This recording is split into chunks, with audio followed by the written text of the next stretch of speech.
思います。ただまあそんなにつながってるとは思うんですけど、今まで僕のやったやつと。なのでそれはすごいどうなるかっていうのは自分でもやってみないと出てこないので、そういう楽しみはありますね。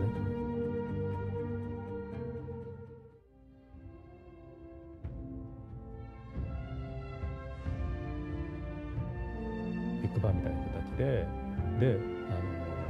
ビッグバンというのはどっちかというとその点から広がりますよ、バーッと。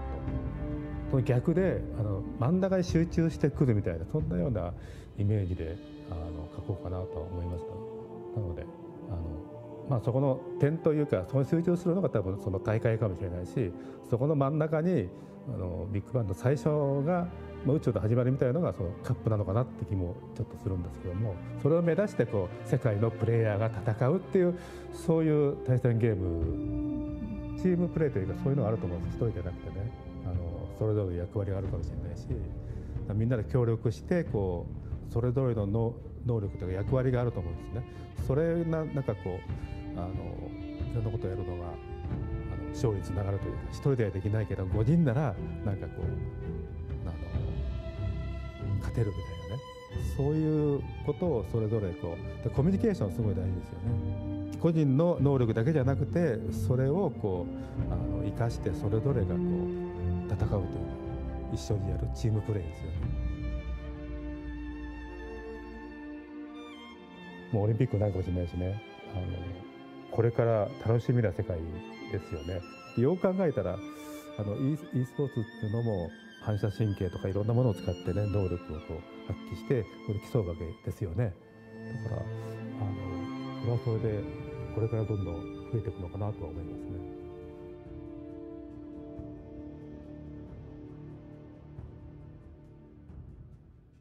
ね。世界各地の選手の皆さん、今回のアリーナ・オブ・バローワールドカップ頑張ってください。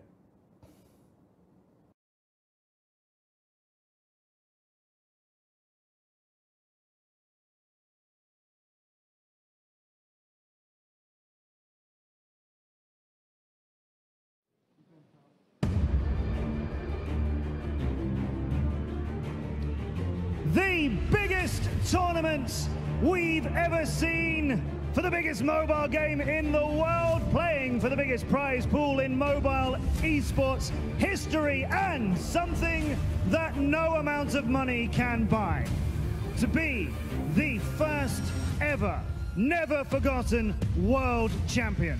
You join us live here in Los Angeles. Welcome to the Arena of Valor World Cup Finals!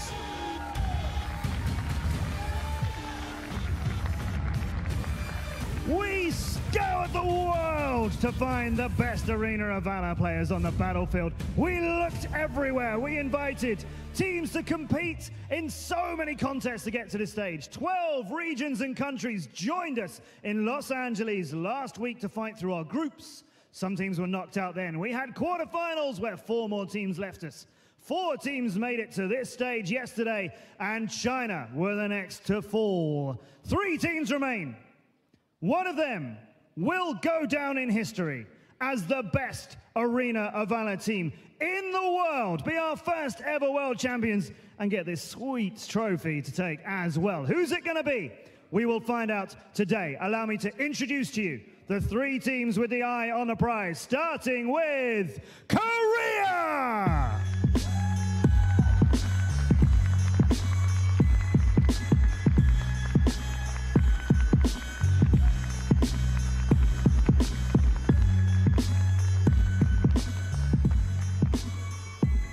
So dominant performances as they made their way through our tournament to date.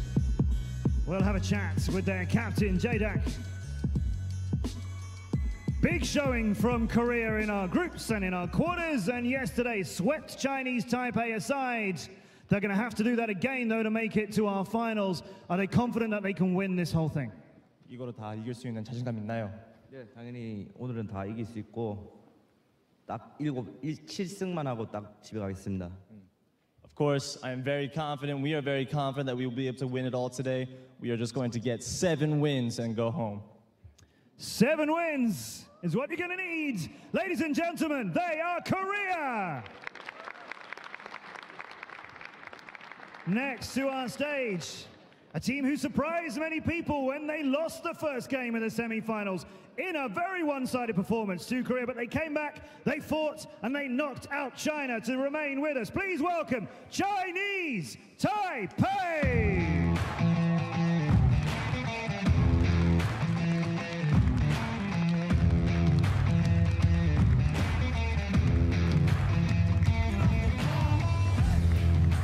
We expected great things from this team before these whole 2 weeks of the Arena of Valor World Cup Finals even began.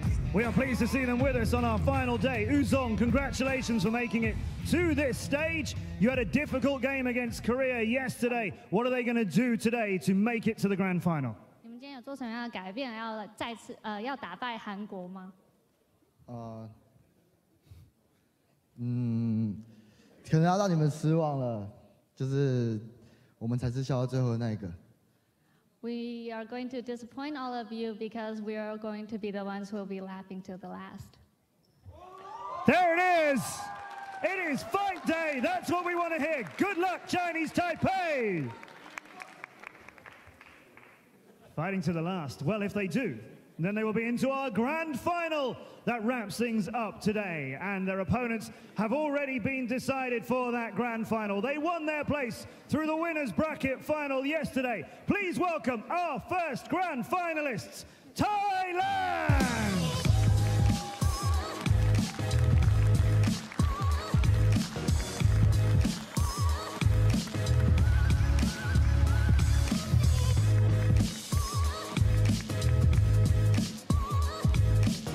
Thailand into our grand final and looking to get that world championship.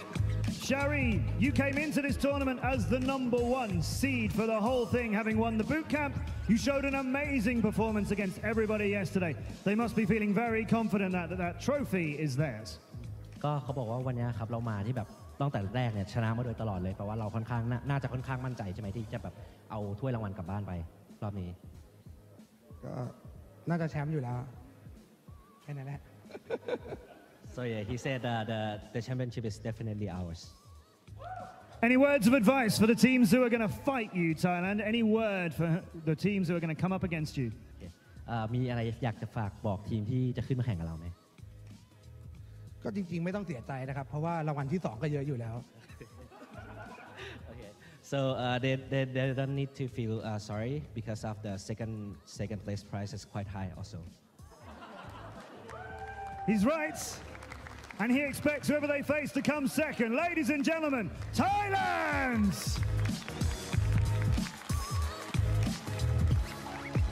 It is fight day. It is World Championship day. What else would you want but 3 teams who all think they can do it? And any of them can. We will get into our deciding match very soon to see who will face Thailand in our grand final. But first, let's go to Rip and Sujay, 2 of the best casters you could find anywhere in the world. And let's talk about how we got to this stage. How's it going, everybody? I am Rip, joined by Sujay. This, of course, the Arena of Valor World Cup Finals. We are finally here, Sujay. Just 3 teams remain. Yeah, I'm so excited, guys. This is the day, the deciding day to see who will be the first ever Arena of Valor World Champion. And all 3 of these teams are going in so confident because they have to be confident. Nerves are going to be on the edge. The pressure may get to them or it may not, but we'll see today. Yeah, and actually, let's take a look at the bracket. Let's see how these teams actually ended up in the positions that they are at now. You see, Korea yesterday had the first match against Chinese Taipei, and they smoked them 3-0. And that's going to be the first match that we have coming up later. It's going to be the run back, Korea versus Chinese Taipei. But then you see Thailand. They took out China 3-1. And then in the winners final, actually took out Korea 3-0.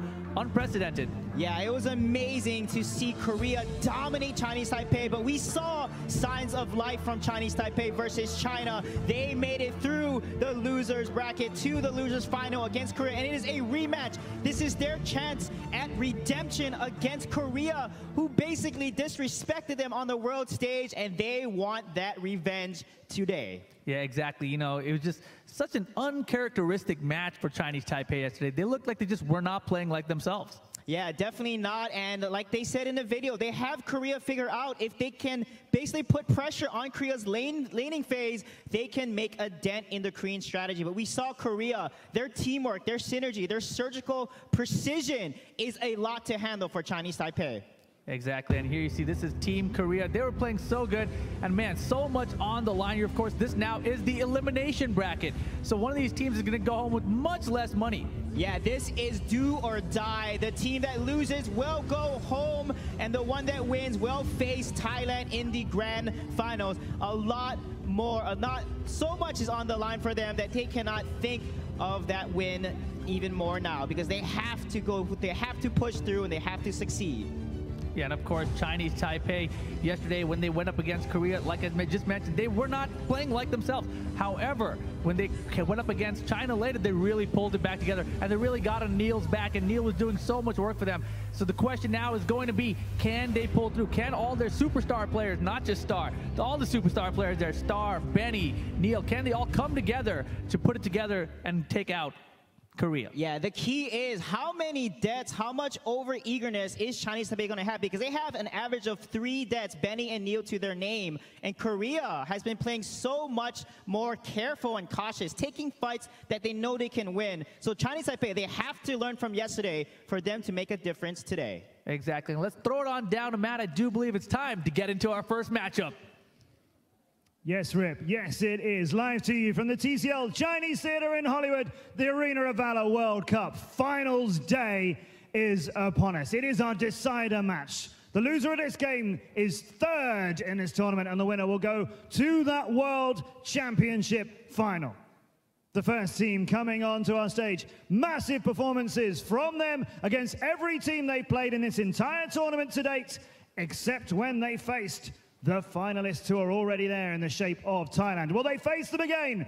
Let's find out. Please welcome Korea!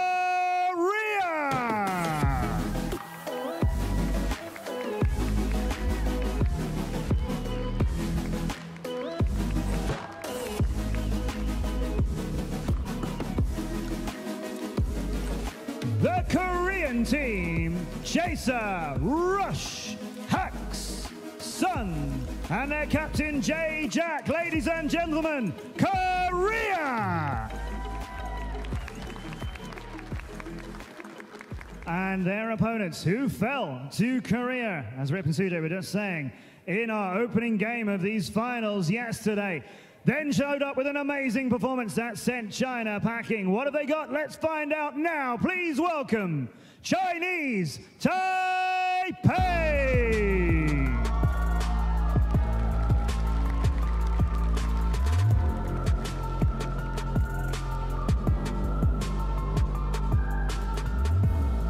Chinese Taipei fighting for a place in the final. Uzong, Neil, Star, Wins, Benny, and NX. Ladies and gentlemen, Chinese Taipei! This is truly it for both of these incredible teams. A chance of being the world champion means you have to win this best of 5.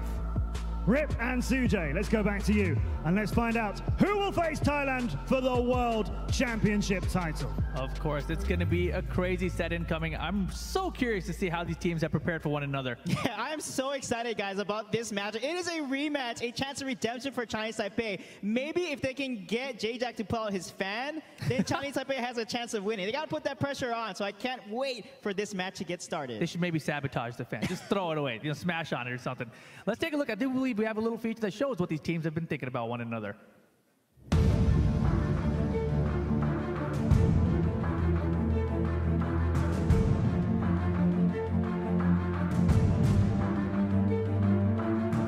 觉得韩国代表队的缺点是，只要当他们一边的边线崩了之后，他们就会跟着瓦解。 대만 팀의 단점으로는 챔프 폭의 문제가 좀 있는 것 같아서 그게 좀 단점인 것 같습니다.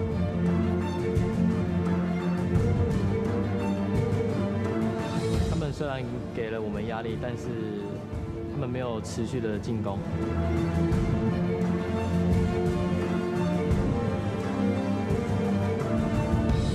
많은 나라에서 한국을 저격한다고 들었는데 저격을 해도 저격을 안 당할 거니까 저격할 생각하지 말라고. Yeah, and you heard Korea. They are questioning Chinese Taipei's hero pool. We saw Korea pull out the Preda, the Natalia. We saw them play so many different compositions. Will Chinese Taipei be able to answer in the draft phase? Because from what we saw yesterday, Korea just dominated the band pick stage against Chinese Taipei. But I think that's not the only factor here. You got to remember that Korea is coming off that close loss against Thailand, where it was 3-0, but that final game, the base race at the end, where it was just the last second, the Kilgrad goes in and got the base from them. I feel like they're distracted right now. Maybe they haven't put their focus into the team that they beat 3-0. Exactly. This is Chinese Taipei chance because Korea fell 3-0 against Thailand, and Chinese Taipei has a chance to catch Korea when they have the wind knocked out of them from such a dominant team such as Thailand. But Korea is very confident playing into Chinese Taipei. They have figured this team out from what we've seen yesterday. So Chinese Taipei, they have to do something different. I mean, look, they got double coaching, dude. That's not fair. Well, one is I a want double translator. coaching. One is a translator, but he has that cool pocket square. We got the Korean team there, very focused, looking at all their notes.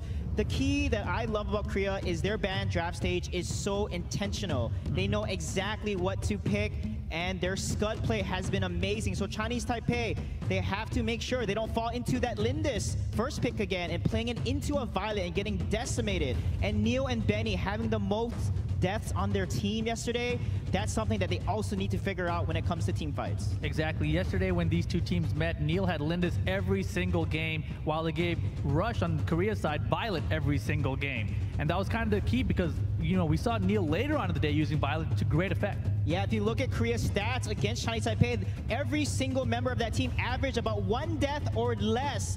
For Chinese Taipei, they averaged 2 to 3 deaths per game on average against Korea. So that is a sign that Korea just plays much more strategically. And Chinese Taipei, a little over-eager, trying to pick fights that they just didn't win yesterday. Yeah, that's definitely been one of the strengths from Korea. But here we go. You see the first ban coming out of Korea this time going to be Teamy.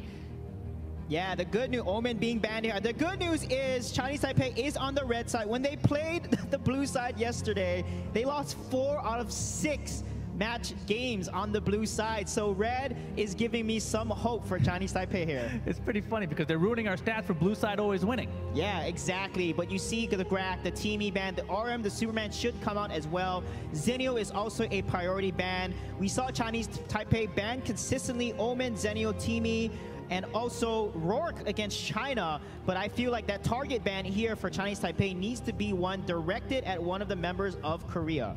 Yeah, I'm very, very curious. This ban phase is a little bit different because the sides are swapped, of course. So ARM coming out now for Korea on the ban side. What is Chinese Taipei going to ban last year? Yeah, is it going to be that Zenio? Maybe Chognar, maybe Zenio. There's a lot of support picks here. Maybe even Alice, because Korea, they have banned all of the best supports in the game there. That is the 3 top supports. So Alice, Chognar, there's Ormar. There's a few good supports left, but not many. So let's see if that Chognar or that Zenio ban will come out. And it is, in fact, going to be the Zenio ban and Chognar. There's Chognar. Yeah, the meta has shifted. I've done a little bit of my homework, you know, studying these drafts. So Chognar has been a very popular pick. He actually had a 30% or so win rate in the group stages. The fact that these teams are pulling him out and winning more often just shows how well they're fitting Chognar into all of their strategies. So you definitely need to take Alice here because Chognar and Alice was such a good combo that we see a lot of the teams play recently. At the same time, isn't Chognar supposed to be a mini counter to Alice?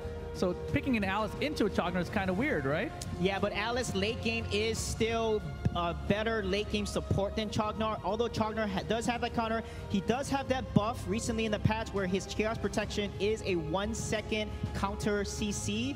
So that counters Alice pretty well, but Alice, I feel, still has that sunshine. She can still scale harder and stronger into the late game phase. And you see here, Chinese Taipei did pick up the Scud this time, you know, so they're going to take that away from Korea this game. Yeah, Korea, very smart draft. I love Lindis and Flash because we know Flash counters Violet so well. Violet does well into Lindis, but if you have the Flash, he was not being picked as much because Violet just wasn't being played as much. But we know that the Flash is such a strong mage into a squishy marksman like Violet because he can just go in there with his long range, cast the Cyclone, CC her with the Vacuum, and then they can all jump onto that Violet. So let's see if Chinese Taipei will opt for the Violet here. So them getting Scud and Irie is very good for Chinese Taipei. So I feel like their pick here should be one of their mages like Crixie, but they're actually going to go for Violet. Yeah, very interesting choice here. They don't have to pick the Violet now, of course. But yeah, I kind of agree with you. I kind of would like to see the Crixie come out maybe. We've seen Crixie and Alice play together very well. There we go. Violet, Crixie will be picked up. They're going to give the Irie over to Korea, though. Or they're going to switch over to Liliana. Again, I like Star and Liliana better. He is the best Liliana player in this World Cup, probably. We see him make so many plays on Liliana throughout his career. So I like the pick. And Neo on Violet has been phenomenal. I love this matchup because last time his Lindis was destroyed by Rush's Violet. So this is a counter matchup that we saw from yesterday. Yeah, this is a very different matchup that we saw yesterday. And you mentioned the Star play with Liliana. Yesterday Star tried Liliana, he tried Crixie, and he tried Flash. None of them worked out for him. He had probably the worst series we've seen out of Star. Yeah, this is my fear here. Ari and Malik can engage so hard with their ultimates, the Shock and the Ryu, and then you have Chognar's Chaos Protection, and you have Flash's Cyclone. That is a devastating combo that they can just get onto the Violet, and the Hissy Fit will not be effective because Chognar can counter it with that Chaos Protection. However, they do have Scud, but if he uses his ultimate, Wild Beast Fury, within that Chaos Protection, it will not work and knock back anyone. So Violet and Liliana will be very susceptible to the dive composition that Korea has picked here. Yeah, the key will be here to see if that Scud can maybe flank from a different angle, catch the Chognar out of position and get to that back line and find that Lindis, find that Flash. Yeah, what they need to pick here is probably either the Kilgroth or someone super dominant inside lane, but they're gonna go with the Max here. Max, as we know, is very strong into a marksman composition. His liftoff ultimate is global. It gives you vision of the entire map and allows you to get onto the backline, onto Rush. So let's see how they're gonna play this Max, but it comes down to team synergy. If Max goes in, your team needs to go in as well. Yeah, most definitely. And this is the first time we're seeing Max come out here in the entire semifinals, actually. I'm not even sure we saw Max in the group stage. Yeah, again, the meta has shifted back. This is what I love about the World Cup. So many new picks. The meta shifts and goes back and forth. And Max was a very dominant pick a few months ago in the patch releases. And he fell off because the other side laners got the buff. We don't even see Lu Bu being picked. Lu Bu was one of the best side laners being picked constantly. And now we see Scud rising up into the meta here and him being picked so often almost every single game. Yeah, this is a very different team structure. I'm really liking what I'm seeing here. And there you see the coaches going. They're going to shake hands. It's about time to get it on, folks. It's going to be a best of 5, and the loser will be eliminated and go home with 3rd place. Yeah, and look at that World Cup trophy, shiny with gold there. That's what they're aiming for. That's what they're looking at. They want to be the team that ends up holding that trophy at the very end to declare themselves as the first ever Arena of Valor World Cup champions. They are playing for their region. This is do or die. Chinese Taipei has to win the first game because their mental fortitude can be affected if they lose that first game. We saw that happen yesterday, so they have to win this first game to beat Korea. Yeah, I definitely agree with that. I'm so curious to see it. Like you mentioned, the CC combination out of Korea here is going to be so deadly against Chinese Taipei. But I think the wild factor here is definitely this Max pick. And here we go. Game number 1, elimination bracket. Yeah, this is do or die. Will Korea destroy Chinese Taipei like they did yesterday? Or will Chinese Taipei teach Korea a lesson and serve their revenge cold? Oh boy, and Benny getting caught out a little bit early here. You see the nice pokes coming out of Neil. They're not going to let them invade the jungle that easily. Yeah, definitely here. Benny is going to be a key hero that I'm going to be looking at here. His positioning will be critical because he tends to overextend, get caught out, and give a lot of deaths over to the enemy team. Benny had probably the highest death along with Neo in a lot of the matches. Uh-oh, there we Benny. go again. Yeah, he got caught out early. They're waiting for him. And look at this Mach Speed Punch. Oh my goodness, so much damage. Benny, half his life just taken off. Yeah, I like this dual clear though. Star and Neo clearing jungle together to get a faster rotation, but Korea consistently exerting more river control and river dominance, allowing them to make these picks, push into their enemy's jungle and put a lot of pressure. Yeah, look at this challenge in front of Korea over this red buff. They're going to dive into Neil, and Neil still able to get that red golem. Benny trying to come around to land that sunshine, but not going to get it. Yeah, what a beautiful spin there by Sun, getting 3 people stunned, stopping their advance in their tracks. What a nice rotation. They're able to steal that Might Golem from Chinese Taipei, but right now the gold is pretty even. But we'll see if Lindis can take it away because that is the win condition for Korea. Lindis has to take this game away early and mid-game. Otherwise, Violet will scale too hard into the late game. And you see 4-man from Chinese Taipei sitting here at the mid lane, potentially rotating down to that Abyssal Dragon area because you see it's going to be respawning just about 12 seconds now. So they kind of have better river control. Looking to see here if Korea is going to rotate down towards them. Yeah, there are 3 things I look for the top teams. Is number 1 is map pressure, 2 is understanding their win conditions, and 3 is the team fighting. That is the late game focus and comboing. And right now the map pressure is being won by Chinese Taipei, which is looking really solid for it. Before, they lost complete map control against Korea, and that is a critical component of making sure you win these key objectives. Yes, definitely. Without a doubt, you see the friendship bubble there from Benny. Can help speed up his teammates to try to clear out the jungle just a little bit faster. But actually, nobody went for that Abyssal Dragon, so it's still available. Yeah, it is very risky. You have to target the Abyssal Dragon. If you know the enemy team is on the other side of the map, or you're able to gank the side lane, get someone low, and have an advantage. That's the only time you should try to take the Abyssal Dragon, because if you take it and the enemy steals it and gets kills on top of that, that is a huge lose-lose scenario for your team. Yeah, a much slower start here compared to what we've seen out of these two teams in the past. And man, I am so curious to see what Yuzon's going to be able to do with this Max, because like we mentioned, we haven't seen a Max in such a long time here. Yeah, that liftoff ultimate is going to be critical from the Max here. And look at the Ari using the Ryu ultimate, landing on Yuzon. Oh boy, yeah, Yuzon is in a bit of trouble here. 3 men on him, he might be first blood, he will be the Sun!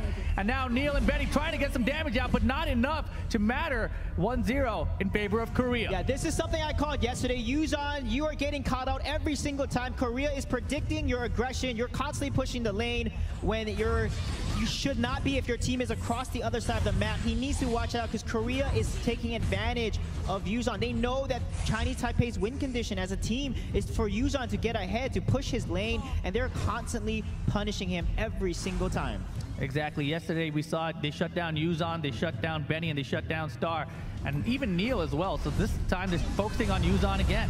Yeah, Yuzon needs to back up, but nice poke there on J-Jack. They have the advantage. This is Chinese Taipei's chance to get the Abyssal Dragon here. Yuzon needs to play safe under his tower, and they should try to shove the dragon, because pushing the tower is not going to do much. You have an advantage. You got J-Jack pretty low. You should rotate to that Abyssal Dragon now, but it's too late. Yeah, it's definitely too late. You see Korea already posturing down below. They're ready to defend that Abyssal Dragon if need be. We're just pulling out the aggro, pulling that dragon away from its pit. And now a little poke coming up from Hawk against Star. It's going to be something we're going to see throughout the game. Just that super speed from the Flash into that Mach Punch is just such a good poke tool. Yeah, definitely. Their Flash is going to be a game-changing. They are level 4, level 5 now. This is critical. Rush is level 7. Neo at level 6. They got to make sure they secure this dragon, otherwise it's going to be too late. Yeah, big spike, and oh my gosh, Rush going to get the kill on the Abyssal Dragon. And now Chase is in a bit of trouble. Can they close him out? They're not going to be able to do it. And Big Cyclone goes down underneath the tower. And another one falls. Wins is in trouble. Neil backing out. And that is going to be another one down. Oh my goodness. Right now, Korea up 2-0. Yeah, again, you cannot take the Abyssal Dragon if you don't have the advantage. Now you're also losing Red Mine, but what a beautiful dive there by Hack, landing a clutch Cyclone onto Neil. We talked about why Flash is so good into a marksman. This is exactly why. This is why Flash is coming back into the meta. We had not seen him being picked. Crixie was prioritized over him, and Flash was not even banned or picked, and it's awesome to see him come right back into the meta, because we forgot how strong a great Flash really is. Yeah, without a now again, they're diving in on Yuzon underneath that tower. Yuzon's in trouble. He's going to go down again. Make it 3 kills now for Korea. The goal lead is climbing, folks. Yeah, this is a repeat of yesterday. Yuzon is getting shut down. They are rotating very decisively against Chinese Taipei, catching them off guard when they're trying to take these objectives. Korea just has the better map pressure and the better rotations right now for them to take advantage of Chinese Taipei's mistakes here. Yeah, and you can see now Chaser, he's been pushing up that bottom lane so well. And even when they fought at the Abyssal Dragon before, that shock that came down from Chaser is what displaced everybody and allowed China or Korea to get that Abyssal Dragon. Yeah, let's see if Benny can make a difference here with his Hissy Fit, because that's going to be key. But we know J-Jack has that Chaos protection. Look at the gold difference there. 3,000 gold already on to Rush. He is in the lead, in the level lead as well. Lindis is starting to take this game away. And you can see Yuzon stats down here at the bottom. It's almost 7,000 gold per match in the semifinals. Yeah, that's average. That's something that he needs to keep up, though. Against Korea, he fell short of that average gold per minute has dropped for him in the matches in Korea, because he had so many deaths. First blood was something he gave over multiple times, and he did it again in this game. Oh, Benny, he's in big trouble. He laid down the Hissy Fit to try to protect him, but a Cyclone going to get him out. And now Star's in deep trouble as well. And another kill for Korea. Just 1 kill at a time. They got the jungle timer down there, so they knew that red golem was coming up. They knew everyone from Chinese Taipei was going to be there. Yeah, exactly. What a great call out there, Rip, because the jungle respawns every 90 seconds, and Korea knows that 4-man rotation, catching, again, Benny in the wrong position there. That's the weakness of Alice. If you engage on her, she is not the tankiest support. She is actually a good target to focus for your team if she gets caught out like that. And you see Sun here with the Irie getting that first tower of the game for Korea as well. Goal lead now exactly 3,000 plus the 4-0 kill lead. And now Star might be a little bit of trouble. They're going to dive in on him. He's getting chunked out. He's eliminated. And oh my gosh, the shot came down as well. Wins chunking people.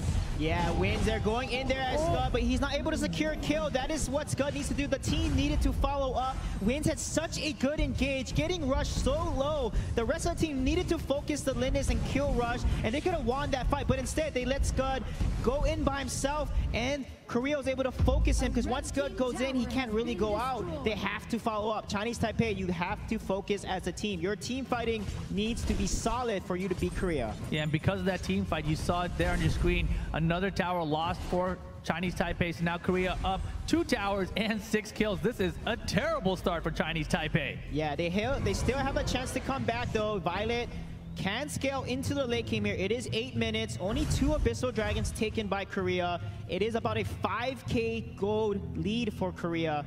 So it's not as bad as it seems. So Chinese Taipei can pull it together, but again, it comes down to their team fighting. They have to focus and combo as a team, and their lack of focus is really hurting them yesterday and in this game as well. Yeah, you see both Rush and Sun, they are 5 of those 6 kills, so they are way ahead, and those are the damage dealers on their team. Yeah, what concerns me is the 6-0. We saw Korea, they barely give over any deaths. If they're not giving over any deaths, we know that they have full and complete control of the game with 0 deaths on their side. They look at that. They know that it's risky to try to rush this Darkslayer. They drop it and back up. This is how smart they are. They understand when to take an objective and when to take a fight. So Chinese Taipei needs to learn from this and make sure that they are also making decisions, but their decision making has to be better than Korea's. Yeah, and a little early hissy fit there from Benny. And now Win's gonna have to Furious Charge out of there, but man, look at the damage he's taking just to retreat back to his tower. Yeah, we saw Thailand yesterday. They can counter Scud easily. They did not pick Scud, and they won against Scud every time because they know how to basically counter engage a Scud. He does not have that much defense, and he's squishy. And look at this, the Darkslayer will be taken by Korea. Yeah, Darkslayer, 30% attack damage and magic damage on top of everything else for 90 seconds. This is looking really bad right now. What is Korea gonna do with this buff? Yeah, Korea is going to try to push at least 3 or 4 towers. The key is Chinese Taipei cannot give a death. If they give a death over, that's going to give too much map pressure. And looks like Yuzhan is going to go ahead and die again here, and that is not a good look for Chinese Taipei. Yeah, beautiful rotation from Korea, moving on down to that bot lane, getting Yuzhan out of position yet again. I would love Yuzhan to use his ultimate more. Liftoff gives vision of the entire map. It gives you global vision like a satellite. It tells you exactly where your opponents are. He needs to use that more often to avoid getting ganked like that. Max should not get ganked and rotate like that. Yeah, and Sun went in deep that time, takes out Neil. And man, Korea, they are feeling pretty confident. Big shot goes down, chasing between the towers. They have no care in the world right now. They are so confident. They are so far ahead. Yeah, I love how Korea plays. They cut right in the middle of the way behind the tower to get these kills, and Wins is in a really tough spot. He's gonna fall, and look at the burst damage coming from Rush and a hack there. That combo is so deadly. Oh my goodness, Korea just doing whatever they want right now. Another tower short, why not? Make it 5 for us.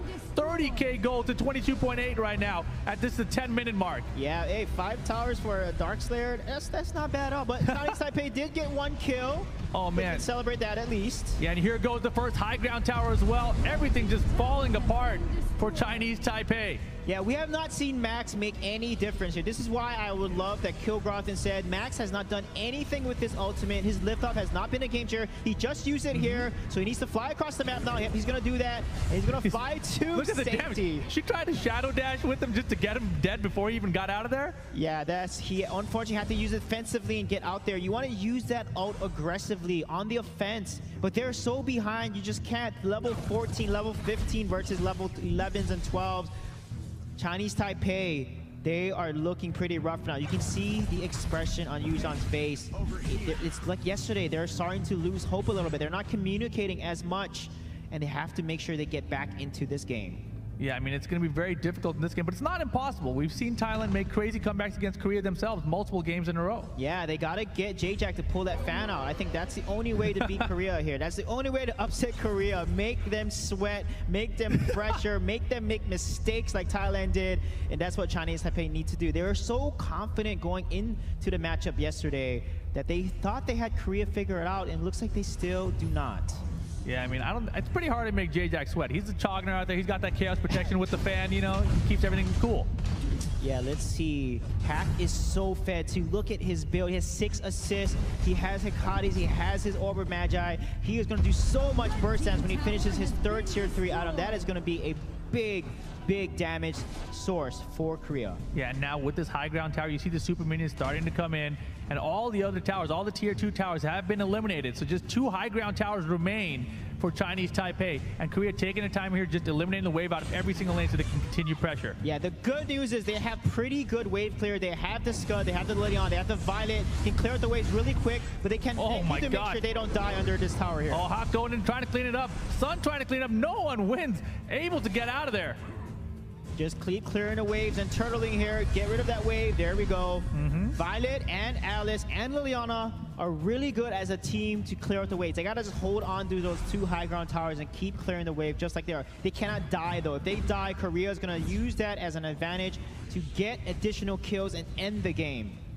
Yeah, but they're not doing much damage to Korea every time. You know, they're clearing the waves, but Korea's able to just sit out here and wait for the next wave each time. Yeah, keep clearing the wave out. Neo's got to get to his late game form there, get to that level 15, get 3 tier 3 damage items, and then make sure his positioning is perfect in these fights and do a lot of poke damage because he can outpoke everyone on Korea's team except for Hack. Yeah, gotta be careful here. And Yuzan, he just used his ultimate a second ago just to get some vision, also to move around, clear out the wave faster, and now protecting that top lane again. Yeah, you can see Korea is being very patient there. They're waiting for Chinese Taipei to overextend, but they know Wind's finishing Omni Arms there. That's going to give Scud so much burst damage. However, the build from Rush is so smart. Frost Cape is going to give him some sustain, some armor there, but look at this. Uh-oh. Yeah, big shot comes out. Yuzan, he's going to get eliminated there, and that's 1 down for Chinese Taipei. Korea now could maybe make some moves.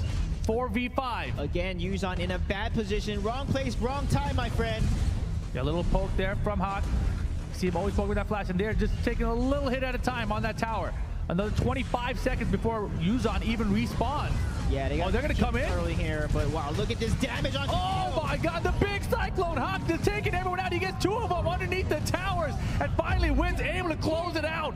But that's another 2 down for Chinese Taipei. They got 3 down, 10 seconds before Yuzan responds. Yeah, that was a 2 versus 3 there. Hack, like I said, Flash is so good into a marksman. He executed his combo to a T, getting those kills, and now allowing Korea to put so much pressure into the base now. Yeah, Korea's got to be careful here. We saw them get wiped out before, but oh my gosh, it's not going to happen. Wind's going to fall. Yuzan, the last one standing now, and it's looking like this game 1 is going to go to Korea. That will be the core, and that'll be game number 1. Korea continuing where they left off yesterday, 1-0. Yeah, 7 kills onto Neo there.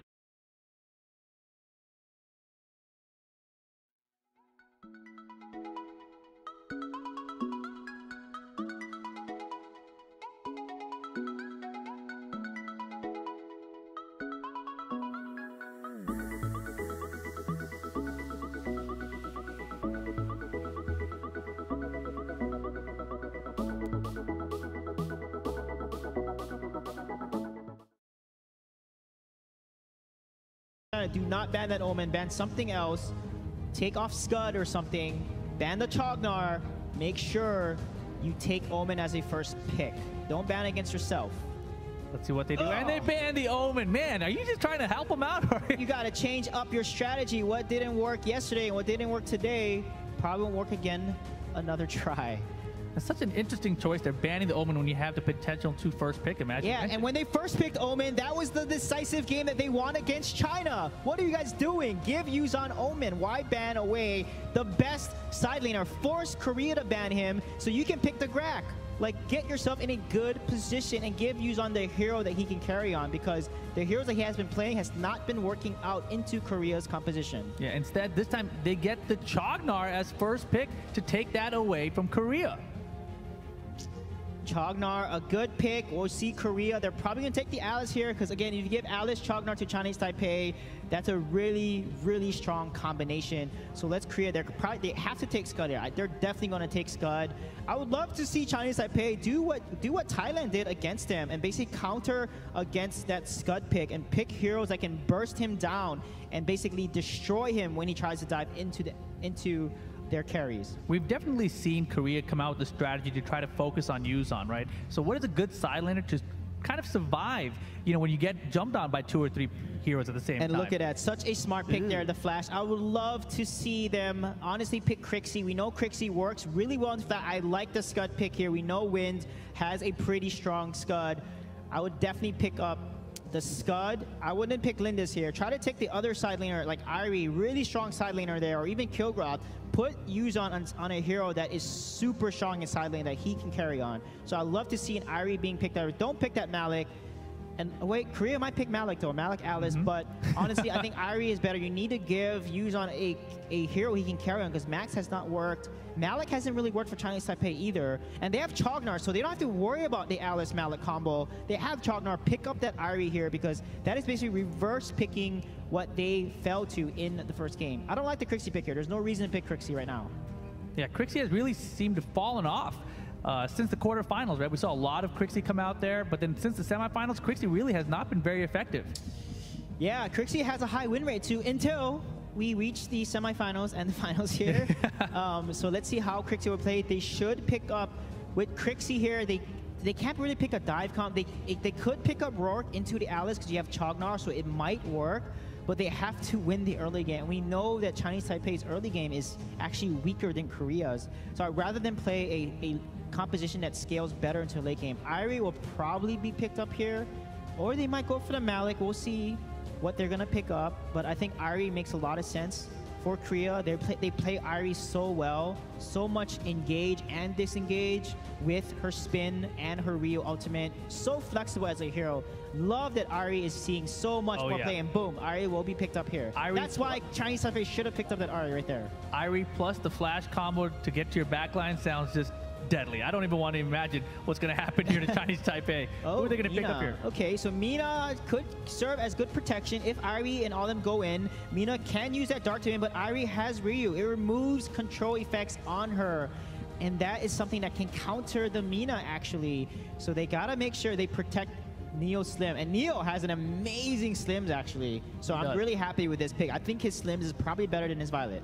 Yeah, exactly. We saw his Slims come out yesterday, very effective.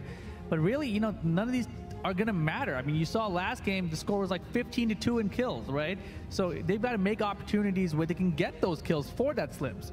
Yeah, let's see. I don't know about the Mina, though. I'm not a big fan of Mina. They can probably try to use Chognar as a support and maybe pick up like a Malik as well here and then make the Chognar support, but instead they're not going to do that. And Zill, I don't think Zill will be picked up here. I doubt it. You never know with Korea, man. Korea is the team that would randomly pick something like a Zill. Yeah, Korea have shown us they can play anything. They played Preda yesterday. They played Natalia and was successful with it. So let's see if this Zill does come out. That's going to be a double mage composition, which actually works really well with Alice there. So that's a side lane mage. It'll be a jungle Lindis here. So I actually really like that composition because Zill, he loves to get in there. And if Mina tries to cast Dark Dominion, Tornado makes him immune to any damage. He cannot be targeted. He cannot be damaged when he's using that Tornado ultimate. And that is a devastating magic damage there, ultimate. But Malice, Alice will be picked up here. This is good for Chinese Taipei because Chognar is a pretty good counter to that combo. Yeah, let's see what happens here. It looks like they are going to be locked in. This is going to be game number 2 coming your way soon. And it looks like Yuzon will be on the Scud. Wins will be on the Chognar. Benny on that Mina. So damage dealers for Chinese Taipei will be Neil and Star. Yeah, definitely here. And they can make their composition work. It's going to come down to map pressure. Again, Korea just is much better at map control and exerting map pressure, converting those map rotations onto kills onto Yuzon. So I'm going to watch Yuzon very closely. I like that he is on Scud, though. That is a hero that can carry and make plays. So Yuzon, and we've seen him actually play Scud really well in terms of coming in to clean up fights. So the key is he going to get caught and give first blood again? And is he going to die 3 or 4 times in this game? Yeah, that is the question. Yesterday when these teams played, Yuzon did not get the Scud ever, actually. They actually didn't allow it. He had Irie, Kilgroth, and Lu Bu. Yeah, definitely. So let's see what is going to work for Chinese Taipei. Because again, they averaged 3 deaths for most of the players on Chinese Taipei against Korea. And they cannot do that. Korea averaged less than 1 death for every member on their team there. And you saw last game, they only gave over 2 deaths the entire game. And that's how good and calculating of a team Korea is. And you can see all the players there were in deep concentration on the Chinese Taipei side. So much on the line here in the elimination bracket. They are down 0-1 in this best of 5. Man, this is a lot riding on this match. They cannot go down 0-2. Not again. Yeah, it's going to be devastating to fall 0-2, and that is going to put so much mental pressure on you. Nerves are on the edge right now. You know, I've been on that stage competing in a semifinal or finals match, and so much pressure can get to you. If you think about the pressure, it will get to you. You have to think about winning. You have to think about what you need to do for yourself and your teammates to make sure you help your team get ahead. Yeah, Korea feeling comfortable now invading this jungle. Same thing happening to their jungle though. And you see Wins here trying to disrupt them just a little bit, but it looks like Rush is going to get that red golem with his Lindis. Yeah, they're going to just trade jungles here. Everything's going pretty good for Chinese Taipei here. Benny's going to go ahead and try to help take that jungle. Yeah, and speaking of Benny, you see 39 total assists in the semifinals in these 8 games. That's actually a little bit low for him. Yeah, it is a little low. Benny actually coming into the semifinals, he had the second highest assist in the World Cup from the group stage and quarterfinals. And look at that timing there, very patient, able to get it. So that's good, looking good for Chinese Taipei. They're ahead slightly in gold right now. And let's see if they can keep that gold lead. Exactly, you see Sun here back on this Irie. It's going to be such a problem for them actually if this gets to keep up. Yuzan, I'm so curious to see how he does up there against this Irie and whether or not he's actually going to be able to survive and have some visibility to prevent the ganks that have been coming his way. Yeah, and Yuzan losing to Sun here. Honestly, the Korean side laners, Sun and Chaser, have been so impressive.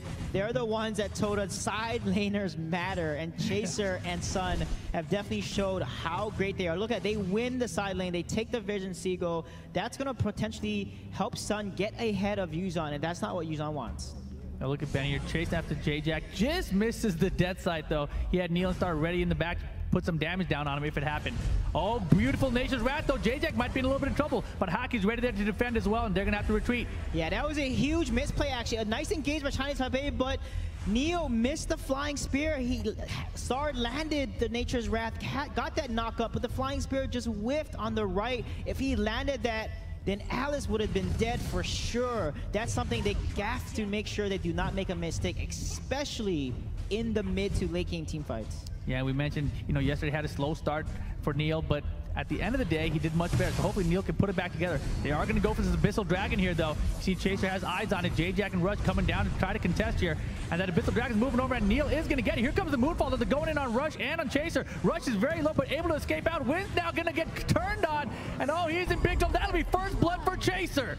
Yeah, again, they're not doing the same thing. They should have went with Wins. They had the engage, they had the damage. The Moonfall from Star was perfect, doing so much damage against Korea. And then what happened? Wins is alone by himself. Look at this engage here. Star is going in, Neo's falling up. They should have continued, but Neo goes back and said he activated his Savage Potion. His ultimate is up, he doesn't use it. Oh my gosh, and now Sun cleaning up in the jungle. Benny and Neil in trouble. They're getting dove on. Hat gets the kill on Neil, and that's going to be 3 kills now for Korea. Yeah, Chinese Taipei is not playing in their element. It seems like Korea is the kryptonite of Chinese Taipei here.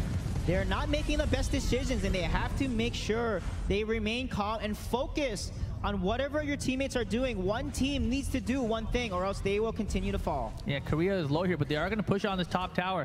You see there is a potential challenge to some Star here, but Haki's in their jungle, causing so much distraction. Yeah, that was so interesting for Neo to activate his ultimate and back up from the fight.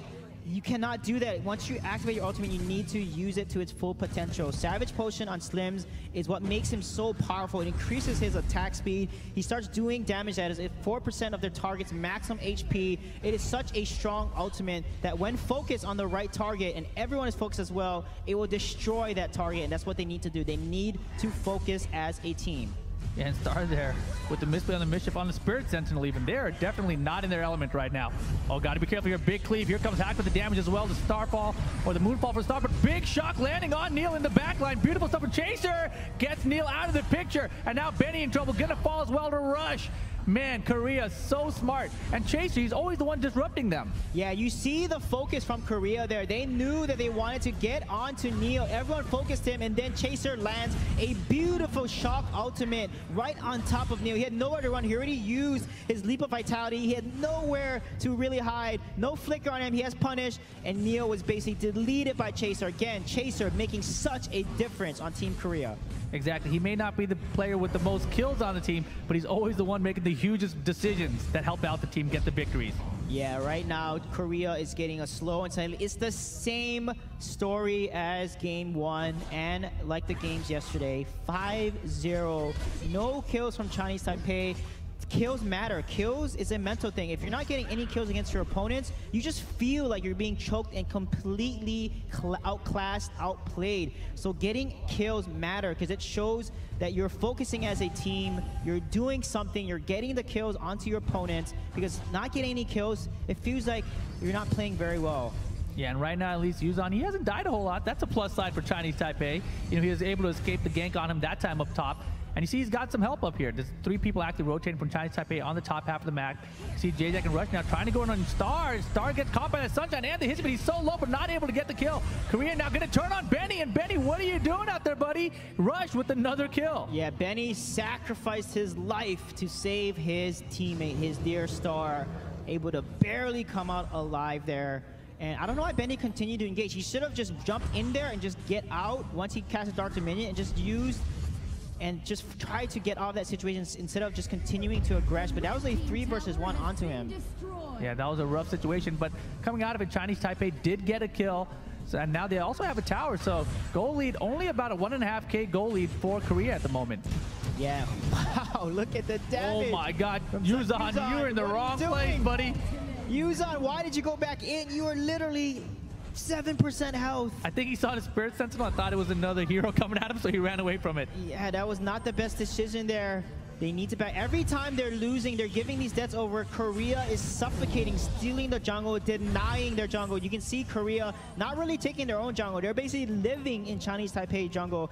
That is a double whammy against Chinese Taipei. You got denied your jungle, and basically the jungle of Korea is still up. You're not trading anything, so when Korea goes back to farm their jungle like Rush is doing right now, the level lead will be 2 to 3 levels ahead of you, and you can't really fight back unless they make a really bad mistake. Exactly, and right now they're trying to get some damage to Sun, but that Shadow and that's been getting him out of there very easily. Mischief just barely touched and hacked that time. And man, right now Korea still in total control of the main. Yeah, you can see there, like I said, not much of a difference from yesterday. They're not talking. It's the same mental state they had yesterday. They have to communicate and support each other. This is the time to encourage your teammates. Yuzan, you're in a really bad position. He's not able to get the Might Golem, and he will fall here. Might as well commit suicide to the tower. Oh, no, they're going to run away. And they're going to give that kill to It's a great Rush. distraction at least, right? Is he going to get executed or they're going to get a hit on him? Oh no, Yuzan. Sun is going to be able to take him out there, unfortunately. Yeah, not the best, but it looks like Chinese Taipei will be able to get the Abyssal Dragon. Man, if they get the Abyssal Dragon snipe, that would be sad, but here we go. Wins and Benny able to push off the team, but here comes Chaser. Korea may actually try to engage on this. They're going to try to chase to the jungle. At least, if they're not going to get an engage, it will at least clear out the jungle in their favor. Yeah, I'm just shocked at how Chinese Taipei is playing. I mean, I was there at the Asia International Championship back in November 2010. They were playing so well. Oh my damage! Make it, oh my God, this is crazy. Big Cyclone there. The Moonfall didn't even scare him. Hawk getting another one. Yeah, they have to expect that Korea does this every single time they're ahead. They're constantly in your jungle, pressuring your jungle. So you have to be careful. You have to make sure you're in that bush, giving vision and backing immediately when you see that rotation coming your way. Yeah, 10-1 now is the kill lead. You see the tower's only 1 apiece though. I mean, this is the difference, right? Yuzan on Chinese Taipei side, he's actually got the top lane tower. So they're 1 for 1 of the towers on the top half of the map. And so maybe now he can start some lane pressure on him. Yeah, you can see there, looking at both teams, Chinese Taipei is not really communicating as much. And look at that, another Lunar Champions not having a chance in the world. Their Star gonna fall. That was rough. Oh, Yuzan again too? Wow. Oh wow, a double kill for Rush. Rush, you're a monster on that Lindis. Again, they need to understand rotation strategy. The jungle respawns every 90 seconds. Korea is going to be back in that jungle when it respawns. Try to trade jungles at that time. Back is low. And man, the hissy fit coming out. They're going to try to dive in on wins here. Oh, Neil, he's getting jumped, a beautiful escape. And man, Rush is just chunking anybody he wants. Here comes the shock. They're trying to disrupt and get him off of that tower. But Korea gets another 2 kills. Yeah, what a beautiful sunshine there. Stunning the Chognard, getting the kill onto wins there. What a beautiful play by J-Jack, but Rush is just on a tear right now on this Lindis. He is fed. Look at his damage on his 3 damage on Omni Arms and Rank Breaker. That is so much burst damage with Lindis' Lunar Champion Ultimate 6-0. Oh my god, look at the damage he's put on Benny. Half-life on the tank just with a few hits. And right now, J-Jack's in trouble. Start. This is a beautiful turn right here.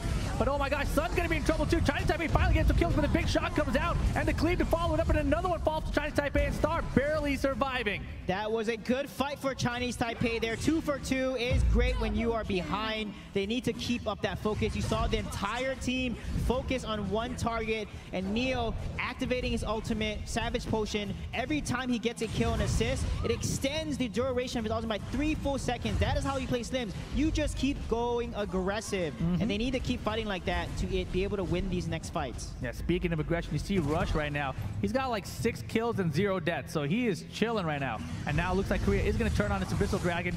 Should be an easy one to get. Chinese Taipei not in position to protect the Dragon and protect the mid lane tower. Good news. It's an improvement from the last game. They only had 2 kills. Now Chinese Taipei has 3 kills. 50% improvement.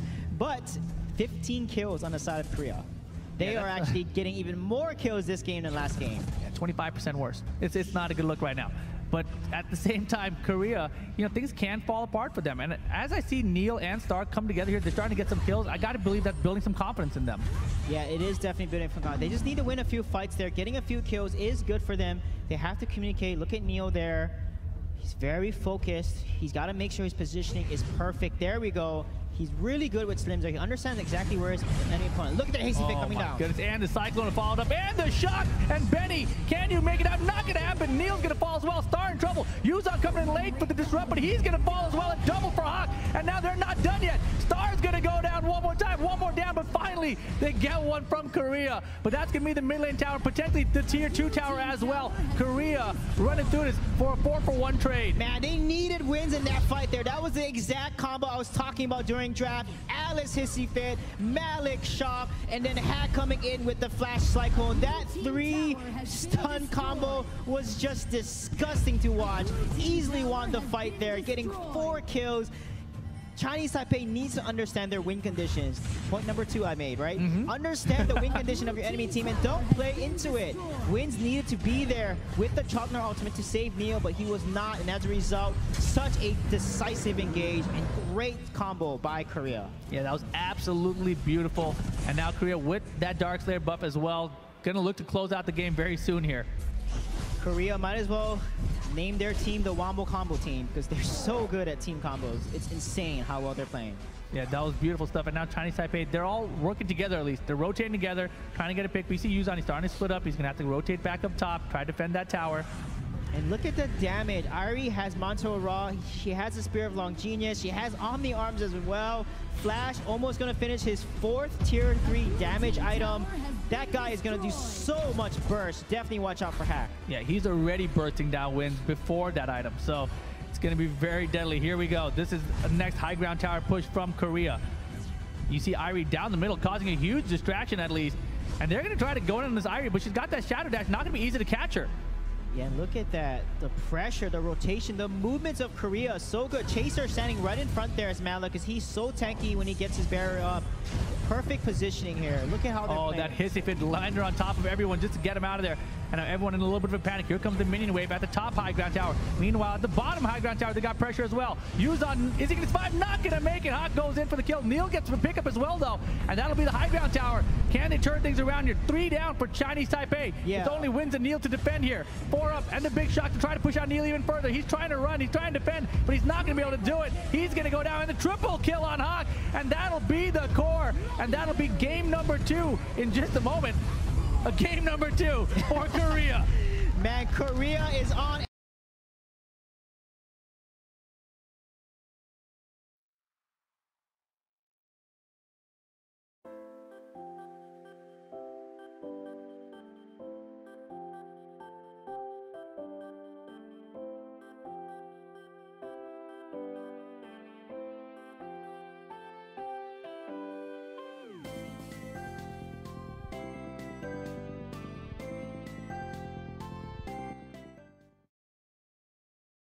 So they probably will go with Crixie Scud here or Violet Scud. But Scud definitely needs to be picked up here or else Chinese Taipei will take it away.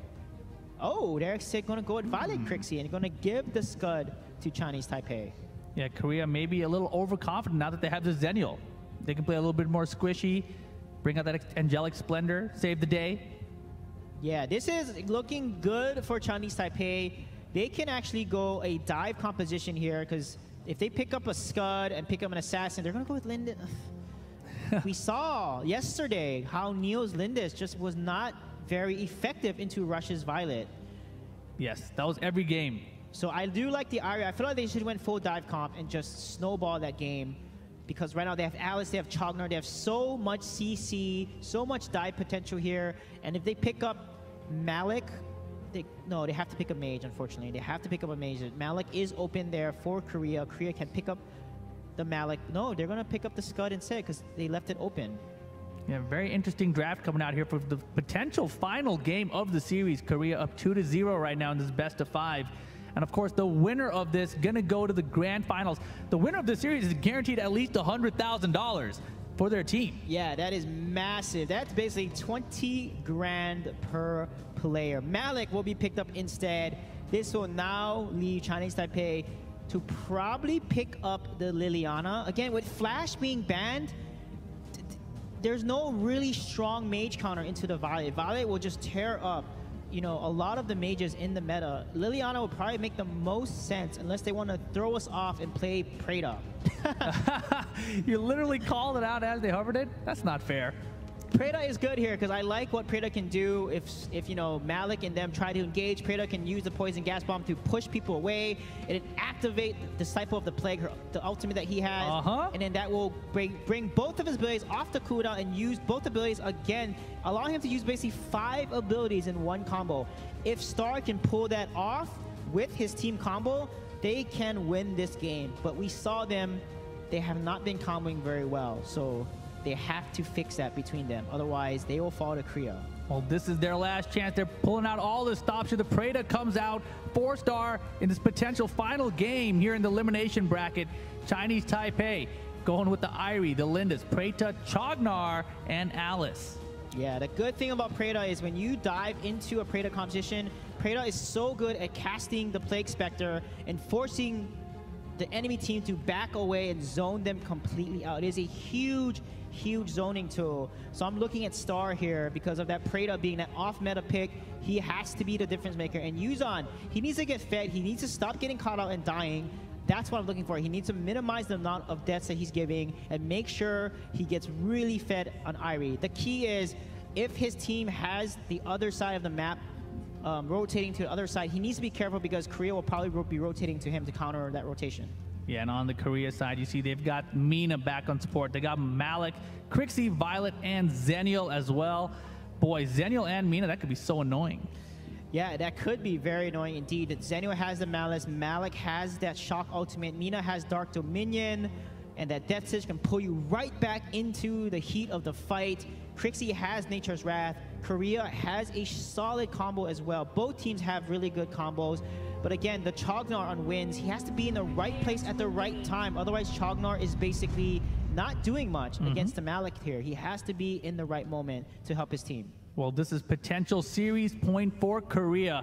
You see Chinese Taipei setting up to defend against their jungle, but Korea taking it a little bit more passive this time around. Yeah, we can't forget that yesterday we saw Preda being picked into Crixie. It is actually a decent counter because Crixie doesn't have mobility. Crixie doesn't have, like Liliana can jump around or flash. Preda can basically use the poison gas bomb to push Crixie towards the team, or when Crixie activates Moonfall, the poison gas bomb can push Crixie away and basically cancel all the damage that Crixie wants to put onto the enemy team. Wow, but oh my gosh, look at the damage on wins already coming out from Chaser and that Malik.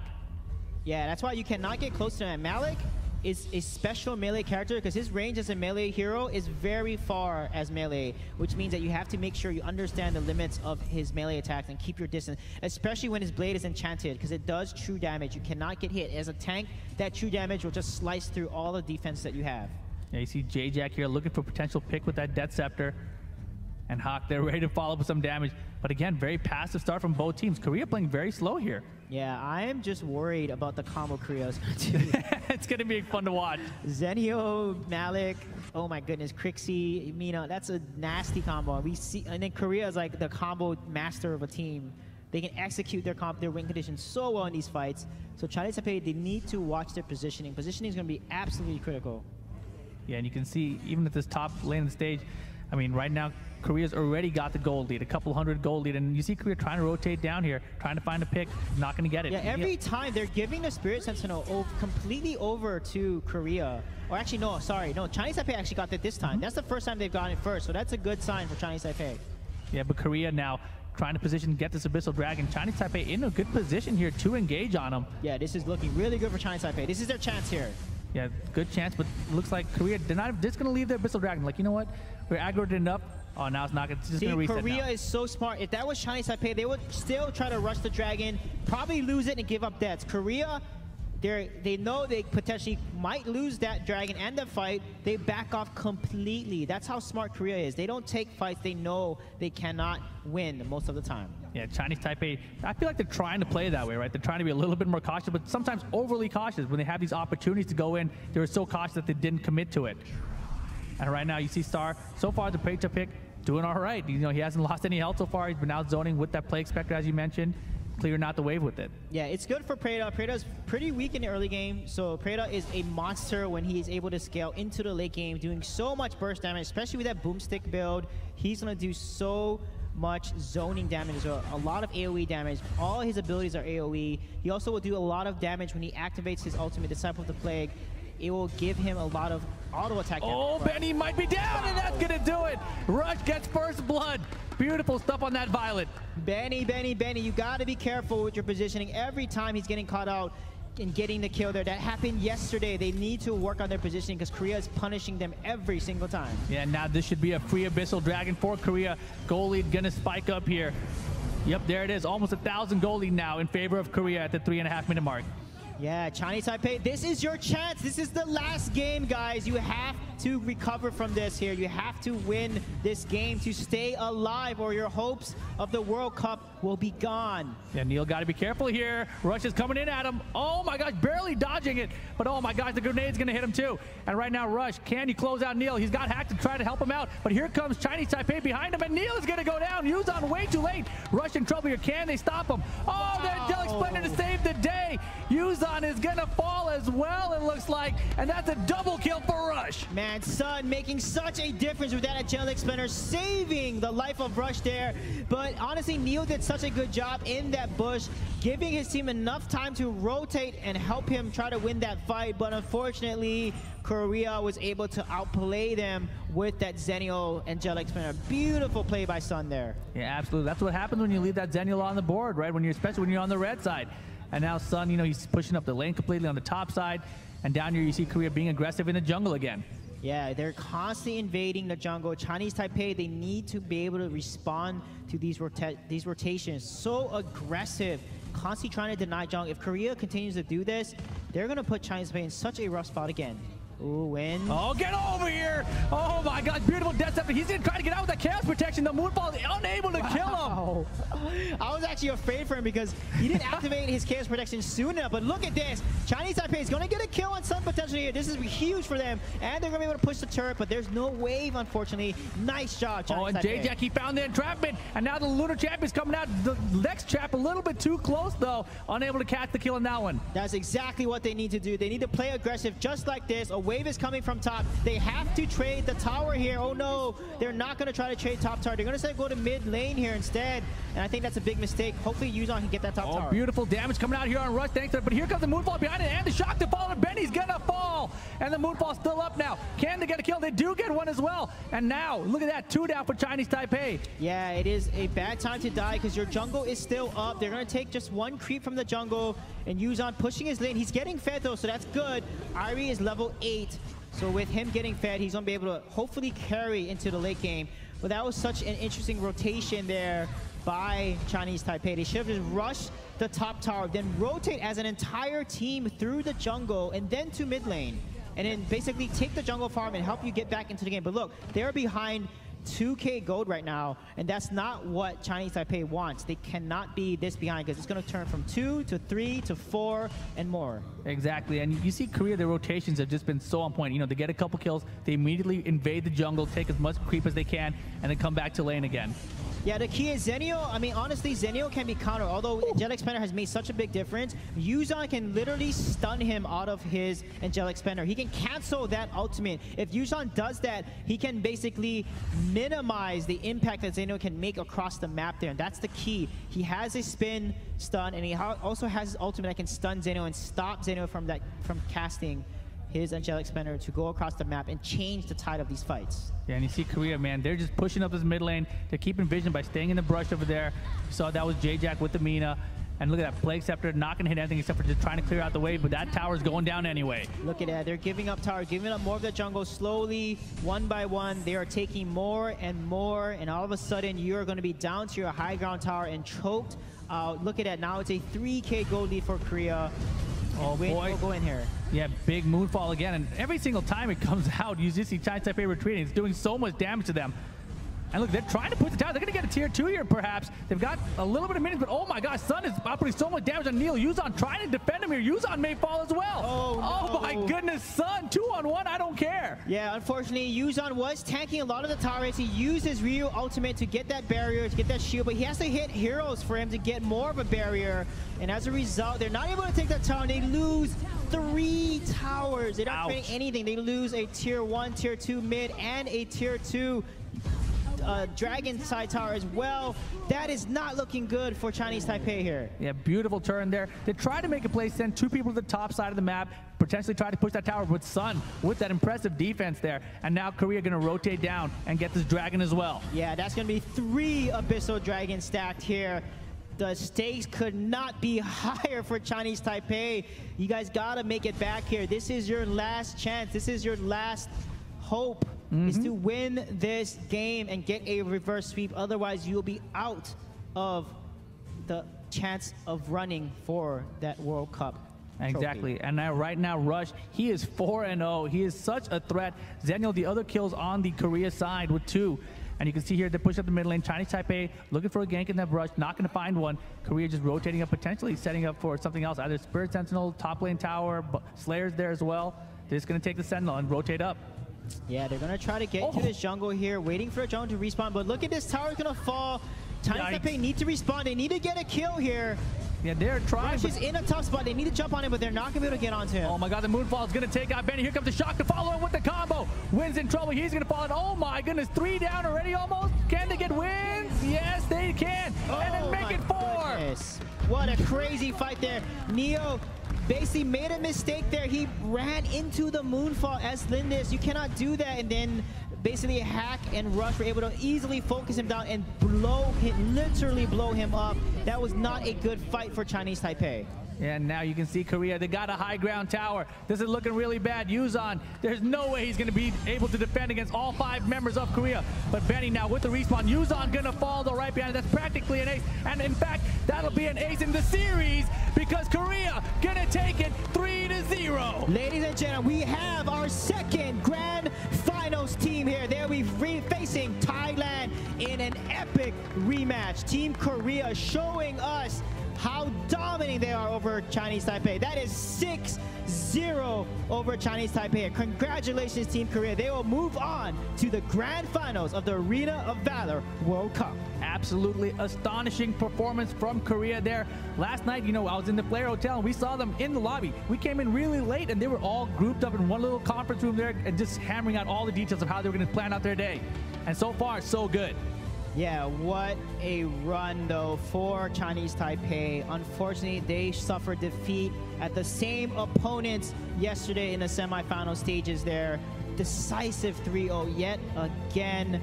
This is devastating. Look at the number of kills differential. Korea with 11-1. Neo only 1 kill in Lindis, and you can see Hack Rush doing so much work, but the story again has to be Sun this time. Chaser was the difference maker yesterday, but Sun is the difference maker today for Korea. Yeah, without a doubt, Sun. With that, Daniel had some astonishing plays there at the end of the game to help secure that victory. Chaser, though, still, you know, his shocks have been on point to help all those combos, to secure all those kills for the team. So I still think Chaser's an MVP on the team as well. Yeah, unfortunately, we saw Star wasn't able to make that much of an impact, and that was the story for Chinese Taipei with, for example, the Max side lane, the Preda in the mid lane, just as not much impact that they could. Benny getting caught out and killed every single time. The story has been the same from yesterday to today. Chinese Taipei has to lick their wounds and return home empty without a World Cup. However, they have at least made it to third place. Yeah, third place, still a respectable finish. It's pretty darn good here at the Arena of Valor World Cup. Here's the post-game breakdown. Korea looking fantastic as they move to war.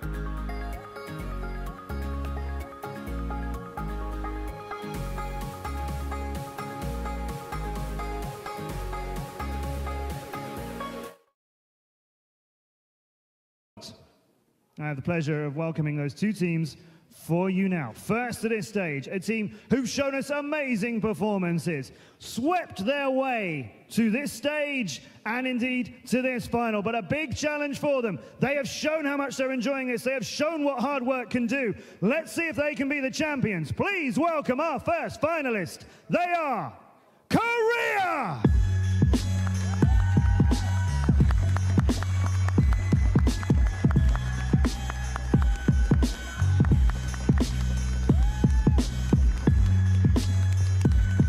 Congratulations to you and welcome to our grand final stage. Ladies and gentlemen, Korea! Chaser, Rush, Hux, Sun, and their captain J-Jack are here to try and claim our title of the world champion with great support from our audience here in Hollywood. Their opponents, though, not to be underestimated. Came into this tournament as the #1 seed, won the boot camp back in Bangkok in their home country. Had great performances throughout of our group stage and quarters, got to this stage as many people thought they would, and beat Korea in a match only a few hours ago to secure this spot in the final. Can they go all the way? Can Korea stop them? Let's meet their opponents, and they are Thailand!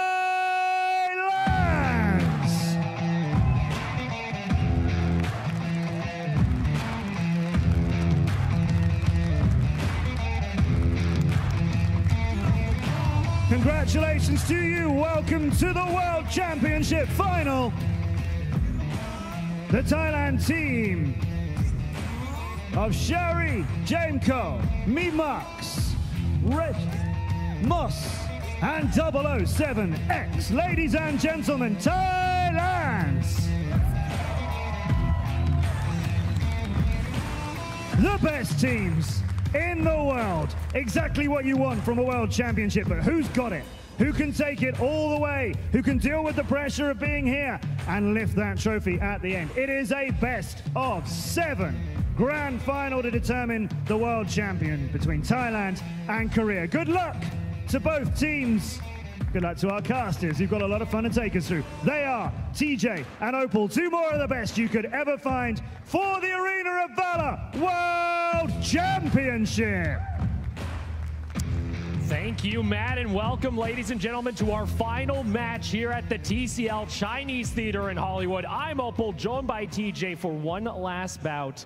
TJ, we're at the final here.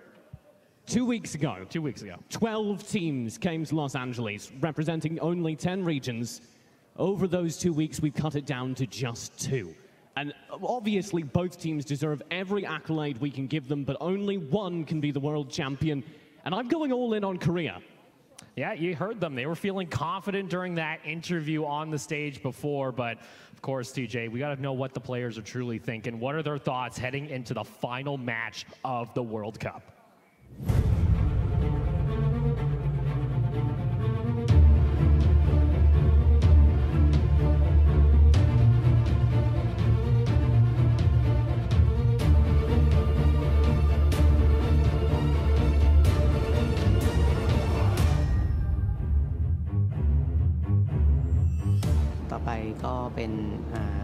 OP นะครับโอลิมปัสนะครับโอลิมปัสเนี่ยเขา 태국팀의 단점으로는 싸움에 너무 치중하기 때문에 더 많은 것을 한 번에 많이 못 보는 것 같습니다.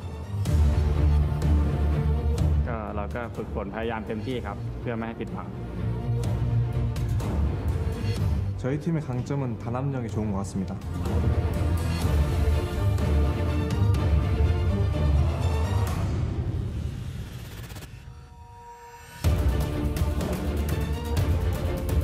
Are looking to fight their way through this grand final to secure the $200,000 first place prize, the biggest in mobile gaming. But you even see both these teams, they are pretty sure of each other. Both are confident heading into the match. I know Matt touched on it, but yesterday, Korea had a disappointing performance for them. And it can't be too disappointing because they're here in the final. But when we got back to our hotel at what, 3 a.m.? 3:30, I believe we got back after that long day. Every single Korea team member is sitting in the library around a table plotting their next move. And on top of this, guys, you might have noticed we are not doing a coin flip. So being the perk of coming through the winner's bracket, yes, Thailand will receive side selection for the first 2 games of the best of 7, which is very important because really, red side, they only get 1 ban. And that is very important for, I think, the entire Korean side, because like Thailand were saying, they feel they can exploit that limited hero pool that Korea has played thus far. However, I kind of disagree with them. We have several characters that we've been looking for. Natalia. Yeah, to come out from the Korean side ever since they were shown off and shown off very powerfully once or twice that we just flat out have not seen here on stage. Well, let's go ahead and get into our pick and ban for game 1. Thailand on your blue side, Korea on the red side. Thailand actually starting things off with the Omen ban. Obviously for Korea, they're forced to ban out the Superman on red side. The Omen is a very, very good ban against Korea. Thailand, as we saw yesterday, they're very, very good in team fights. They like to prioritize control characters. That means characters that can win them team fights just because they have stuns, knockups, or pulls in the case of one favorite boy called Grak. Thailand. Second ban coming on through. Going to be the Zenyo, so not going to have that global pressure available. Going on that split lane for Sun to then rejoin the fights with the shielding. So not going to have that available. But still, I know we talk about limited hero pools, TJ. But, you know, we haven't seen some of them pop up yet. We've done our research, and one that hasn't made it through for Korea, and I want to see Sun play it. I hope he brings it out during this final, is the Tara. Yeah, the Tara is so good for him. The reason that Zenial is so powerful is because Sun likes to build tanky play, separated from the rest of the team, as Korea loves to do, have these roaming groups and occasionally roaming individuals, constantly finding pressure, coordinated, but separated while being coordinated. Now, I kind of like this from Thailand. This is a bit of a respect ban, because Hawk just had a beautiful performance on the Flash. Yeah, and Memarks as well has been playing quite well on the Flash, so that is definitely taking away from Thailand. If they could lock in that Flash on themselves, they're not willing to take that gamble. They're not willing to be in a situation where it could go to either team. Hawk, left to his own devices, typically tends to go for more static mages because he knows he has the team that can set him up for major picks. Now, for Korea, unfortunately, they're having to ban out the Aram, and this leaves up the Lindis immediately available for Thailand for the first pick. You do not give Lindis over to Korea for a very good reason. That very good reason is named Rush. Yeah, Rush during the quarterfinals. I believe he had somewhere in the realm of a 22 KDA. Oh my God. And I believe 2 of those games were on the Lindis. He can still play the Violet if needed, but guess what? Has made it through the ban for, it's been a while since we've seen a teamie. Yeah, you're absolutely right. The teamie coming through will be locked in by J-Jack, I assume. I would be astonished if nobody took advantage of that major slip-up. This is actually something Thailand did during the group stage. They actually messed up their bans on blue side and let the teamie through. So is this them being confident enough to play into the teamie? Well, one of the things with Thailand is they do tend to very obviously counter-strap their opponents. We saw them intentionally let some characters through versus Korea, the Arum yesterday. The reason they let the Arum through was because they felt J-Jack would have to pick it up, and they felt they could play versus an Arum. So it may very well be the same calculus. You know that J-Jack has to lock in the teamie first pick, and this allows you to play further into the draft, knowing what your opponent's draft basically has to be. And this is already a great setup for Rush, no matter what he picks. It's going to be likely the Violet oftentimes is what we see coming out of the jungle, especially with the Chagnar, and now that teamie for the Resurrection. Meanwhile, though, for Thailand, already picking up the front line, going for this a bit of dive with the Malak, and also picking up the Crixie for Mimarks. And that's very good for them as well. They've already got a ton of damage, and for a team that's so good at team fights, seeing them build such a good team fight composition is terrifying. I'd like to talk, though, about what Korea has so far, because assuming that Chagnar is not being played on J-Jack, it's going to be run on one of their two split lanes, Sun or Chaser. We've seen Sun not look great when he's required to stay with the team because that's simply not how he plays at his best. And Chaser, in that last set and the first set of the other day, looked so good himself, I feel it would be sad to see him forced onto a more defensive character. Well, one of them is going to have to play. Chaser in the last series showed up. This is what allowed them to get into this grand final. Kilroth, though, that could be something for Sun that we haven't seen too often. It's going to get locked in. Chaser and Sun play interchangeably. So we don't yet know who's got which character, but that is, of course, the crux of the Korean strategy, this constant pressure across the map, oftentimes coming from their two side lane players, Chaser and Sun. And on top of that, like we highlighted, Violet getting locked in for Rush, so going to have a lot of tower damage and have a lot of safety for the team. But speaking of safety for Thailand, this Alice has made it through all the way to the last pick. Yeah, and that's not something we would have seen when we came into the World Cup. Priorities have shifted. The Alice isn't as effective versus this Korea composition because they have a Chagnar and a Kilgroth, both of which negate control abilities, and thus will be able to dive through the Hissy Fit. But it is still a very lethal combo, particularly for Thailand, who excel so much at setting up and shutting down team fights. Yeah, Alice going to get locked in along with the Irie. And that one's a little bit concerning, too, because it's coming through. Oh, no. This has been the secret of Korea. They pulled this out twice already. And for Hawk, would be a nice addition. Really, they have no AoE. That or the Liliana. We haven't seen his Liliana for quite a while. I really like the Natalia. Whenever we see it, it just starts one-shotting people at about the halfway point. But most of the time we see it paired with the Grak when it actually has success. And with that off the table, I feel like there isn't a setup to help allow for that Wombo combo we've seen before. Yeah, this is an entire mage pool open. Of them, Vera is not considered meta. If this is locked in, Korea are doing something exciting again. They have hovered this a couple times. And I know we talked during the North American series, sometimes, you know, they like to have fun. Okay. So the Scud getting locked in. So that's no mage currently over on the Korean side. Arguably, you have decent magic damage coming through from Chagnar. But to be frank, I think that's a mistake. Right now, they're pretty much putting all their cards on Rush and Sun to carry this into the later part of the game. But we saw yesterday, when Thailand hits the 10-minute mark, Korea can't go past the base. They can't push out anymore.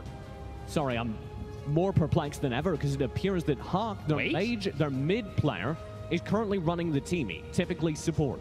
And you heard during the interview, they went back, looked at the VODs. They tried to analyze what would it take to beat Thailand. Is this the secret? Are you going to pull this out in game one? Try a new strategy and try and get Thailand, you know, off guard. Okay, what I'm seeing, I don't have nearly as much IQ as the Korean team, but if I had to guess, I would say that what they want to do is play constantly aggressive on many of their characters right now. Teamie, Chagnar, Scud, every single one of them, Kilgroth included, can play separate from a team. So what you can do with this is really get into the jungle of Team Thailand, pressure against 07, pressure against the players that need to get built up.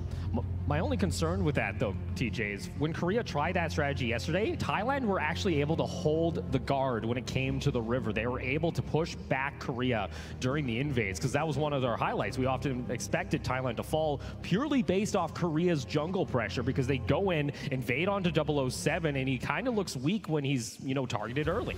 Yeah, when 007 has been shut down both throughout the boot camp and the group stage, it has been a pressure point where you can shut down Thailand. However, like you said, that did not work yesterday.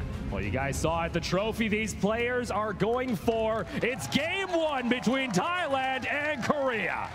And already Thailand are playing aggressive. Is this a repeat of yesterday? Are they going to be able to secure their jungle early? Korea going to answer immediately back onto the Sage Golem. So a pretty safe start from both sides. Both not going to go in and collide up toward that topside river. That's actually something we saw, I believe, during game 2 of the series yesterday. Where it was a little bit of a change up here where Thailand actually invaded toward the top side of the map and then tried to collapse back onto Korea. Rush already coming in toward the mid lane, just going to look to try and soak up some of the minions. Maybe this is the idea. You're trying to funnel gold onto the Violet, allow him to farm up. Look at JJ. He's just living there. So JJ constantly playing kind of a roam position on this Chargnar will allow them to have a little bit more understanding of where Thailand are on the map. This gives Korea a little bit better map control. They can then secure their jungle and, like you say, maybe focus it on over to Rush. However, there are a lot of maybes in that analysis. We'll just see. Hawk is staying right next to Rush right now while he's going through the jungle, and J-Jack's actually holding the wave when it hit mid lane on the last rotation, and they put it onto Rush, so it really feels like they're putting all their cards onto this late game Violet to help carry them or try and excel the gold so that she can start carrying earlier on into that mid game. Yeah, it's a hard thing to say late game in terms of Korea, because when they excel, it's when they're winning at or around the 10-minute mark. If you don't see them in dominant control of the game by the 7-minute mark, they may lose then and there. 007 flicker on forward from Hawk. The stun's gonna land. Rush wants the kill, and first blood goes to Korea in the grand final.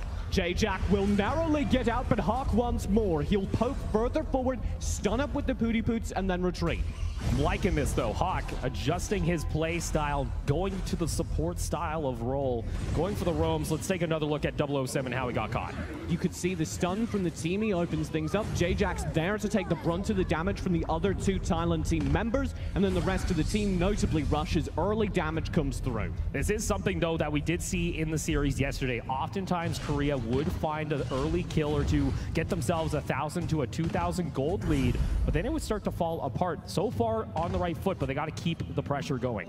So notably what's different is that Korea seem to have full control of their own jungle, and that gives them the farm they were missing. This first major objective will be kind of decisive for me, because if Thailand pick it up, they undo everything that was just done and indeed take the lead. If Korea pick it up, they double down on that gold lead and have a good start to their famous momentum swings. And that's something we actually saw during game 3. I believe it was Thailand that had 7 Abyssal Dragons. Sure, it was a long game, but they were able to get the pressure, get the momentum, and get the control on the map around this objective. You do see Korea trying to contest here. It's only J-Jack. He would have to steal it away, but 007 going to put down the punish. Thailand's able to even out the goal. And that brings the gold closer to Thailand's favor, like you say. Here's the shock. Is separated from his team. The damage comes on through, and the last auto comes on through. That's going to be the being a bro. Can Korea turn the fight? But look at the health bars, TJ. Hawk is so low. J-Jack is going away, but here comes Chaser on the Scud. Memarks will pick up the kill onto Hawk, but they're able to trade on back. Here comes Sun all the way from the top lane, coming through the river. They're going to trade 1 for 1. What on earth was that from Korea? That was one of the best adapted team fights I've ever seen from them, and they nearly get Memarks as well. Just shutting down the Lindis this early on is massive. They'll get a tower as well. This is a key tower too, because once you've opened up the mid lane tower, especially on this map, because it's, it's a small map, it doesn't take a whole lot of time to go for a roam. You open up all this map control for Korea, and that's what they excel at.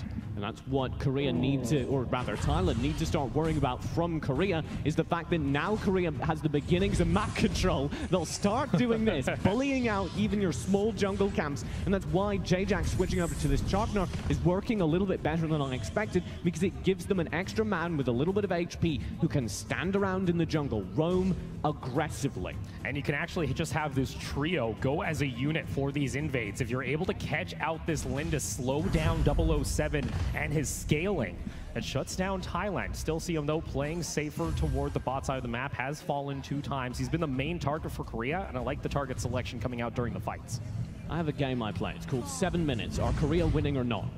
And if Korea don't speed up the pace, we're going to be playing the game where we go to the late game against Thailand, and that's not a very fun game if you're facing them. Shock comes on through from Thailand, just looking to zone out the wave, also putting down the Alice ultimate, but Abyssal Dragon has spawned. Those are 2 big ultimates you would love to have during a team fight. 4v4, who's going to go for the fight? Looks like Korea wants to start things off. Rush onto the side, is able to get damage, he gets knocked up, has to flicker away. J-Jack now a little bit low himself. Cherry will fall. Hawk is able to pick up the kill. Rush wants the extra hit onto 007. He won't be able to find it, but Korea now have the man advantage. They could go for this Abyssal Dragon. They should go for this Abyssal Dragon, but Korea are always a tower-focused team. They want this tower first and foremost because it gives them map control with which they hope to pick up every next Abyssal Dragon. And now that's a 3,000 gold lead for Korea. Going to add a little bit more with their first Abyssal Dragon of game 1.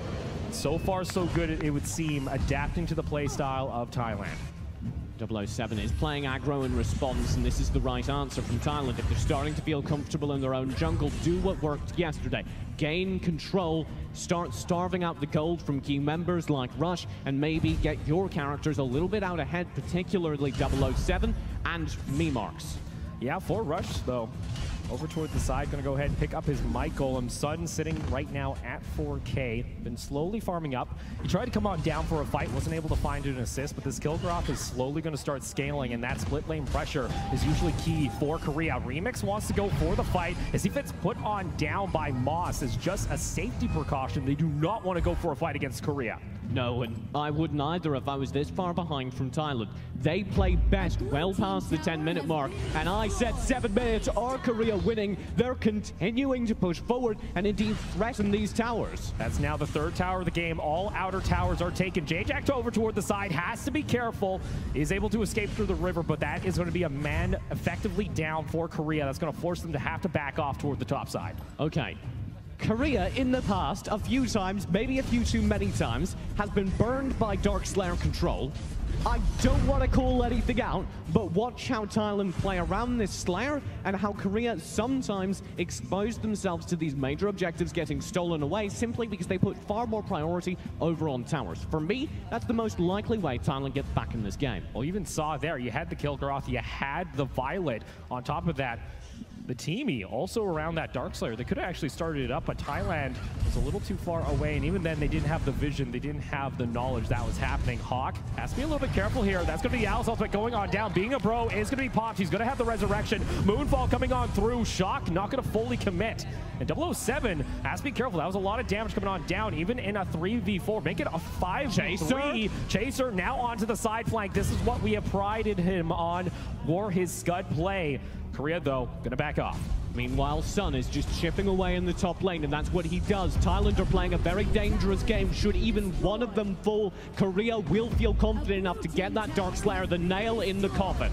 This is starting to get a little bit scary, TJ, because you can see the damage that Rush can do, and just taking down Moss as it falls. Korea now starting to surge ahead, over 7,000 gold at 8.5 minutes. And Korea will get this pressure on every single lane. We said 10-minute mark is when Korea plays their best AOV. We're nearing it now, and they're nearing the base. Want to try and get onto this high ground tower. You can just see if Rush is able just to get one auto attack onto that tower, it hits almost half health. That's and gross. This is different.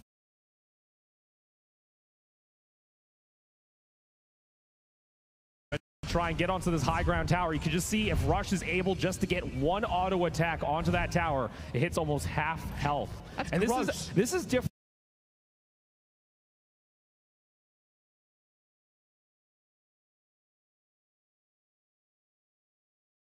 pressure. And that's because of that Chognon changeup. The fact that Korea had an extra jungle player allowed them to constantly maintain their own line around the jungle river and never gave Thailand the chance to do what they did in the series yesterday, which was control the Korean jungle.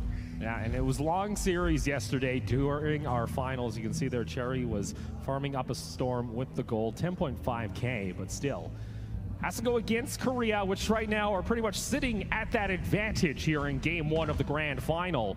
Rush going to rotate on over 4 members of Korea going up toward the top side. J-Jack gets caught out. That's going to be the Mega Bro coming back for the resurrection. Memark's Moonfall is not going to be available. 4v5 in top side. J-Jack has to be careful. Meanwhile, though, bot lane, you still have Sun exerting pressure and stealing jungle. We said, Thailand, did you intend to play against the Teamy? If they did, it was an error because it saved Korea so many times.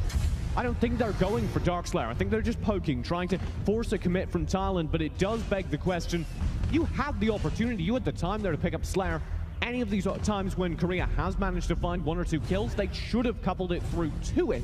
And frankly, the fact that Korea are playing a little bit passive, playing a little bit more slow, is really starting to worry me. Yeah, especially because you saw how much damage Rush was just doing there. He's actually 4K gold ahead of 007. He has about an item and a half on top of the opposing jungle. Honestly, Korea, they just got to play around Rush. They got to force these fights because I feel like they can.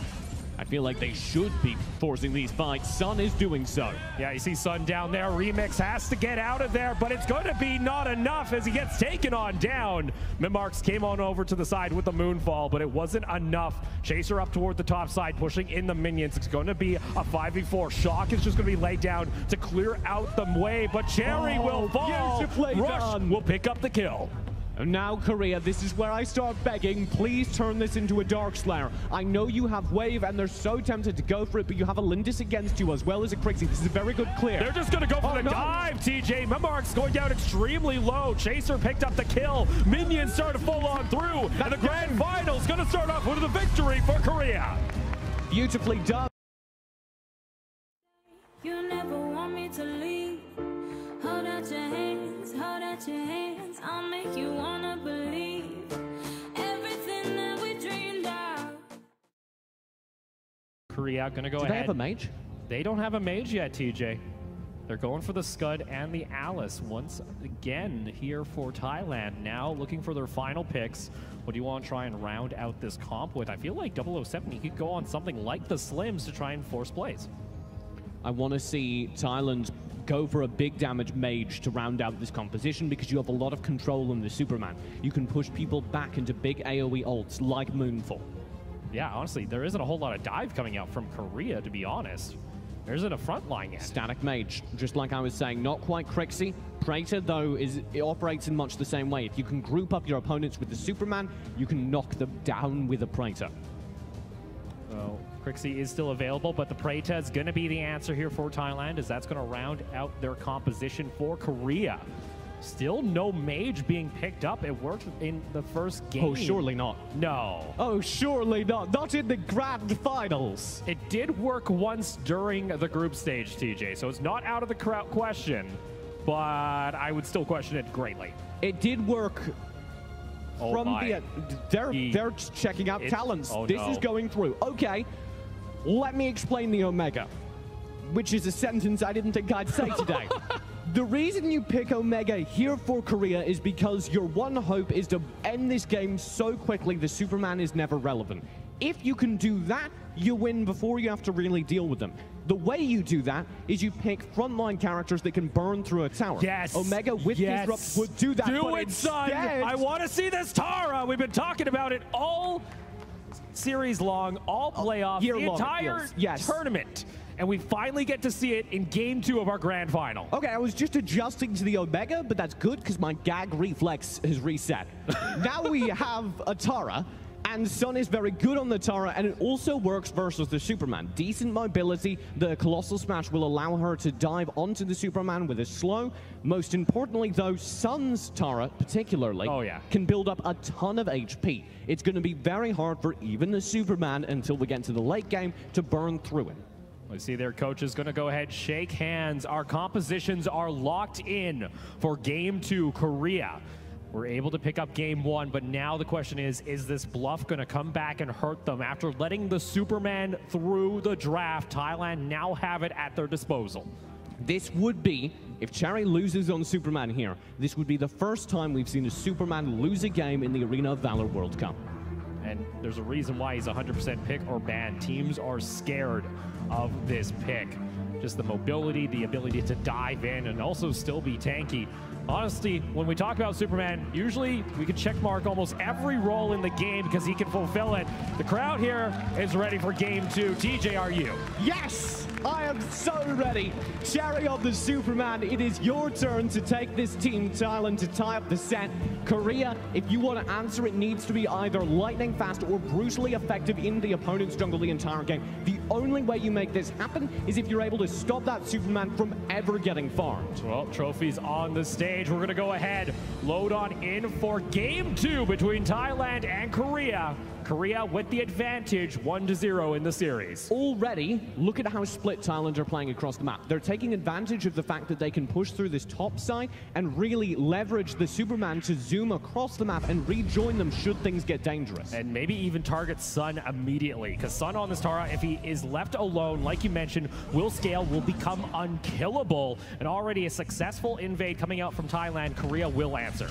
Korea just trading jungle so far. Nothing out of the ordinary for an early phase of the game. What is different is the fact that this mage is playing awfully defensively. This is because Praetor's a relatively static mage. He can't really join the attack squad until they know where the Korean team is. The Superman has collected them. Cherry has vision on 3 members. He can play aggro, push the lane a bit, comfortable that there won't be an instant flank on his static lower HP character. Usually your plan for the Praetor during the lane phase or the early game, you're just looking to clear out minions, look to just farm up that gold so you can slowly look to scale up or maybe even look for a fight. J-Jack's going to check out the bush there, has to use the shield. He's taken down extremely low. J-Jack going to get stunned. Heal comes on back. Moss still leading this front line. Remix coming on over toward the side. Korea, though, get to the safety of the tower.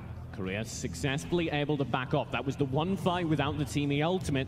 From here on in, Korea will likely have a resurrection, and we saw how powerful that was every single fight last game because so many of Thailand's picks were just instantly shut down.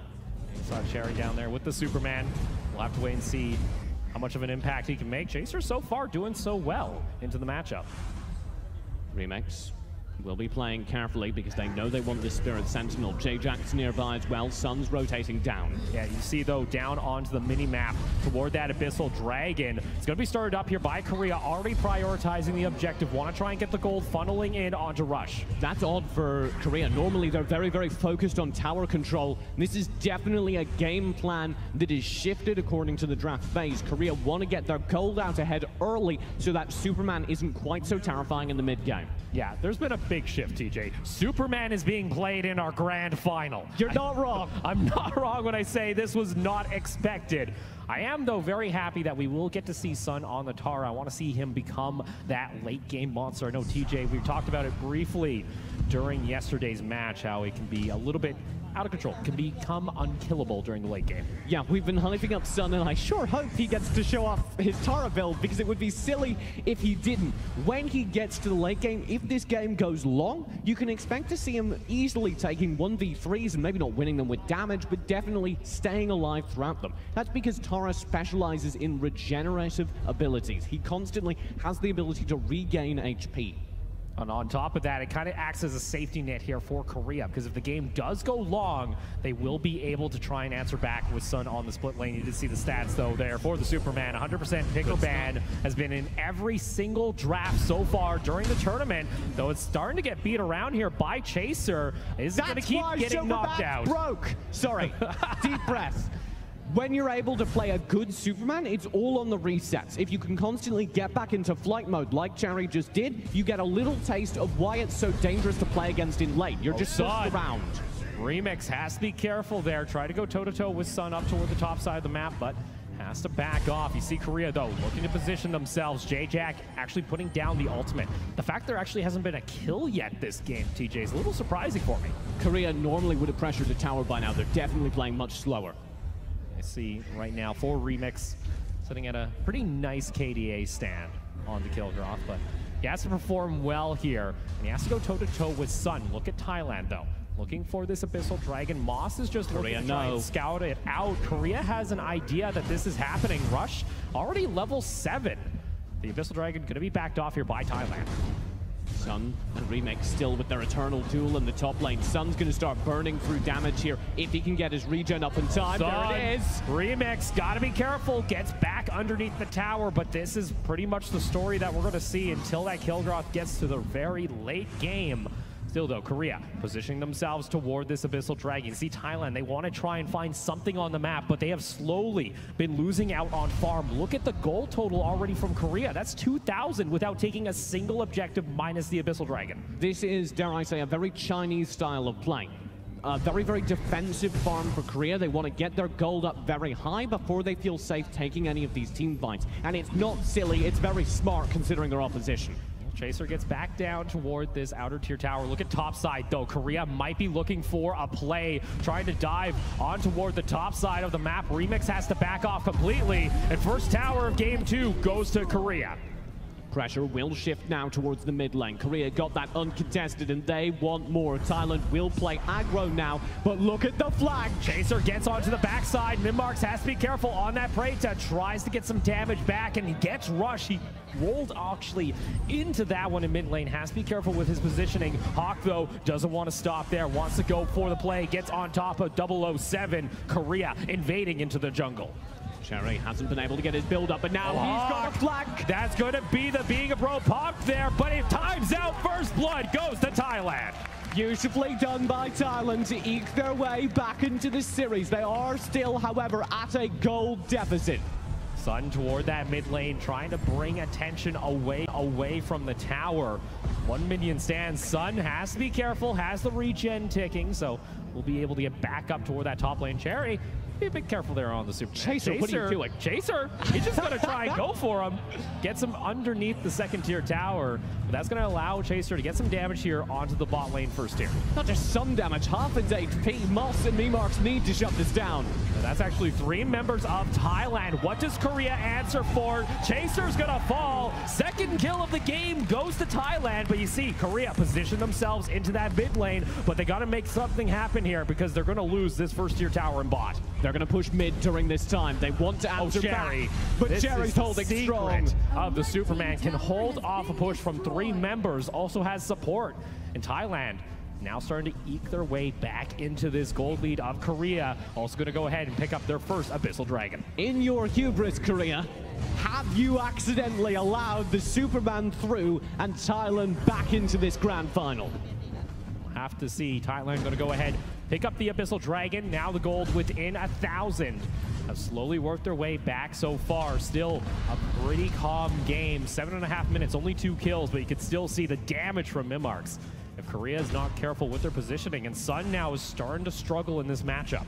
Yeah, you can see Remix is starting to get his build through, and especially for Remix, if he's able to gain gold and build an anti-heal build, he'll start dominantly winning this fight. But this is just the confidence of Sun. Pops the regen, goes for the fight underneath the tower. Look toward the bot side of the map though. Korea grouping up as 4. They want Cherry, they want this bot lane tower. They say we can't ban you in the draft, how about in game?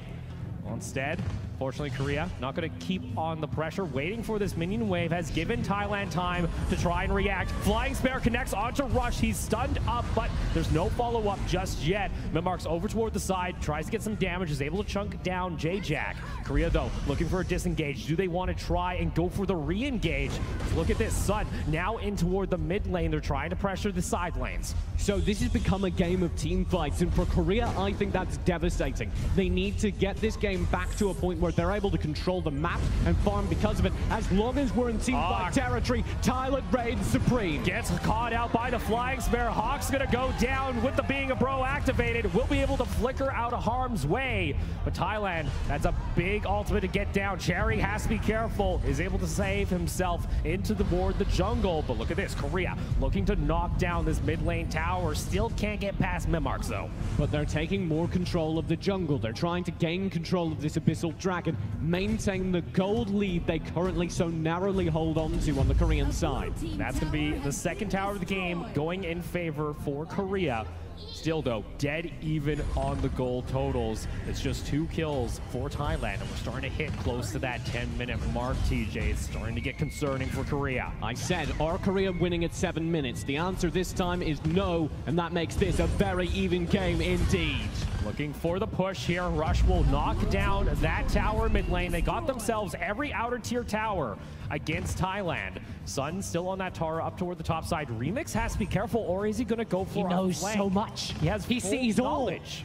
But here's the issue now. Sun's going to go check. Has to be careful. Pops his regen. Has to be back. But Remix taken down so low. And Rush will pick up the first kill for Korea. Slow and steady now for Korea. This is not their normal play style, but you can see Sun starting to leverage his late game potential. We see Moss over toward the side is going to run toe-to-toe with J-Jack. 007 is able to take down the tower. Cherry now rejoins on the Superman. And Abyssal Dragon now available for both teams. It looks like Thailand need to be careful here because Korea are looking to pressure back into the jungle.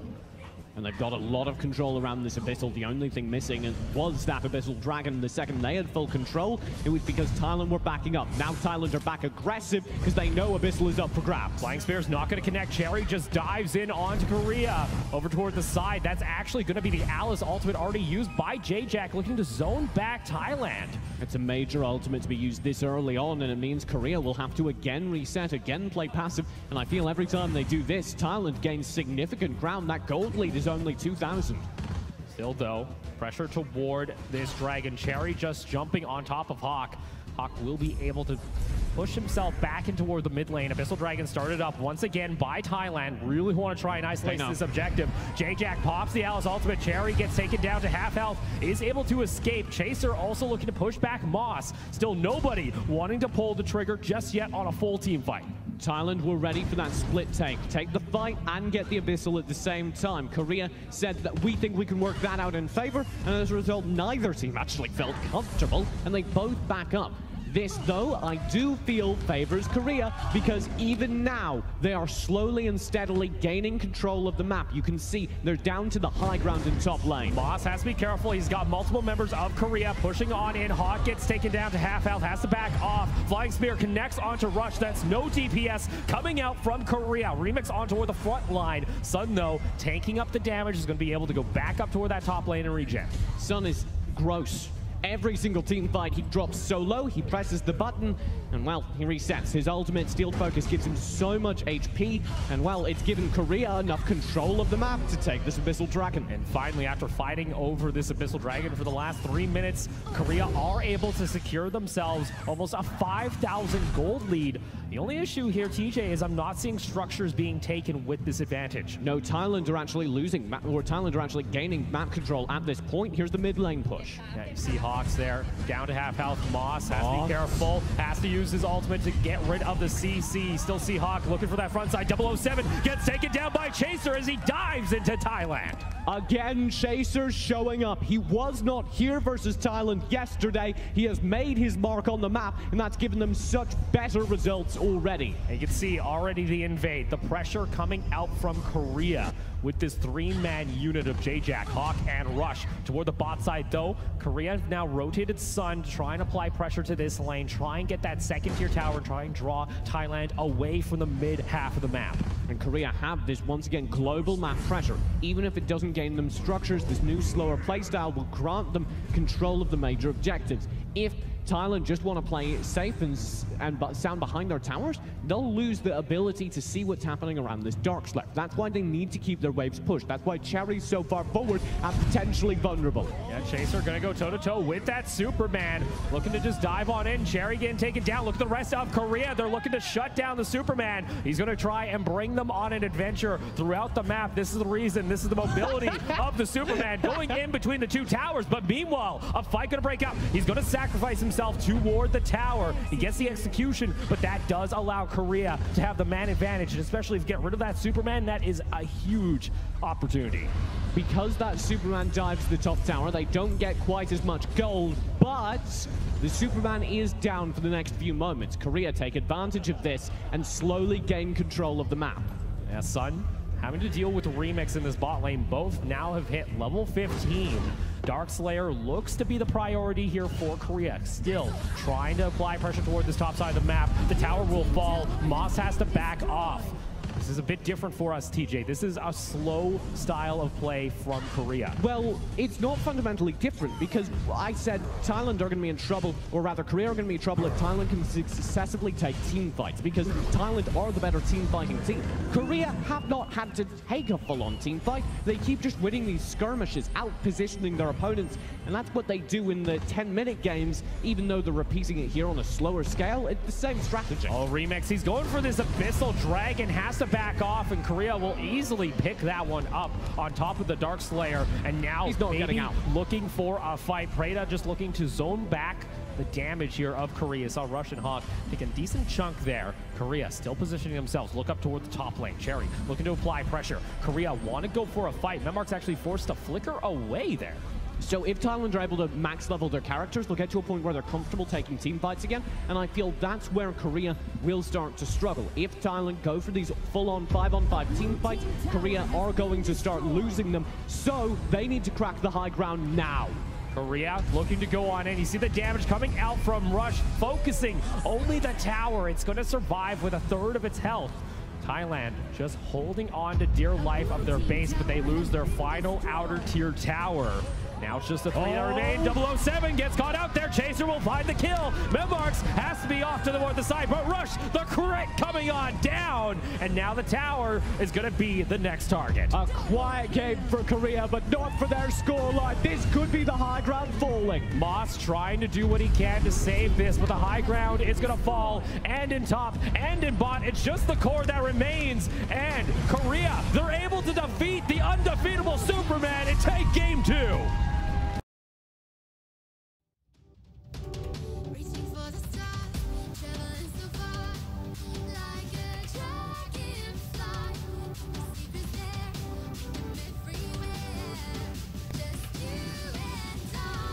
Almost have to take this Superman now that it's forward.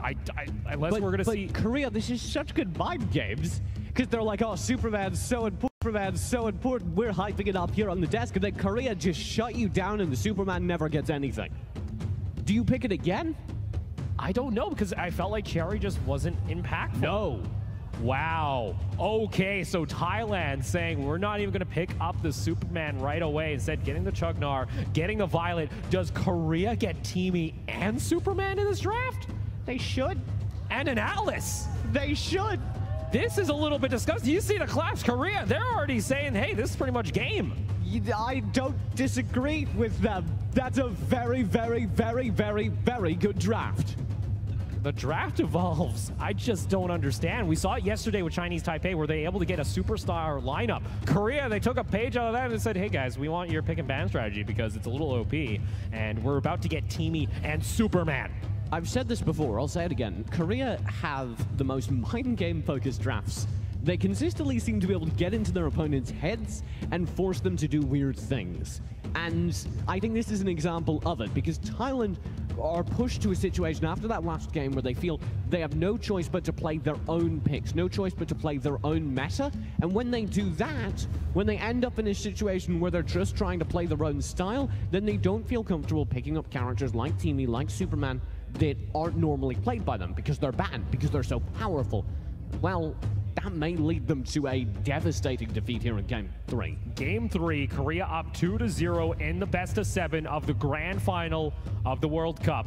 And they somehow secure Teamy and Superman, and now Alice to top it all off. I bet they run a mage this time. I feel like they could now. I feel like now it's the option to go ahead and actually run the mage. Thailand, what do they try and answer with? Do they have something in their pockets they have not shown this entire tournament to try and go toe-to-toe? You're waiting a bit late. If you have a super secret pocket strat... Yeah, you gotta do it now. This is the deadline. And they're going for Tara, Scud, Sharknard. This will give them a lot of control. Like we said for Korea, when they opted not to run a mage, they gained a lot of push throughout the entire jungle just because they could constantly pressure it. But I don't know that's the right call here. So Thailand gonna go ahead, lock in the Scud and the Tara. Korea, you're playing with my heart, son. I'm not. Last time I got so excited to like talk through the viability of Omen for 3 minutes. They put on the talent and we were both like, I guess it's happening. It could very well happen, and if Korea have a composition where they can run something silly like an Omen and make it look super viable, and we've seen them do exactly that before. But they're playing with our heart again. They're going to run a mage. Yes, it's going to be Zill, maybe in jungle, maybe in top lane. Those are my 2 predictions. Possibility is running the punish, so looking to invade after clearing out the waves for Korea. Locking in the Zill possibly. Taking their time here. A lot of decision making still on the table. Letting this run out, it would seem. They're taking their time. They're taking their patience. Yeah. Being very patient. There we go. We talked about Korean mind games. Almost every single draft cycle for them, they've let all the way down. Especially the one where they got Superman Alice. They were just like, we're going to let you stare at this. We're going to let you watch us lock in 2 of the most powerful characters in the game against you. For Thailand, the Raz coming out here as the final pick for Thailand here in Game 3. Is that the answer, TJ? Memarks has run the Raz in the past, specifically into the Grak, because when you are pulled in on the Raz, unlike many other mages, you have the utility and the knockback to survive, to stay safe.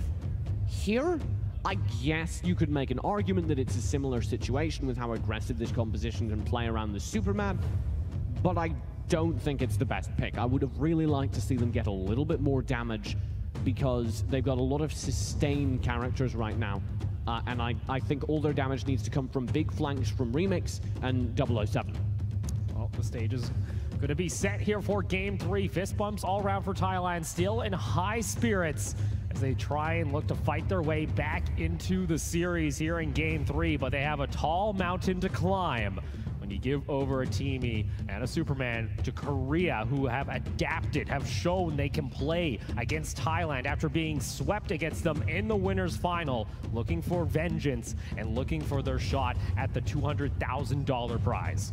A World Cup to play for, and Korea have just gotten an exceptionally good draft. Do Thailand have an answer? I guess we'll find out. Remix on the Scud is my player to watch. He's played exceptionally well throughout the evenings. If he can make something happen here, I guess I'm excited for him. I'm interested to see how Cherry does on the Tara as well. We saw Sun do all right with it. It was able to exert pressure, and that was the key factor with it. Maybe they can use that to try and draw some attention to the side lane. But either way, we're going to go ahead, load on into Game 3 of our grand final. Korea looking to go up 3-0 in the series and look to take Game 4 afterwards to secure the World Cup title. Chaser already going to start off by pushing Moss back, but still no real follow-up at level 1. By the way, Superman's very good, because what you can do is consistently push people out of position. Consistently, you have more knockback than any other character and more mobility than any other character. Now that Chaser, a very good Superman player, is playing him, watch for him to constantly get behind enemy lines and push them back. I know the first time that I ever cast with you, TJ, we were talking about Superman. You say you're pretty much forced to not be able to play your character when you're into the 1v1, especially if you don't have any kind of slows or knock-up. If the Superman gets the cooldown cycles going, just constantly knocking you back, you can get in a situation where you're basically infinitely stunned. I see Korea, a little bit of a late invade after taking the buff away from Thailand. Going to come on back toward their jungle. Rush looking to farm up, going to be on the slims this time, so going to be looking to help set up plays for Chaser. Either way to the side, going to go ahead and clear this out. We do see J-Jack might have to be careful here. He's getting pinched on in toward the river. This is too far. See him getting caught out here. Thailand looking for the kill, but the double stun comes out. 007 though on the Violet. Going to help secure the kill. Kill credit goes on to Moss. Beautifully done by 007, knowing exactly where it can be to finish off that pick for his team. And Korea, despite a very good draft, are now in a situation where they need to start turning things around because Thailand's early game is so important. Korea need to stay in control of their jungle. They can't take major team fights while doing it, so it's all about individual pickups, stopping Thailand before they feel comfortable grouping up. The fact that Thailand at any point in this game are ahead means they feel comfortable enough to do this, take major objectives, like the Abyssal Dragon, and take team fights should Korea challenge for them. Well, Abyssal Dragon We started up here on toward the side of Korea as they are going to go ahead and pick that one out. Memmarks has to be a little bit careful there. Got stunned up. Ends up going back toward Korea.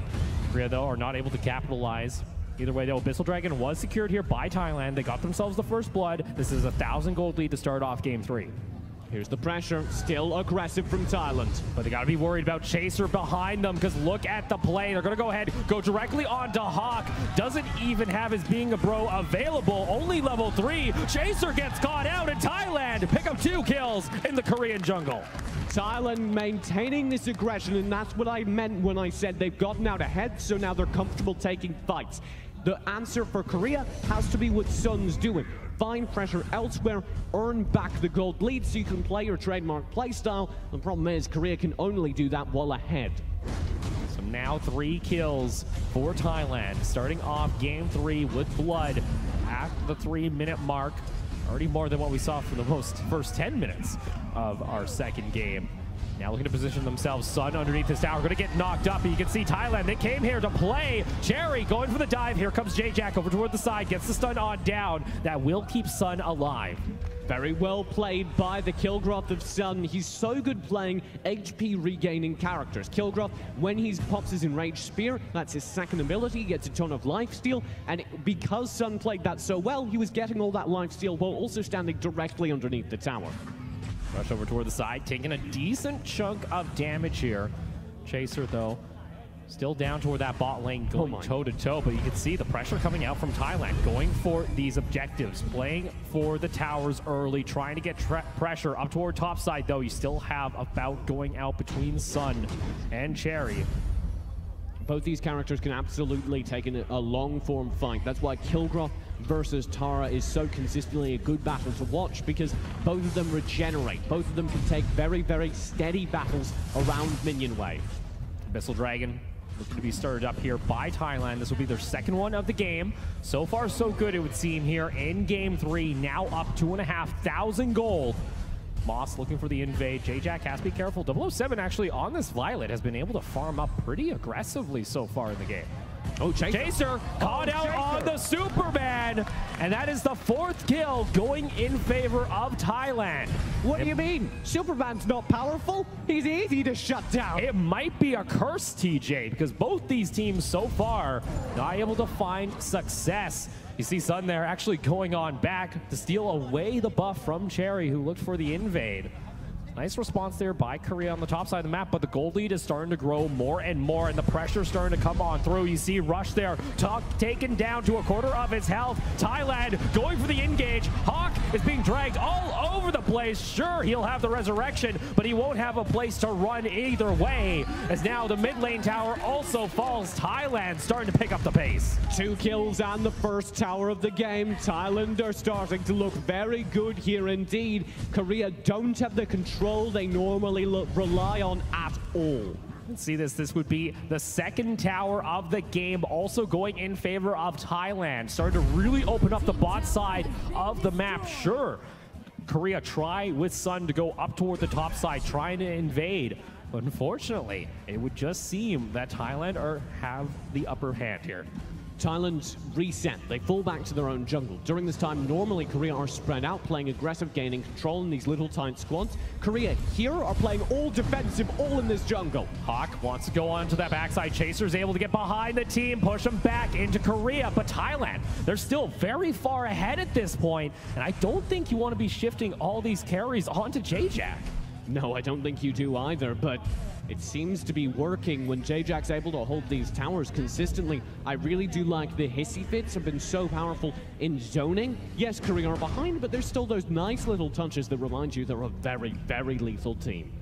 And Mark's going to go ahead, come down towards the bot side of the map. You saw that KDA just a little bit earlier, 7.2 so far during the playoffs. Looking to add a little bit more because the tower's going to fall, and Thailand going to go for the fight. Find 2 members of Korea, and even with the Being a Bro, that makes it 3 for Thailand. 2 players are resurrected and 2 are sent back to their graves. This high ground tower is going down, and Thailand have the base wide open. That's a 7-minute high ground tower. This is something we would see Korea, Thailand looking to get themselves back into the series, taking game 3.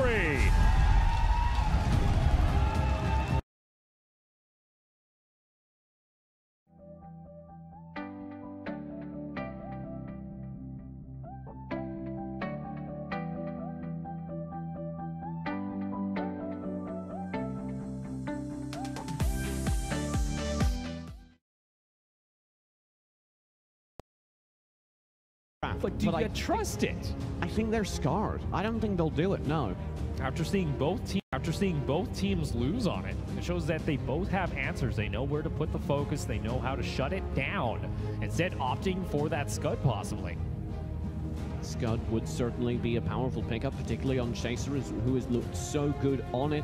I could also see an Irie coming through here to complement the Scud. I'd like to see them, though, start building for a little bit more HP. Maybe go for what I've described multiple times as a home base composition. You get the Alice here, and then you use that Hissy Fit as a place you can play behind from. Push forward, retreat behind it. Instead, wow, Korea go for the Tara. Tara gonna get locked in once again for Sun. And still no sign of this Superman. Now for Thailand, might as well go ahead and look to possibly pick up that Superman if they want. Maybe go for a mage for Miamarks. You know, what are their options here? I want to see them pick up a good mage from Miamarks, but you can do it relatively late in the draft because Korea have already first picked a mage. So instead, prioritize your split lane. Yes, get this Kilgroth, and maybe find a little bit more HP to protect 007 on that Violet whip. Kilgroth being covered here by Thailand, still taking their time. Remix had a pretty good showing on it in the last game. Still, though, for Korea, have their two side lanes already picked up with that Scud and Tara. Still deciding exactly what they want to go for. Would nice to be picking up a front line here. The Moloch actually hasn't been shown here yet. Instead, opting in for the Arduin. Yeah, okay. Arduin or Malik both kind of fill the same role. I actually prefer the Malik, but the difference is minor. You play them in the side lane, they have a lot of HP, they fulfill both of the objectives I was setting forward. They match both criteria. Now for Korea, possibly looking at the Slims once again. This would be fun. A melee jungle would be interesting because they've hovered two so far, and both of them are melee. Wow. Yes, Nakroth coming through. Superman, does he? Yes, he does. Oh my goodness, we don't have a Superman in our draft during the grand final. Huh. Miamarks will come out as the mage over on Raz. We said that he likes playing that into control-focused compositions. It's got a little bit more survivability than many mages. I think that's still a viable concern given the dive that can be offered by a flash as well as the Nakroth. Now looking here, TJ, what is the overall game plan here for Korea, especially when you're running the Nakroth? High mobility, pressure all the sides at once, wheel that Alice through to take a major fight, keep a squad going, maybe Flash, Alice, and I would say Chaser if I had to make the call. You can put Rush in there as well, and have that squad pressure side lanes. Pick up individual fights, don't go for full team fights. During that time, your other two players, probably Rush and Sun, are pressing the enemy jungle, using those double punishes to constantly steal smaller camps, constantly gain knowledge of what your opponent is doing. That is Korea's win condition. However, Thailand have shown themselves to be excellent at grouping up early, forcing Korea to take these team fights and, well, winning them dominantly. Well, we're going to go ahead, load on in for Game 4 between Korea and Thailand. Thailand looking to tie up the series to 2 games apiece and look to try and extend this best of 7. Meanwhile, though, for Korea, they're looking to answer back after being taken down in a perfect 7-minute game, the shortest game of the entire tournament against Korea with a win. I don't think I would ever say that, TJ. I didn't expect it either. Here we go. The tie game potentially for Thailand, but they need to start this now, and they need to start by securing an early.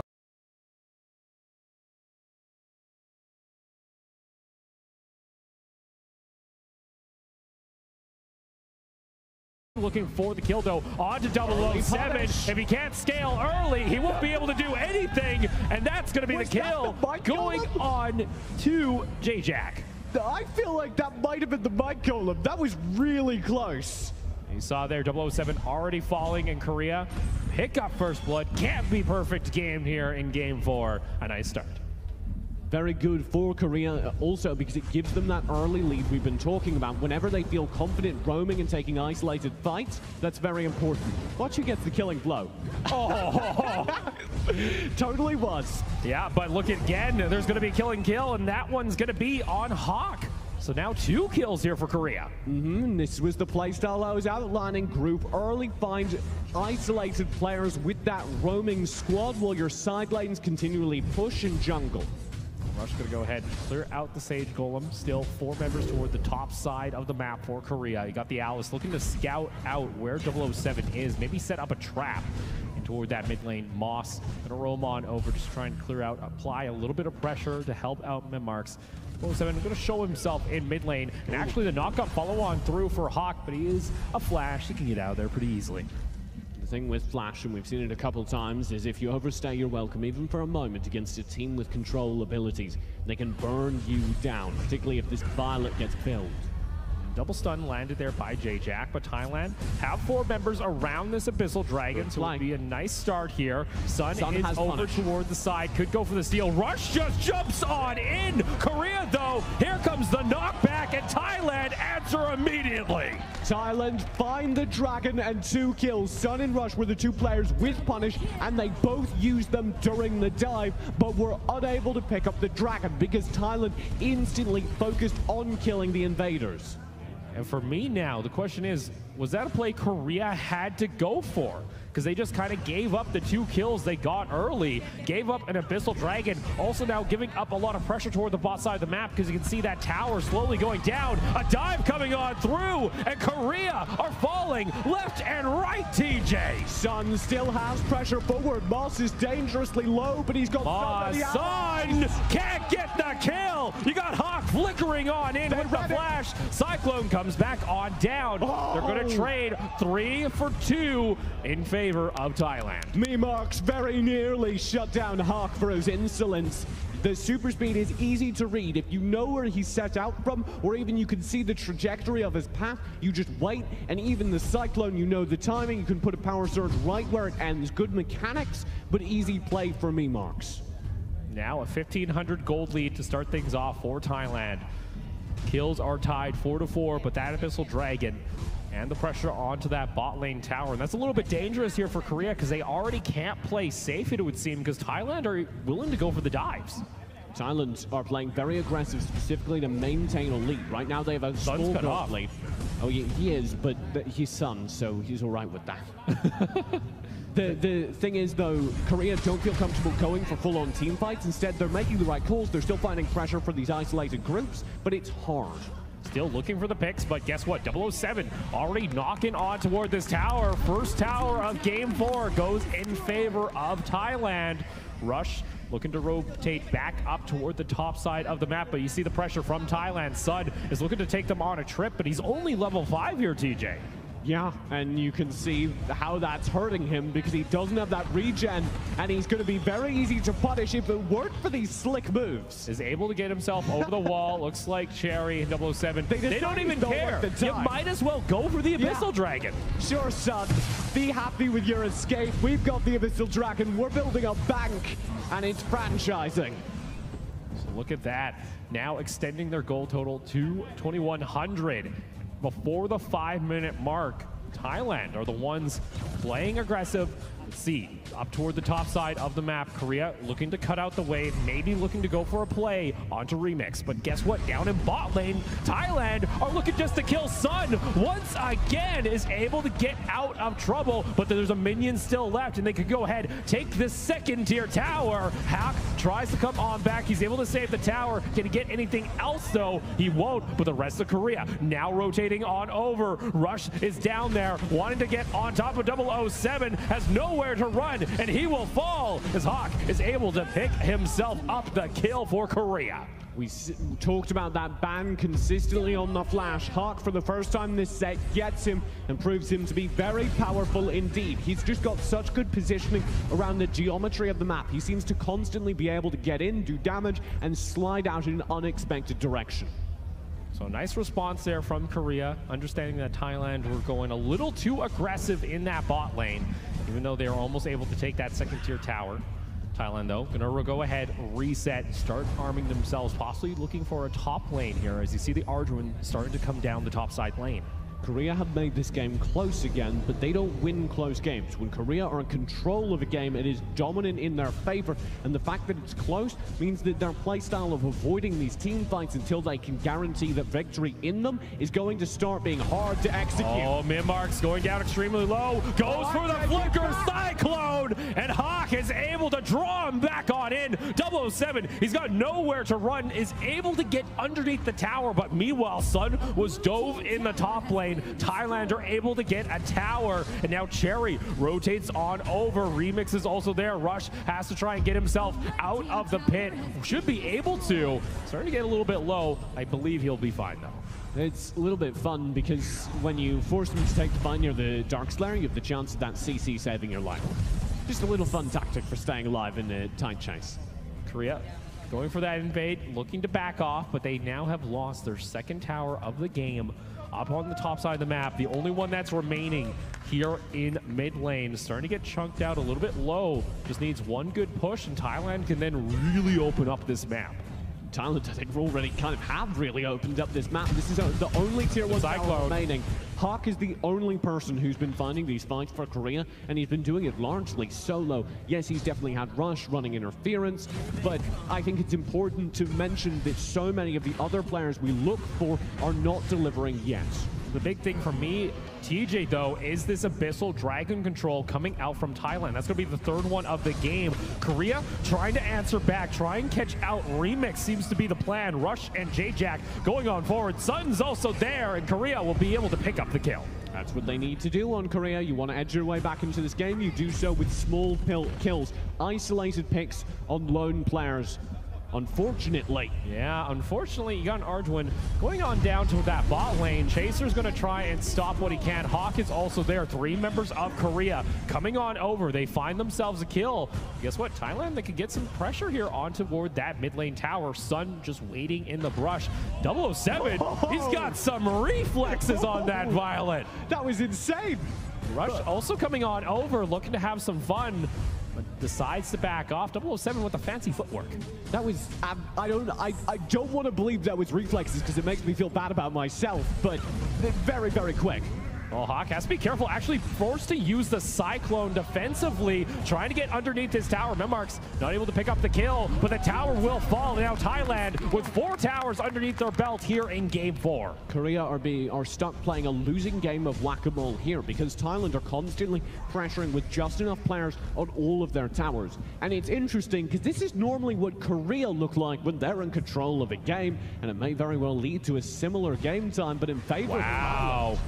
All right, Dark Slayer Chaser has the call. Going to be started here by Thailand. Chaser knows this is happening. Doesn't have a whole lot he could do. Rush comes on in. He steals away the Dark Slayer. 007 will fall. And it is a nightmare here for Thailand. Korea maybe turned the entire game around with just that. One man dives in. I think it was Hawk to claim it, and it might have saved them the game. It was actually Rush there securing the Dark Slayer, and you know what, when we talk about key players, TJ, that is who we want to look for, the hero moments, and that might be what it takes to get them back into Game 4. J-Jack, though, has to be careful himself because he's got a Killcroft right on top of him, and Remix is looking to make some food for himself, picks up the kill. We said that might be what gets you back into the game. I said so with very, very loose phrasing because you are not back into the game just yet. You still are in a situation where Korea are playing with very few towers and very little map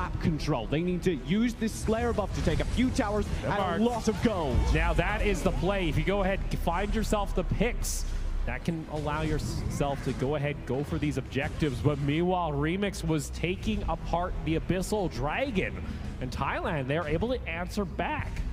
Yeah, Thailand's consistently finding control, what little they can, of the map.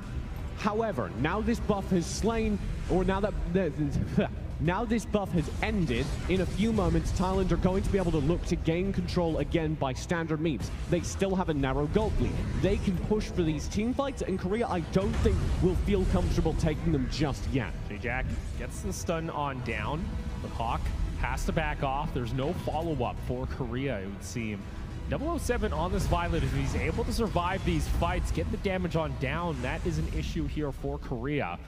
And still Thailand sit 1,000 gold ahead. Remix still pressuring up toward this top side. Rush is going to try and answer, going toe-to-toe, but just looking to harass him, just saying, hey, I'm here. So the thing is, he's just used both his ult and his secondary ability. Remix has no lifesteal. That was so expertly baited out.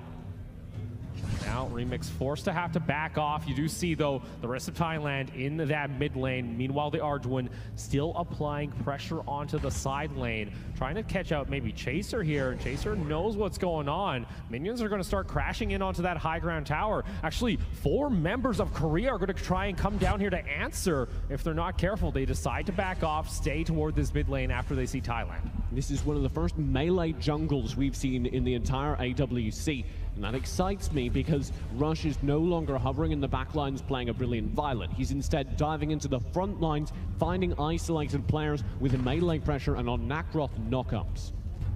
3 members of Thailand looking to set a trap, though, toward that mid lane.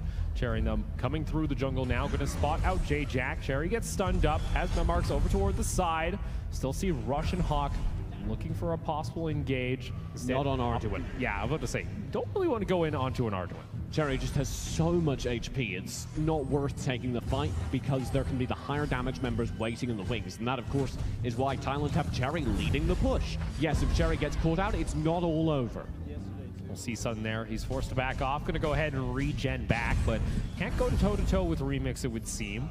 Is Korea going to go ahead, clear out their Might Golem. 12 minutes on the clock. This will be the 5th Abyssal Dragon for Thailand. If they're able to secure it, the Dragon control this series, I got to give it to them, has stepped up. And it's because whenever Thailand are in control of the game, Korea don't want to take the major fights around the objectives. They don't feel safe taking team fights versus a team that's so good at them like Thailand. I guarantee when their match notes somewhere it says don't take 5-on-5s. The Mark's going to go ahead, try and pressure in through the side lane. Hawk looking to just clear out the minions. 007, got to be careful. Rush jumping all the way back. Cherry able to cut off J-Jack over toward the side. That's going to be the Owl's ultimate coming on down. 007 has overstepped, and he's going to get taken on down by Hawk on the flash. Beautifully done by Korea to exploit an opportunity, and Cherry may still offer another. Cherry's still sitting around half health. Meanwhile, up toward the top side, though, you still have Remix pressuring in on Sun. Is able to go for this 1v1 pretty comfortably. That's going to allow Thailand to get some pressure in toward the jungle, steal away the Sage Golem. Remix will play back. Staying safe in the face of so many Korea players. This is a very, very close game. Cherry going on over toward the wall. Rush is just stealing away the jungle himself. Trying to apply some pressure, trying to split up Thailand, it would seem. Still in mid lane, though. It is a squad of 2 members just keeping up the push. Sun going toe-to-toe on this Tara. He backs off when he sees the enraged spear. The life still coming through from Remix. That's no longer an interesting fight to take. But the fact that he lasts so long is, of course, just pure Tara. And watch for that build to get even more tanky as we edge towards the late game. Yeah, you see Moss's health bar right now. Trust me, that Tara is going to have pretty much double that if we get to the late game. We've seen it a couple times coming out from Sun.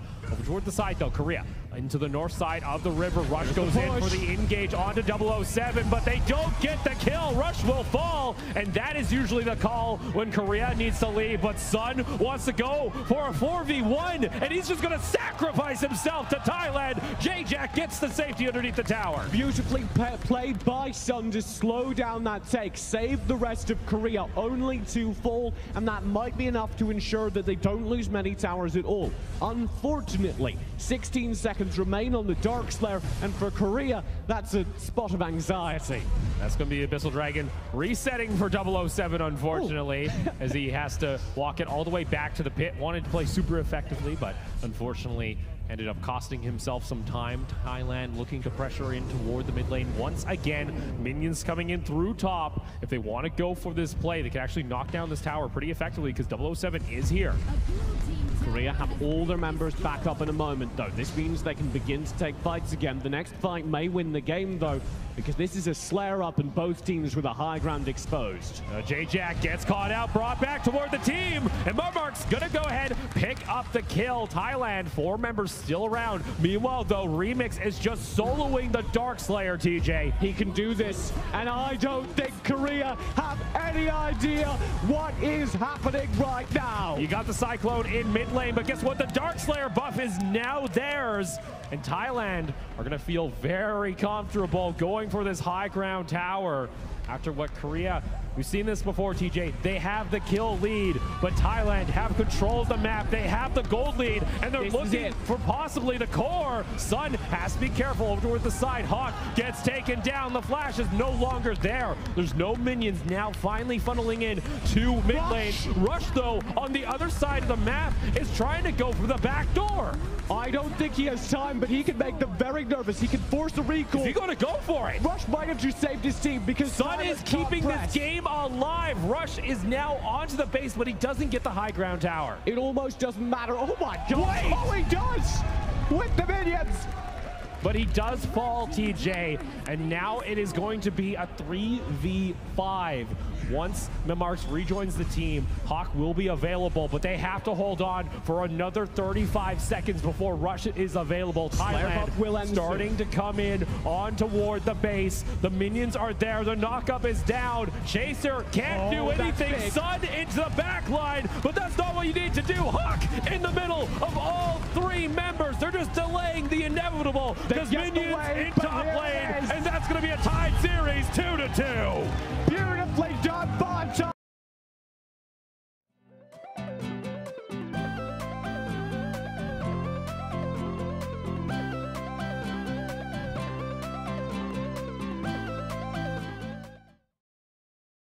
Concerning, TJ, because then again 007 he can go ahead and pick up the Violet. Rush, he was able to make some decent plays there on the melee, but unfortunately it just wasn't enough. There's the Slims being banned down. That is curious. Korea banning him. I genuinely don't know.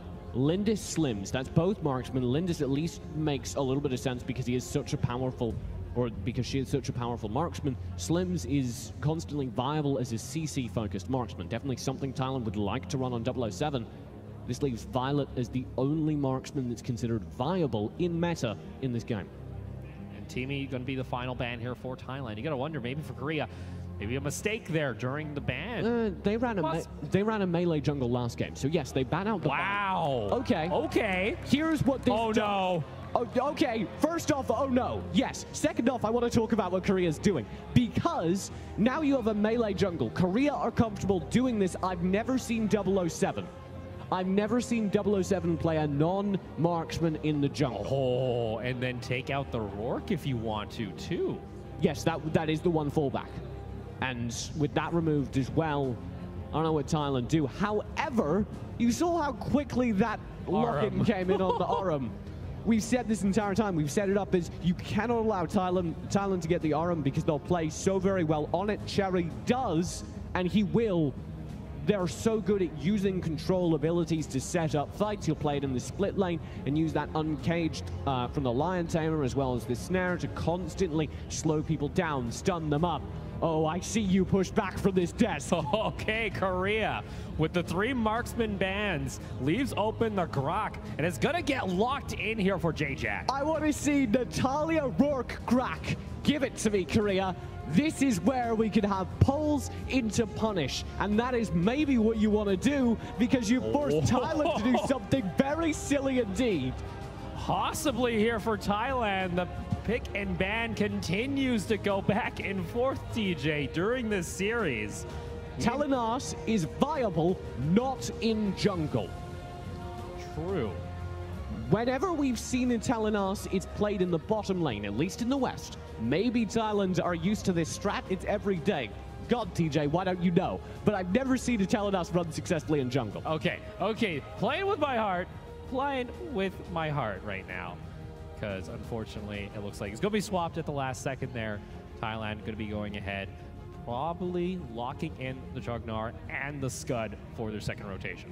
What are they running in jungle? The question remains unanswered for Thailand. At this point, they don't have to show it yet. They know they're going against a Roar. It could be that Telenas, and they just had a little reality check where they went, wait, we don't need to pick a jungle yet because we can pick it last. They've already got the role filled. Maybe they wanted to hear your advice, TJ. They were waiting for me to tell them it wasn't viable. Yeah, I'm sure that's exactly where Thailand are at. Korea, by contrast, they're still building a great engage composition. And this from Korea too. This is a pretty quick pick and ban phase. A lot of the time they like to run out the clock. These time, no head games here. No, this is serious. They say, all right, this is what we want to play. This is our plan. Going to pick up the Kilgroth as well as the Malak. Kilgroth will allow them to penetrate through any CC. There's your answer to what's being run in jungle. Kreknak will have a ton of dive. That drone drop ultimate lets him go into flight mode before diving forward in a burst. That'll be very, very powerful, specifically for killing off squishies in the back line. There aren't a whole lot over on Korea, though. Okay. Thailand, the Murad. Natalia will be the final draft for Korea, I suspect. They can still change it up, but we've seen it play so well with that Grak. Murad will allow a dive onto the Natalia. Again, focus on the squishies. There's a reason that Korea kept that Natalia till the final pick, because it means that Thailand haven't built a roster to deal with it. Still, though, could possibly also go onto that Liliana. We saw Hawk play it a couple times. I would prefer the Natalia. I feel like he'd like that too, because you get that Wombo combo. It's going to get locked in here for Korea. This is a grand final, because this is an entirely different draft from what I would have expected coming in. You see no marksman allowed in the jungle for Korea. They pick up the Rourke and they ban literally everything else that could be viable. After some soul searching, Thailand settle on a Murad, something that was viable in the jungle for a long time, but certainly hasn't been as of late. And on top of that, TJ, second game now that the Superman has gone through the entire pick and ban unselected. The second game in a row. I hadn't even thought about that, but you're right. Superman through the entire pick ban. He wasn't banned, he wasn't picked, and after both teams have no success with him, I guess they decide he's not meta anymore. Coming to you to your solo queue, no longer Superman bans. Well, that's not true. Oh, you don't know. Hey, maybe they're like, you know, Korea and them, they didn't play it. It's fine. We'll just let it through the pick and ban, and then it'll come on over and stomp your solo queue. But still, now you're looking at Game 5. Both teams tied 2-2 in the grand final. We're already seeing more and more surprises come through the pick and ban even now. Watch Cherry on the arm. He, for me, is the star of the Thailand show. Should he find major lockdowns, Korea are going to struggle to keep their players alive. Having said that, I favor the Korean draft. With every character except Murad, the Grak will have no trouble punishing and will consistently be able to set things up for major Natalia plays. Yeah, that combo that we saw them run early on into the tournament was disgusting, but we're going to go ahead, load on in to Game 5 of our grand final. 2-2 the scoreline. Winner here moves in to Game 6 with the ability to close out the series. Cherry already keeping watch. This is what you want to see from the Aurum. J-Jack will probably stay paired with whoever they're focusing on funneling to. Watch for the Natalia in the early game. If they get shut down early, that could be very, very bad indeed for Hawk and the rest of Korea. I'm interested to see here, though, on this Rourke, because for Rush, I want to see how he plays this, because he's known for his fast farm, and if he can funnel in that gold onto the Rourke, it can be a bit disgusting. Yes, if Korea get the Natalia in the mid-game amped up, they're going to be doing gross amounts of damage. If they get Rourke in the mid-game amped up, they're going to be doing gross amounts of damage. As we shift towards late, Natalia will be easier to defend against, and I think the Rourke will kind of peter off in terms of damage. So, you end up in a situation where, again, we're looking for Korea end the game quick. Got to, looking to go in onto 007, are able to steal away the camp, and also now onto the stage golem. J-Jack is able to land the hook, and 007 jumps right on into the battle, but has to back off immediately. Mimarks going down extremely low. Korea cannot find the kill. Hawk finding so much damage on that Natalia. The big AoE ball applies as slow as well as damage. So it functions extremely well even in the early game. When I said there was a combo, you were obviously thinking about the ultimate combo with the World Devour. You don't need to do that. You can hook people in, hit them with the slow and big damage burst, and you're doing an equally large amount of damage in the early game. Still, though, a little too early for the combos just yet. Just now hitting level 4 on the side of both teams. Abyssal Dragon looking to be started up here by Korea. Ooh. Another hook lands, and it's on to Moss. J-Jack, this is why he's disgusting on the pick. First blood to Korea in Game 5. Beautifully done, and they're pressing forward. You don't need Abyssal now. You need to take away Thailand's Oh my goodness! 007 gets caught out again. Hawk with the ultimate. God. He gets on back toward the side, but Rush will pick up the kill. Wonderfully done by Korea, but they're in trouble. Cherry pushes forward. Rush has to be careful. Here comes the shock, though, in response by Korea. 4 kills now at 2.5 minutes. Chaser is perfect on the Malik. The shock ultimate comes through. He has a cleave onto 2.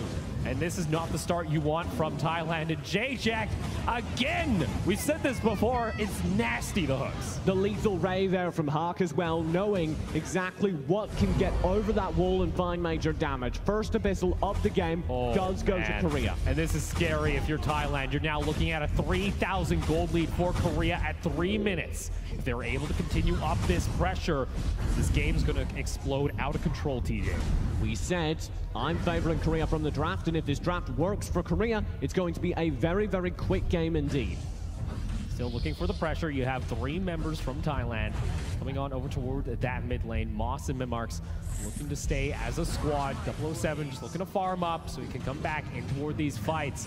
Korea, though, already looking to set up pressure. And this is actually, I believe, one of our, I think it's our second pick so far in the AWC. And there's not a good reason really for it because honestly, it has only a 0% win rate. Oh, here's pressure. Hawk gets knocked out, and that's going to be the kill. The World Devourer comes on through, but then Natalia was already gone, TJ. The combo isn't there, and Rush is going to be slammed down by Remix. And you could see another dimension. That's the big AoE ability from the Murad. It applies as slow when you enter or exit. It's a bit like a mini Malik ultimate. There it actually found a kill because Rush, when he tried to leave, get back from the fight, he accidentally crossed the line and was slowed to the point where he couldn't survive. For that, it is going to be at least a tower here for Korea up and toward the top side of the map. Sun is able to exert pressure with the kill drop down in bot lane, though. We're gonna have to see how this ARM plays out because, again, it's only our first or second time seeing her during the tournament. I think this is the second time it's been actually picked overall. It's usually banned every other time.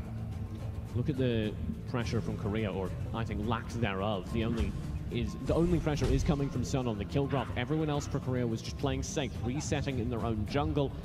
It's not what we were asking for. I want Korea to keep the isolated pickups going. Yes, you see an RM isolated bot lane push, because when they can find those pickups, they win games in 7 minutes or less. We saw J-Jack there looking to come in through the jungle. It seems to be the plan from Korea is instead look for picks, trying to isolate members of Thailand, then look for the objectives afterwards. But still, they gotta find the picks to begin things off with. Abyssal Dragon gonna be started up here by Thailand. 007 will be able to secure it. It was dangerous. They had very little control, and indeed members of the Korean team prowling on all sides, but they still managed to get it thanks to good play from 007. And now here comes the push. See the arm toward the side, just using the AoE to clear out the wave, though the tower does fall to half health. Korea looking for another push, trying to out-rotate Thailand and try and get more map control with these towers. And this is where not having a ranged marksman starts to bug Korea, because they don't have the capacity to burn down those towers on individual pushes. They're going to need to wash up against it multiple times with wave. You saw there on the other side of the map, Sun gets taken down by Moss, and now in mid lane, Thailand are also able to pick up the kill onto Hawk. Maybe looking for a little bit more. Gotta be careful though if you're on the side of Rush and J-Jack. J-Jack looking for the hook. Still 4 members looking to come on in. World Devourer is gonna get interrupted. J-Jack is gonna fall. The Maraud now into the backside is able to get Rush down to half health, but a nice response here by Thailand. Korea still has a gold lead, but that will not last, as now Thailand can clean out both the opposing jungle and their own. There is a lot of standing gold on the map, and provided you don't let your golems reset, it will be pretty easy to clean up for Thailand. And this is scary for Korea, because you mentioned they need to be playing for the objectives. They need to make stuff happen on the map. But meanwhile, the Scud in top lane is going to be able to pick up the kill on the tower. So top lane, that tower goes down. Mid lane, there's a lot of pressure again, and so much of it is coming from this Raz. Memarks, we've questioned it a lot. I posited that it was primarily a defensive pick for Memarks. What we've seen here is finally some of the aggressive potential of Raz. He's consistently managing to push people back, toss them around, force them out of their comfort zone. 007 clearing out his jungle. Still see the plan for Korea. Grak hiding in the brush, looking for a play. Hook comes out, doesn't find its target. The thing is, if your entire play revolves around J-Jack landing hooks, and you don't get those hooks, you don't have a whole lot of play left. Chaser and them rotating on over. Sage Golem going to be brought on back, trying to steal that one away. We'll go on over. I think 007 still got it. I think he actually secured that.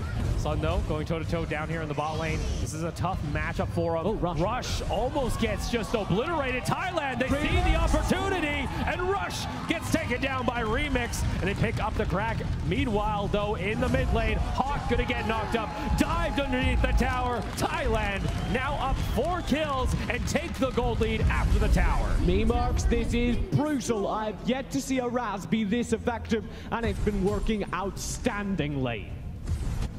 Now for Korea.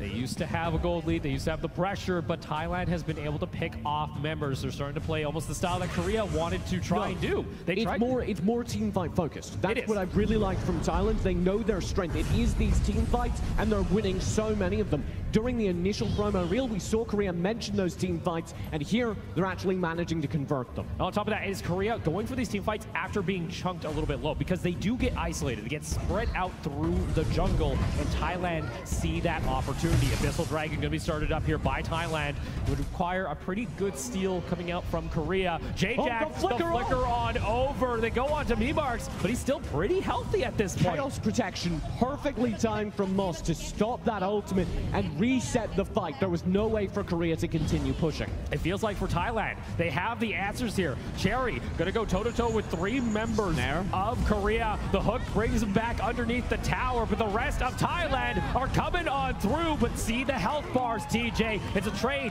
back and forth, a 1-for-1. Rourke being extremely low. Rush has to back underneath the tower. 007 though coming on in. Rush is able to avoid the damage. He somehow knows the spacing of that temporal turbulence and dodges out, stays alive. Here's the minion wave. Another push coming on through. Hawk looking to clear out the wave, but it won't be enough as 007 is able to pick up the kills. However, for Korea, they held the tower, and the question is that worth it? I would say no.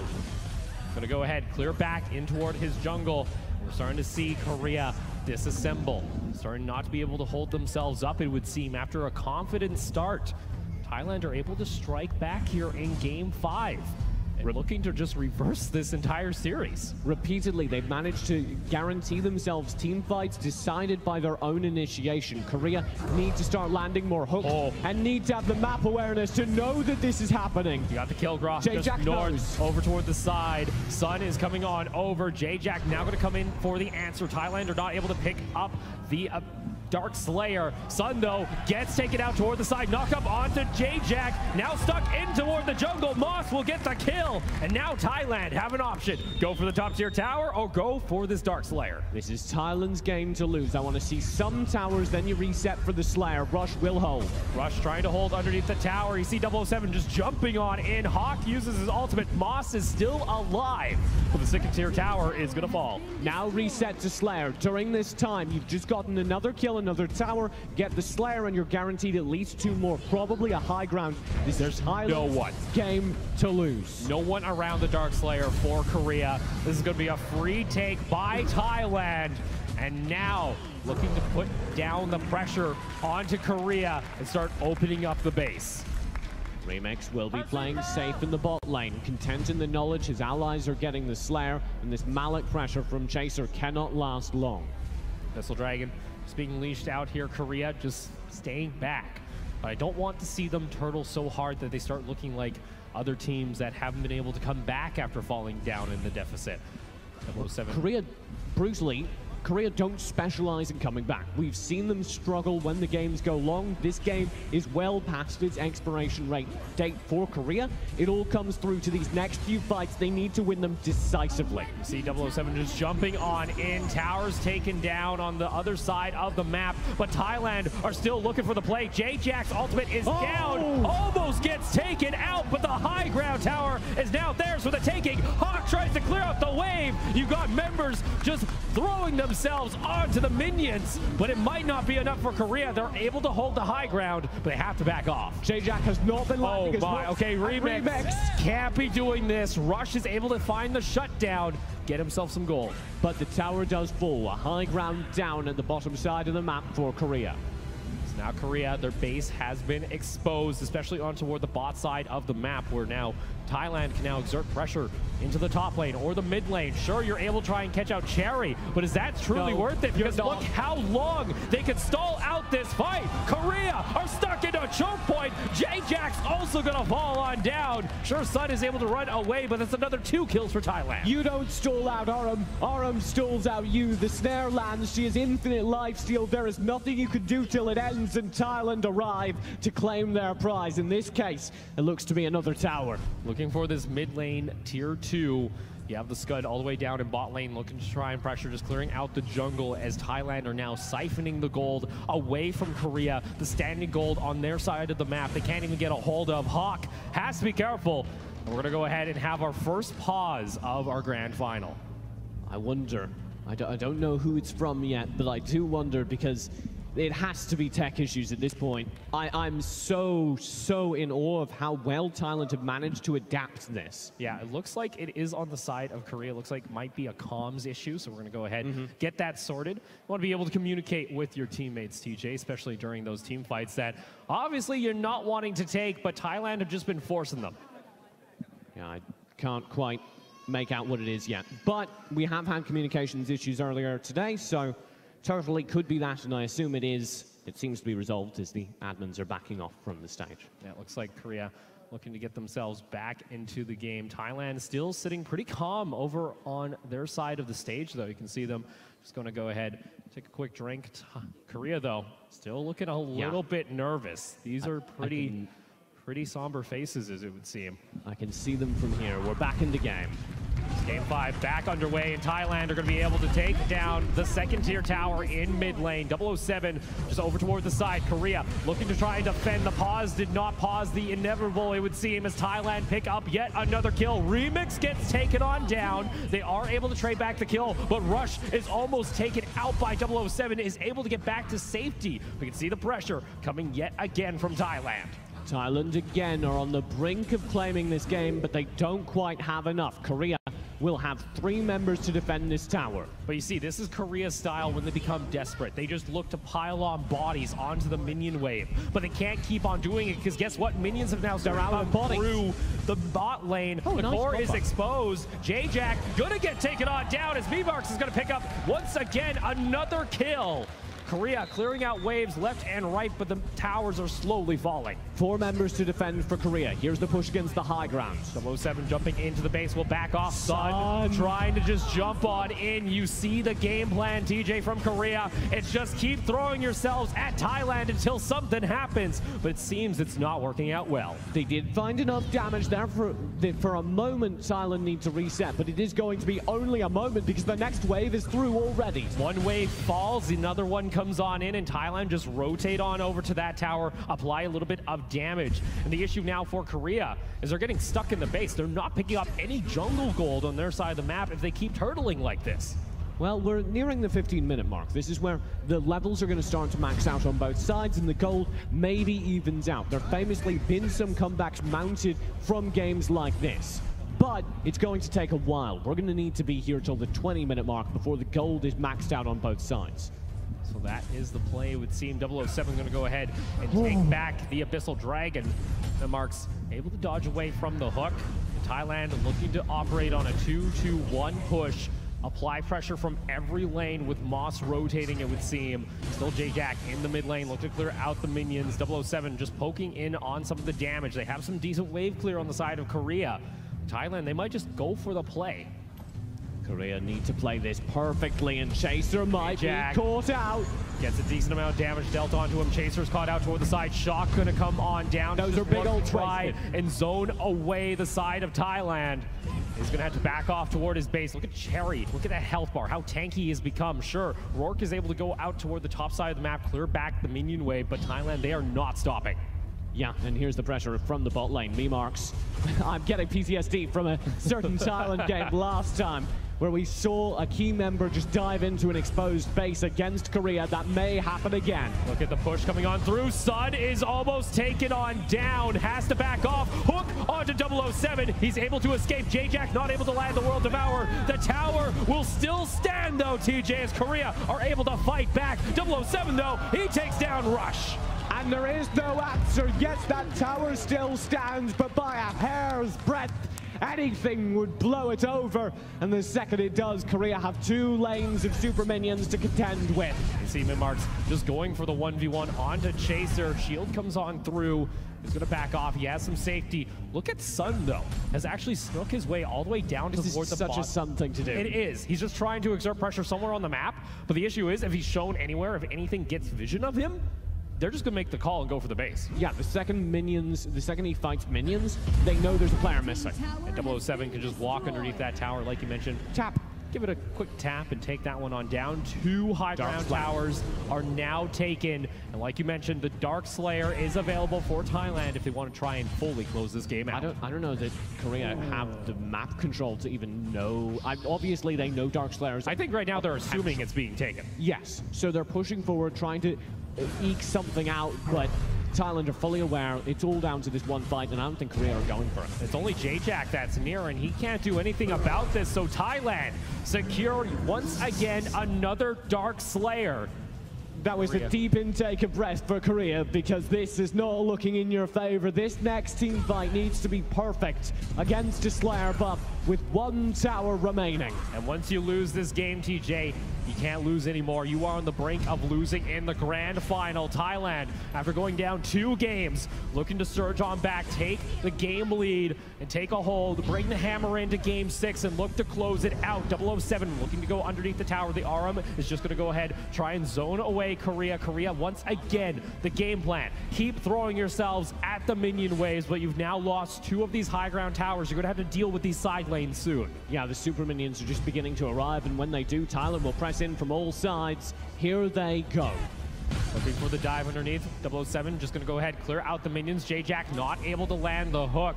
And Cherry just jumping on over toward the side. You see the pressure split across the lanes. 007 underneath. Korea's low. The shock comes on through, but they take down Chaser. World Devourer from J-Jack. But guess what? The minions back door with the help of the Scud. Beautiful!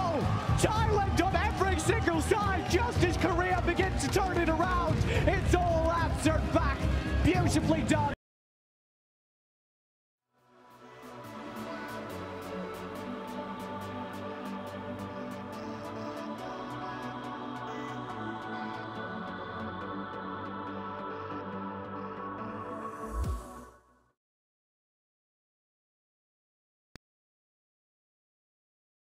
Yeah, looking at the Scud and possibly this Alice pickup for their second rotation. It's going to go ahead and get locked in. Chaser, Hawk, both managed to lock in what they want. I think that's a big pickup for Hawk, because that gives them, like we said, a better defensive outlook for Korea. They don't need to go for these fights because a single hissy fit can dissuade a dive. Thailand, though, what do they want to try and pick up? Want to try and get... Yeah, they might just go for the Maraud again. I would be surprised, because like we said, 007 did seem a little bit shaky on it at times. He certainly played well on it, but it was not where he has been comfortable previously. The Kilgroth I asked for does come through. The reason you run Kilgroth Jargnar is Alice, and that's been meta recently, and it's very fun to see. A little bit of change up here, though, from Thailand, opting to get the Crixie for themselves. Remix will get his Kilgroth. Side, though, of Korea, what do they want to try and bring out here? Do you try a new pick? Looking at possibly this Lubu. They still don't have a mage.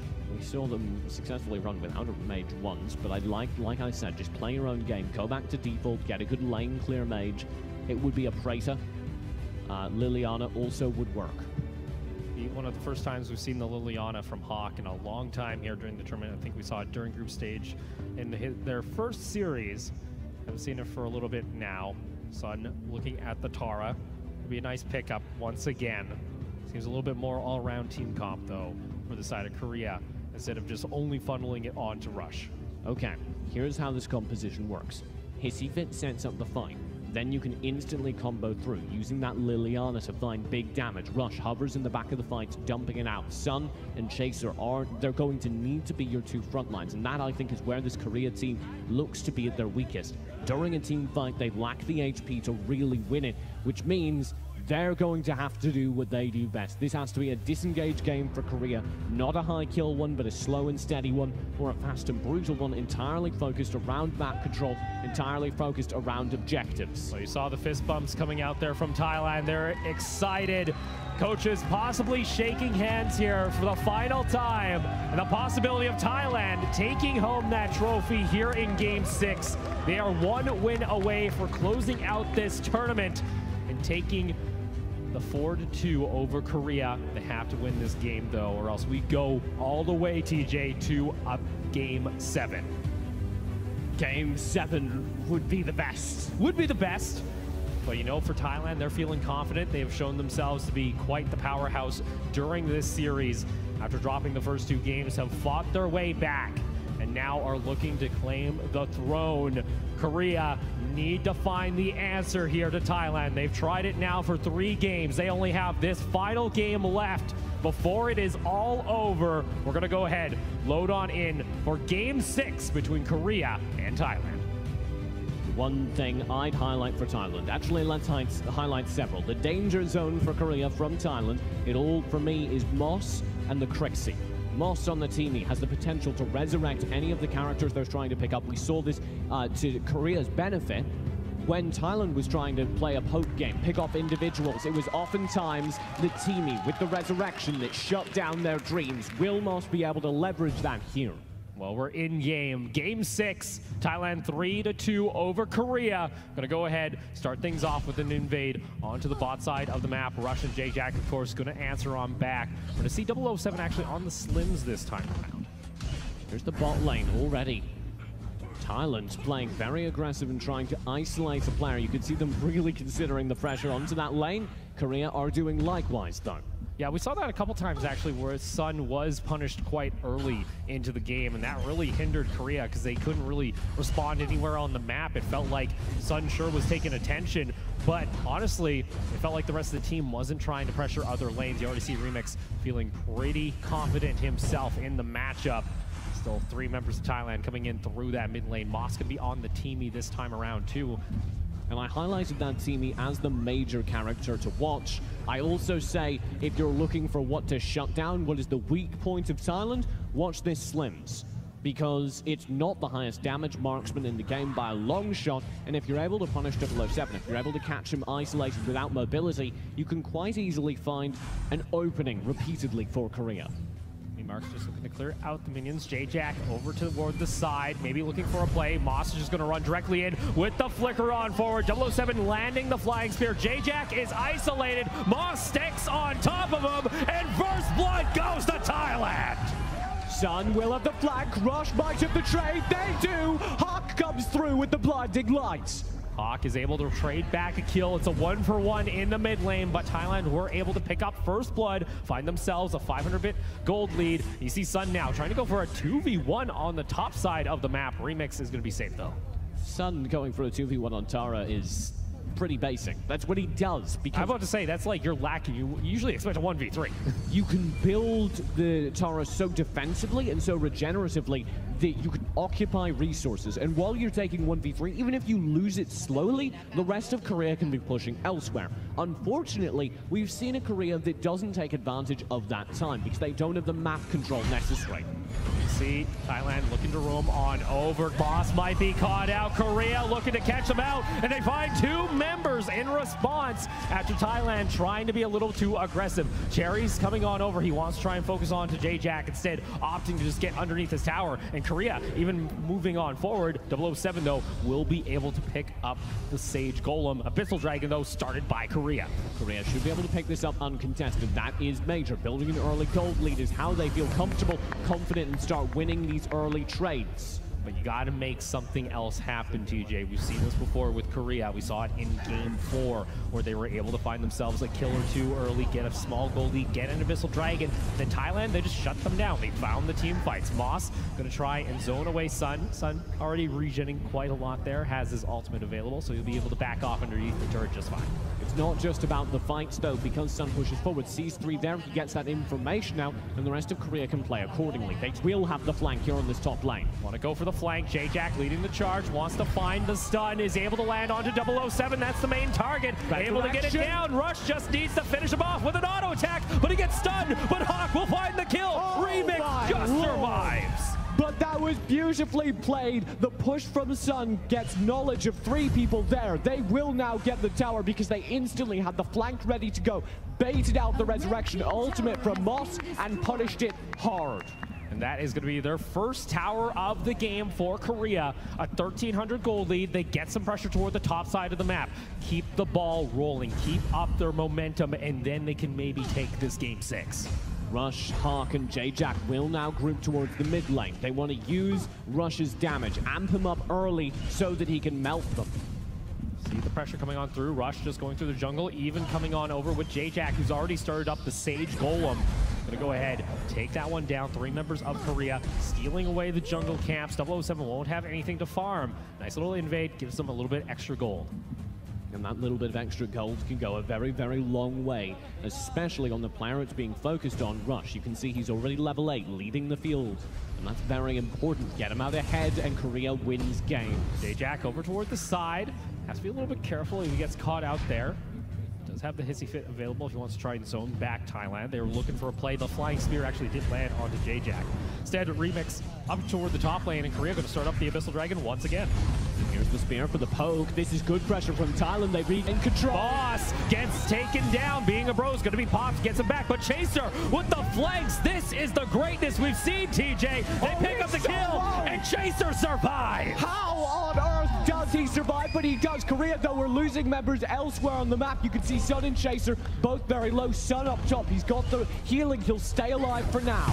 And Korea going to go ahead, pick up their second Abyssal Dragon of the game. Thailand, they try and force 2 members up toward the top side of the map, but they're not able to get anything. Korea now with a 3,000 gold lead and a second tower now in the bot lane. Those 2 towers give them an awful lot more control to redouble their lead. Thailand know what they need to do, and it is gain those little objectives, like the Spirit Sentinel. Keep your gold close, like it is now, so that you can win a major team fight just off the back of your team fighting prowess. Hawk over towards side, able to land the stun. Rush gets some poke damage himself. Korea, though, want to try and focus this. Wow, Remix. Ooh. Little scary there and there. Fine. Don't worry. Just fine. That's like the 3rd time he's survived with a sliver of health this game already. These Hissy Fits have been so nice for Hawk to combo with. Oh, Hawk gets popped up there. Has to be careful. Is able to get back to safety. The rest of his team. Chaser toward the side. Maybe looking for another flank. TJ still waiting. Watch the pressure. Rush is building it because he doesn't really even need minions to escort. He can just do damage regardless, especially if he times the tactical fire just when the minion gets in range. Like so, it will be deleted. All right, this is the game plan for Korea, and they get Moss before he can pop his ultimate.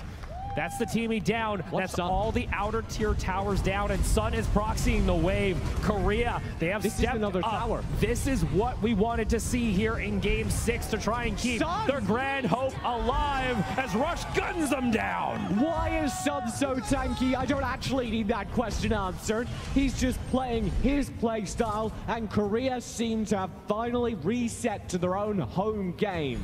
5,000 gold lead for Korea, 8-1 the kills. They got themselves 3 towers. They've opened up the entire midsection of the map. AWC almost getting caught out here, forced to play a little bit more of a utility. Can't be as much of a carry just as yet. See Korea back toward the top side. Want to apply pressure, looking to steal away the jungle once again, and maybe start grouping toward this Dark Slayer. I wouldn't agree with this Slayer. Maybe it's quick enough, but it's also a bold race. They don't have vision of this, TJ. This is Korea making the call. Thailand, they don't know what's going on, and Korea are going to go ahead and sneak away the Dark Slayer. There steals it away. Are you serious, Cherry? What on earth is that? The worst case scenario. Thailand may very well have just earned their way back into this game and back onto elimination. J-Jack gets caught out, gets knocked up. Memarks flickers over the wall with the moonfall. How did he steal that, TJ? Cherry has stolen several major objectives with that energy surge this tournament. He's so good at timing. Oh no, Korea, is it falling apart? Remix already gonna go ahead. That gold lead up the Abyssal Dragon. It's back to 3,000. Gone. That gold lead is minuscule now, easily fightable. And Korea, you cannot take this team fight, not against Sun goes in. Moss maybe a little too aggressive on the teamie. You do see there, Rush with the ultimate, trying to pick off the kill, not going to be able to find it. So though Korea got to try and recon themselves. Maybe going a little too fast, make a small mistake, but how do you recover from this? I really didn't like that Dark Slayer take because they didn't have full vision, and they should have gotten away with it. Oh, they should have. But the fact that Thailand were able to get in. Oh, Remix. He's been hiding in this bush the entire time. Rush is going to be isolated. He survives, though. And Korea still have a fighting chance. Look up toward top lane. The Scud trying to push in the wave.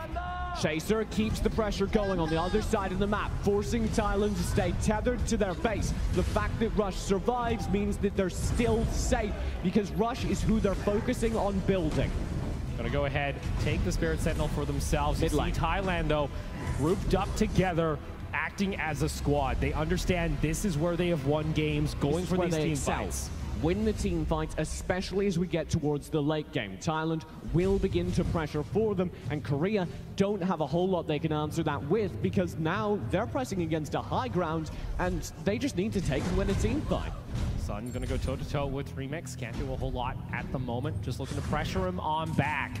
The Marks looking to clear out the wave in mid lane. You see Korea, though, taking a page out of Thailand. They're looking to group up together. They want to try and catch out one member of Thailand and go for the fight. If anyone checks toward the top side of this jungle, they will be taken out. Instead, Korea opting to go on to Cherry, but he will survive. Chaos Protection allowing that Chargnar to instantly ditch any amount of control abilities. That's why we've seen so much Chargnar today, because there's a big shift in the meta towards controllability-focused characters, and Chargnar counters most of them. Oh, Moss waiting over toward the side. Chaser's going to spot him out. Korea can go ahead, take this second-tier tower in mid lane, go for the fight. You see Sun jumping on in. They take down Minmarks. The Being a Pro will be back up. Korea now have to deal with the team fight. They're able to kite it on back. Remix overstepped. They don't fall, and that is the key component for Korea. Nobody dies for either team. A completely bloodless yet heart-wrenching team fight. And you were just on the edge there, TJ. If Thailand loses members there, they could lose a high ground tower. So Korea still has runway. They still have time because they're only at level 14 through 12. They still have time to get out ahead in their gold using things like this Abyssal Dragon. Make it so that they have a really steady lead going into the fight and they can win it. But that runway is getting shorter and shorter because Thailand, if they get to level 15 as well, when they hit max, they're going to close that gap and win a major team fight and possibly the game. Korea going forward. J-Jack, that's a dangerous spot to be in. Lays down the hissy fit to disengage. Moss gets stunned, has to back off, uses the flicker. Chaser now over onto the flank, wants to try and catch out Moss. They take down the teamie, TJ. Rush goes ultimate. Remix needs to defend this lane. Korea are looking for the push. That's going to be the high ground tower. Korea knocking on the door of Thailand, looking for a possible Game 7 in the grand final. I'm looking at this 15-minute mark. Thailand needs to last it at least that long, and I'm not sure they can as Korea go for a second high ground. See Cherry just looking to clear out the wave. Marks also on over, gets stunned up by Hawk, and almost gets taken out. The burn's not going to be enough, but still Korea now on to the mid lane tower. The second one to fall in the base. It's only one high ground tower remaining. Korea looking for the game, looking to tie up the series. They just made it out to being a pro. Korea, that's one of the massive ultimates they Three need to do. towers, TJ, and guess what? They get on top of Marks. That's going to be the kill. Minions onto the core, and ladies and gentlemen, we're going all the way. If Korea can just finish off this game, Thailand holding on with their dying breath, but guess what? Another minion wave is coming on in. We're going all the way to a game 3-7.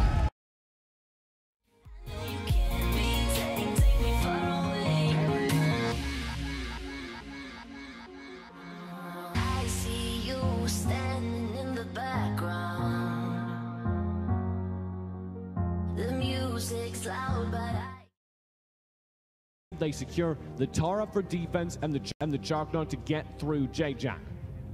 For Korea, looking toward this Lindis that's currently sitting at a 71% win rate when it's allowed to be Lindis now, played. get a mage. You might as well get your mage. You want to try and pick it away from Marks. They're not going to run Violet Lindis, I hope, in the final game of a grand final. They're going to let that Lindis sit because they have no other option, so prioritize getting a mage right now, prioritize finishing up your other side lane. For Rush, though, the hover is still there.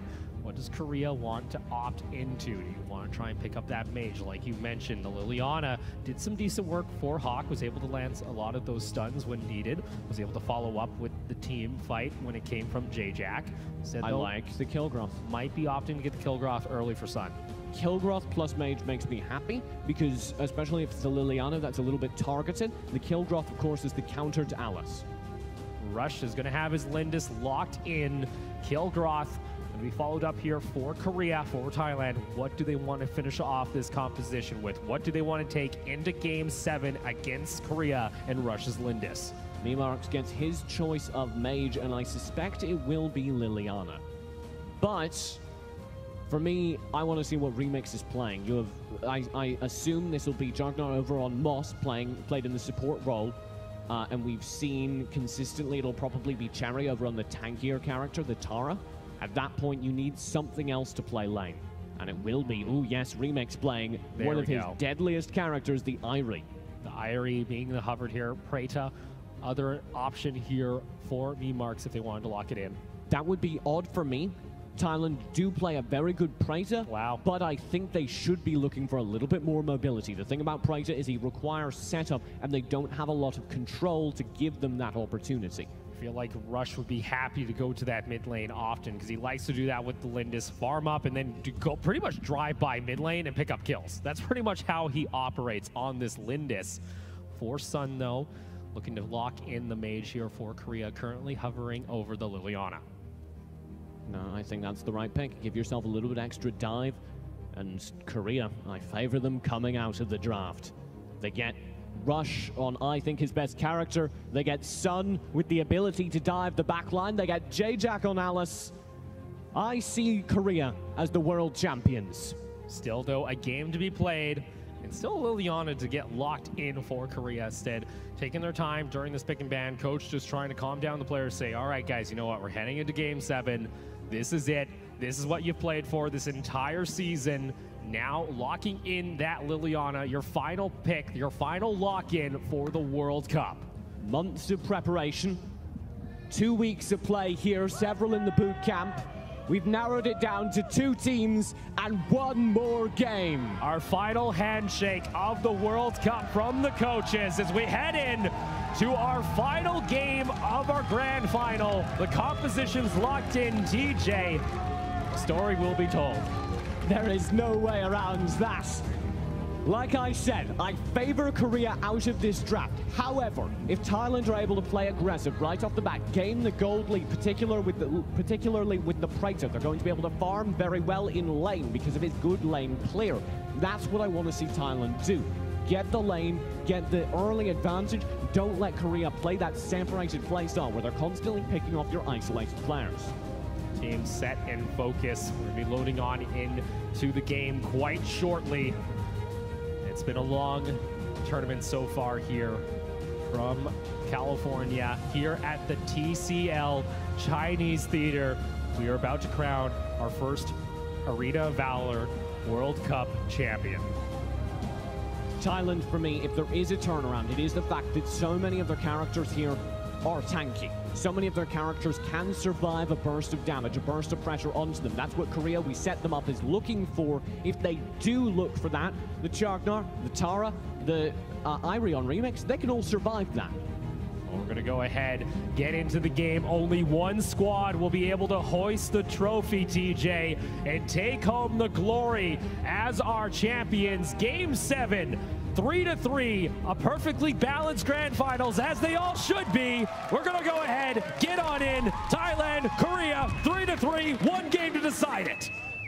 Already Thailand with pressure, not wanting to allow Korea to control this early game. In Korea, you can't take these early game fights because things have gone badly awry when you do. See this aggression coming on through. It's going to be Rush unable to secure the buff, so aggression coming out from Thailand already early against the Lindis. Jarek gets the blue buff, and there's no counter invade instantly from Korea. They're only now starting it with Sun. Sun going to go ahead, try and start up the Sage Golem. Mid-Marks is over toward the side, so we'll spot this out. Remix also coming on over. Sage Golem going to go in favor. I think Stun is able to get over and steals it away. That was Mid-Marks using the Plague Bomb to knock the Golem over him, behind him, in an attempt to force Sun away from it. Sun doesn't care, he pushes through and is somehow able to still pick it up. Both teams fighting life or death over just buffs, TJ. To start us off, Rush up toward the top side of the map, going to try and hold that lane while Sun had to go for the back, so good to get some gold for himself. Mid-Marks over toward the bot side of the river, looking to clear out the wave. I want to see who's going to go for the early Abyssal Dragon control here.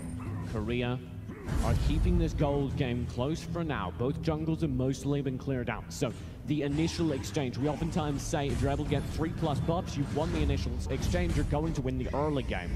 That hasn't happened. This means this Abyssal Dragon, when it comes up, may decide the course of the game because we put so much emphasis on the early game.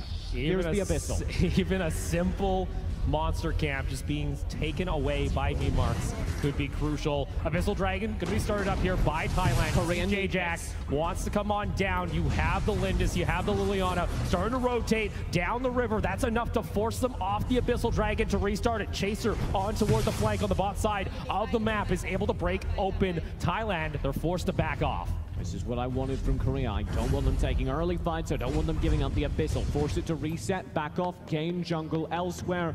And I have checked all the boxes for Korea. J-Jack looking to just pull out the Abyssal Dragon, see what's going on in the pit. Have the Violet of 007 over toward the Michael. I'm just clearing that out now, making his way over possibly toward one of the mid lanes in mid or bot lane. Still though, Sun clearing out the minions, going toe-to-toe with the Remix. We've seen this oftentimes before, but guess what? You have Rush looking for a play here onto the top lane possibly.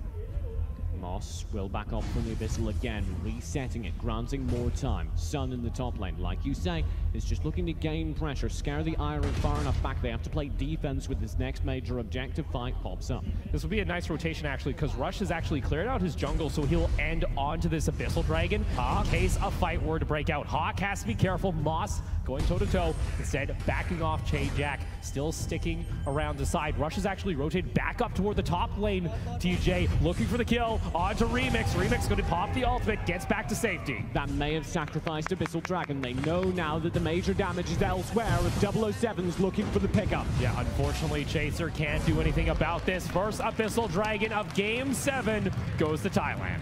Rush will get half HP onto the tower if it's any small consolation, but Thailand know that danger is there, so they're pressing mid lane.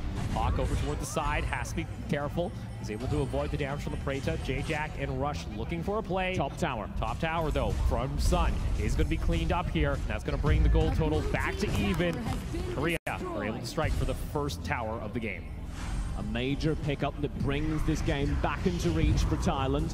And they have pressure elsewhere on the map. Here's the push. Moss trying to go on in there, has to be careful. The rest of the team coming on over. Chaos protection What's already Remix used. doing? Remix has to be careful himself. Cherry underneath the tower at this point. J-Jack gonna land the stun. Doesn't have that much damage though. J-Jack, what's going on? He didn't know he landed the stun because Cherry was in the bush, and I apologize. It was Cherry that was overextended there, not Remix. Remix still on the top side, battling the kill drop.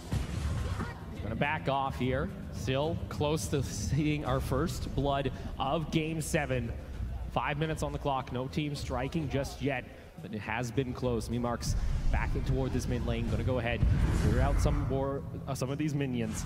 40 seconds on the next Abyssal Dragon, DJ.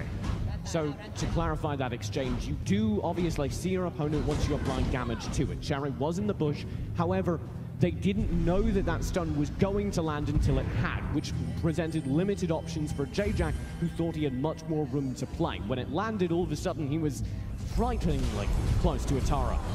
Korea looking to position themselves toward this top lane. They got 3 minions. Moss and Memarks coming on over toward the side. Remix is able to clear out the wave, forcing Korea to back off. Mid lane pressure still coming through. You can see 007 on the Violet has taken that lane roll because he can do so much burst onto Hawk. Stun is going to land onto Cherry. Rush wanted to come on in, but the AOA zoning coming out from Memarks has been crucial, preventing Korea to going for these fights. And Thailand are going to go for the invade. Meanwhile, up in top lane, though, 2 members of Korea pushing for the 2nd tier tower. They're going to get it almost uncontested. Rush and Sun, a deadly duo, gaining ground consistently. Thailand are so focused on building up a gold lead, but Korea have reached the Final Four where they no longer care about beauty things such as gold. They just want towers. They want the towers. That is what they have been prided for. Now Thailand looking for a possible fight, have to back off though. Abyssal Dragon will be started by 007. They're going to go ahead, secure their 2nd one of the game, taking it once again away from Korea. Not a nail in any coffin, but a significant gold lead built in favor of Thailand. Should they pick it up? Side Hawk gets stunned up there. J-Jack's caught out toward the side. You see the violent damage coming on through, and the final shot will land. First blood of Game 7 goes to Thailand. This tower is 1 shot away as well. It'll be picked up easily. And now Thailand open up the midsection of the map. Look for the rotations, because you see Chaser maybe a little bit too overexposed down toward this bot lane. Tower's going to be starting to be shredded. Chaser's able to avoid the damage, but the dive is there from Cherry. Tower will fall. Korea, they need to try and answer back for something. But they can't because Remix is occupying the top lane. That split, which has been so powerful for them, is being shut down. Korea have to find a way to spark the flame once again in their team. They're starting to fall behind. This is what we've seen in the games. If they fall behind, they don't recover.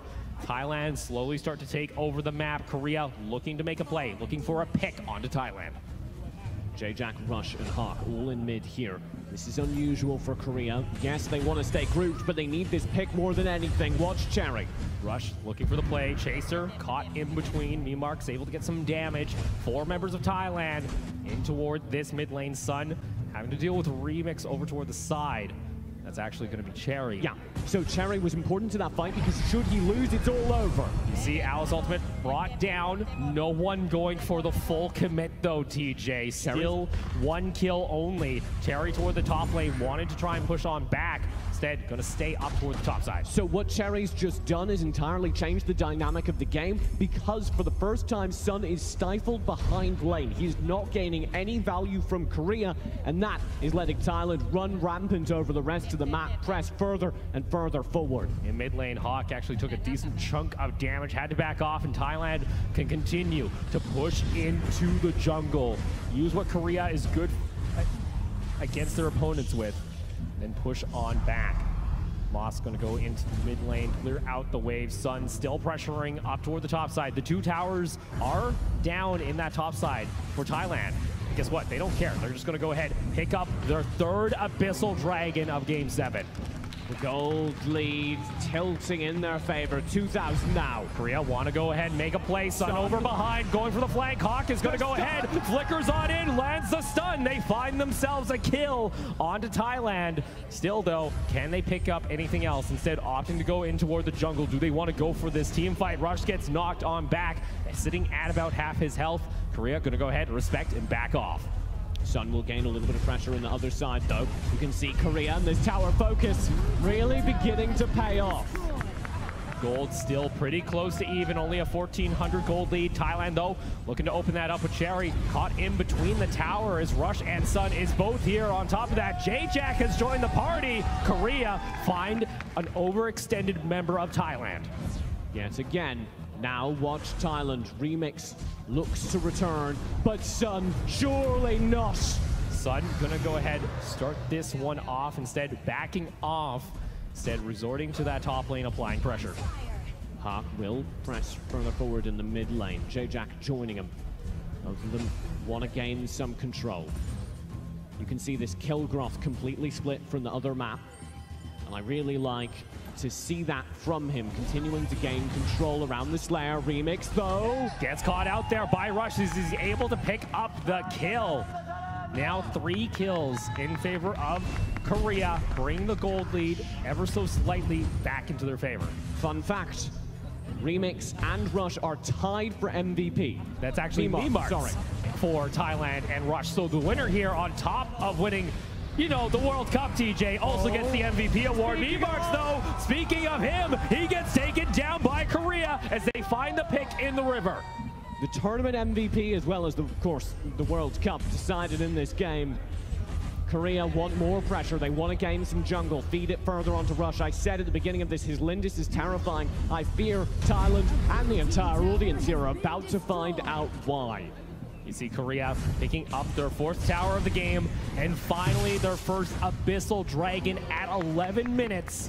Starting to turn off here. Rush, he hasn't gotten out of control just yet onto the Lindis, has been just farming up a storm, looking for those fights that he's going to be protected during.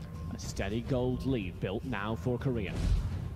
And that's good for them because it allows them to play their style the way they want to. Press everywhere on the map, know that they can gain control because they don't fear getting caught out by anything less than a full team. Ox in that mid lane has to be careful himself, looking to hide himself in the brush. Korea positioning themselves up toward the top lane. There's still 2 towers they've taken. It's a high ground that is exposed in that top lane for Thailand. So if they're able to find a kill, maybe 2, and with a minion wave that could crack open this base. Hawk has to be careful. Chase coming on over. Moss is able to step off back. Watch carefully for these hissy fits. J-Jack has bought Frosty's Revenge. That's an item that applies significant slow, and it may be lethal here as it scares everyone back from this engagement. You don't want to be caught out fully slowed down inside the middle of that hissy fit. That's been a big thing for me, TJ, is from Korea. Their flanks from Chaser and Sun during these series have been able to find fights in their favor. Rush now hitting level 15 on the Lindis.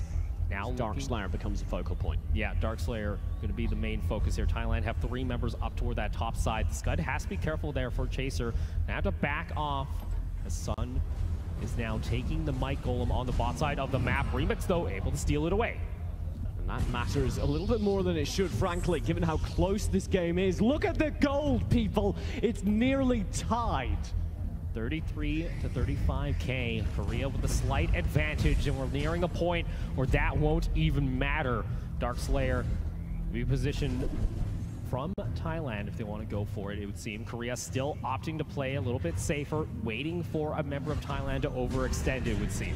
Korea in the lead on paper. However, Thailand excel during these late game Remix gets taken on down. That is the pick Korea have been waiting for, the top side of the map for the last minute. This may grant them Darkslayer instantly. At the very least, it gives them the attempt. Thailand, do you want to steal or attempt to turtle? Now is the time to make a decision, and it has been made for them. Korea now with the Darkslayer. Sun brings 2 members of Thailand down to the bot lane. Korea apply the pressure in top lane. Thailand now have to focus on backing off, waiting out the Darkslayer buff. Play this very carefully indeed, because now for Thailand, they're on the brink of no longer being the best team in the world. Korea take down their 5th tower of the game. Now open up this gold lead to 4,000. Have the map control in their favor. This is where Korea excels, but this is what we saw yesterday. They weren't able to break high ground towers. Can Thailand hold? Korea doesn't have the definite advantage until they take these high grounds, and that's why it's so important that they wield Rush onto these towers, get the wave in, let Rush melt the tower, and then win the game. That's the Korean game plan. 007 over toward the side, has to back off, almost gets stunned up there. Korea looking for a play. Alice Ultimate coming on over. Chaser having to back off, gets chunked down low by the Preta.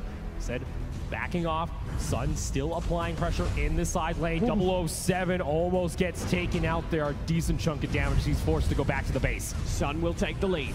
Looking for Cherry, gets caught out toward the side, and Korea are able to find the lone member of Thailand that is overextended, but there's still no minions, still waiting 38 seconds before Cherry rejoins us. Thailand need to clear. Wave buff will fade soon. Alice Ultimate coming on down. Sun has to back off. Remix goes into the back of the fight. The high ground tower will keep standing, TJ. There's the buff gone as well. As soon as the respawn comes through, 20 seconds on Cherry, it's even fight. But no one's here. The Memarks is able to clear out a little bit of the wave, but the tower's gonna fall. Not TJ, Korea want to keep on going. High ground will fall. That is an exposed lane now for Thailand. Just as the buff fades, Korea get what they needed to with it. Korea are now in control of this game. It is their world championship to lose. Game 7, 3-3. Come down to just one fight here. Korea feeling confident, now have the pressure of the bot lane minions having the super push in toward the base. We saw what Thailand were able to do it back early on in the series, go for the back door. What a way for that to end, TJ, for Korea to somehow pull that off against Thailand. Well, now they have the opportunity to do the same. Sun will constantly have this pressure in the bottom lane, and it needs to be rebuffed. Thailand constantly need to have somebody dealing with this guy spinning in their base. Sun just dancing, it would seem, almost on their graves if they were to lose this. Looking to clear out the minion wave on the side of Thailand. Sun keeps up the pressure. Look up toward the top side, though. You have the Scud pushing on in toward the top side of the lane. 15 minutes have passed. We're now at 16 minutes. This means that everyone has now hit or is about to hit max level. Max gold is approaching quickly, too. From there, Thailand have an even chance of winning the game. Has to be careful. Gets the shield from J-Jack to keep him alive. Minions continue to be cleared out, though, by Thailand. The towers earned now serve only as insurance. This means Thailand can only lose one fight. Korea can probably lose 2. This is the issue, though. Cherry is going to have some trouble going toe-to-toe with Sun. He's forced to have to back off. 007, he can come on down. Thailand, it looks like they're going to go ahead, try and make the call. Can they try and catch out Sun? But they can't leave open all this map pressure for Korea that can just go ahead, steal all their camps in the topside jungle. Thailand are back in this game. They've lasted long enough. We're at 17 minutes now. They're all about to hit max level. It's only Moth still at 14, and he's the support, so that's okay. I hate to say it, but Korea, you may be back up against the wall. Timer may have expired here for Korea. Still, though, an exposed bot lane, a scarred base for Thailand. Abyssal Dragon back off if either team wants to go for it. Cherry just looking to clear out the minion waves. Korea going to reset. Chaser going to head on back to the base. We talked about the runway at the end of the last game. Korea are rapidly approaching the end of it, where the lead they've built in terms of gold and level stops to matter, because they can no longer scale. And from here on out, it's Dark Slayers and team fights, and that is all. Sun clearing out the minions once again, escorting that super minion into the base. Gonna rotate once again to the mid lane. 18 minutes. This game going the distance, much like our series. Game 7, both teams tied 3-3. Winner here is our World Cup champions. Korea are very spread out right now. If Thailand go for a fight, they may be able to win it just based off their number advantage, but Thailand are playing this so carefully. And I completely understand why. This is why Chaser isn't pressing out to clear this wave. Doesn't want to show himself. He reveals himself. Things get dangerous for the rest of his teammates. Cherry's starting to get pretty tanky too on that Tara.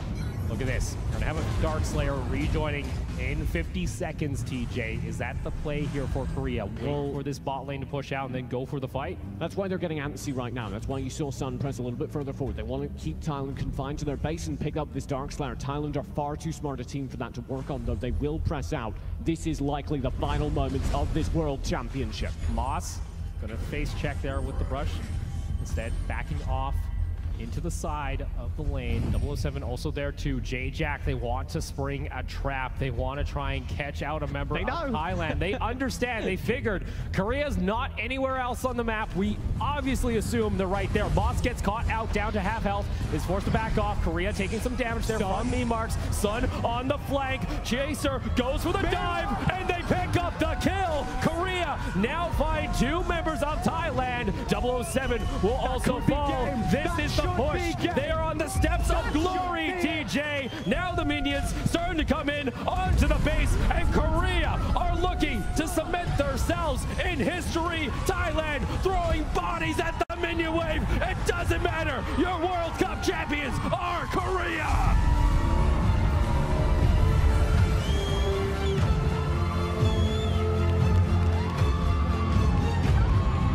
They are ecstatic, running around that stage furiously.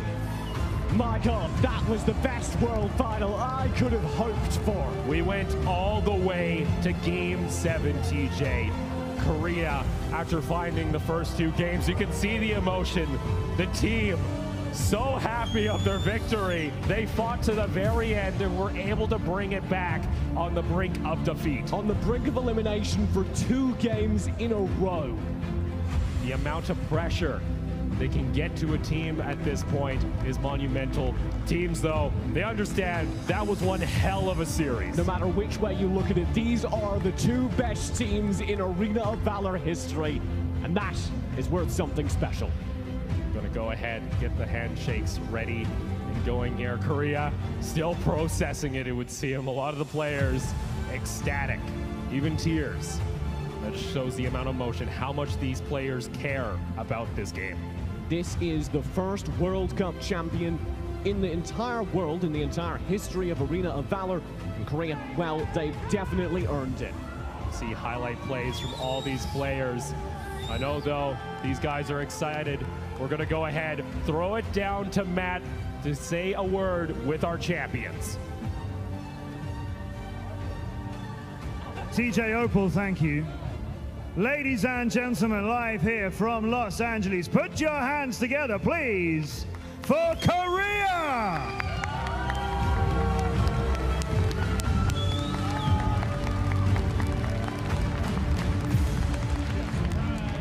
We could not have asked or dreamt or wished for a better grand final. Before I talk to our champions, ladies and gentlemen, please show your appreciation for their fallen opponents of Thailand, who gave us that incredible game.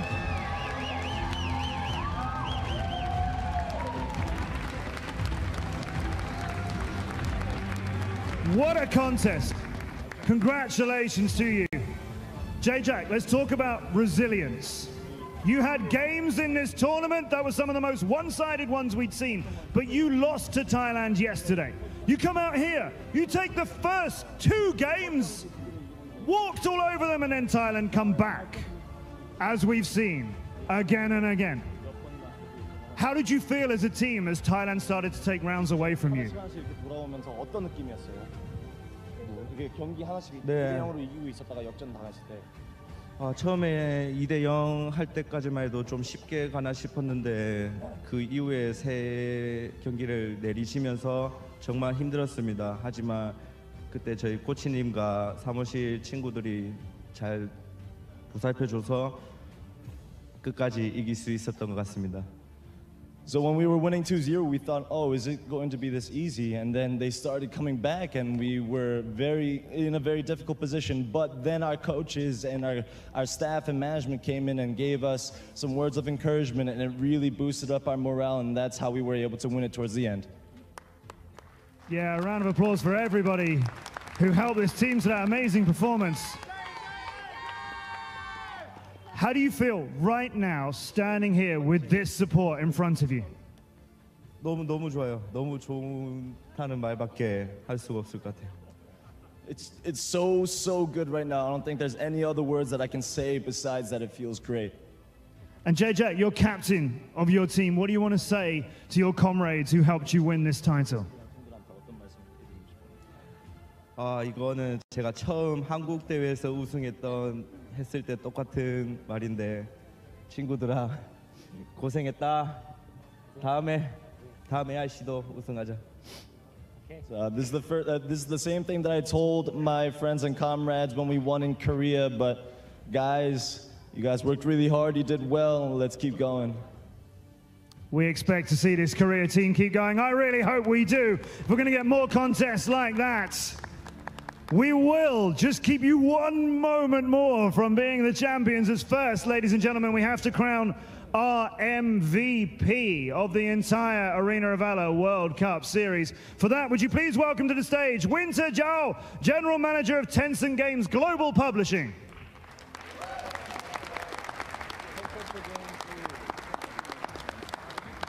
And our MVP of the entire Arena of Valor World Cup, I am delighted to award the trophy to Rush.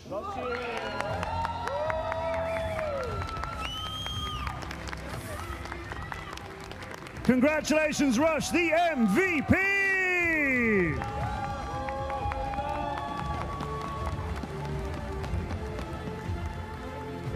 But now it's the time to present the team with their trophy. Please welcome the Arena of Valor World Cup to the stage.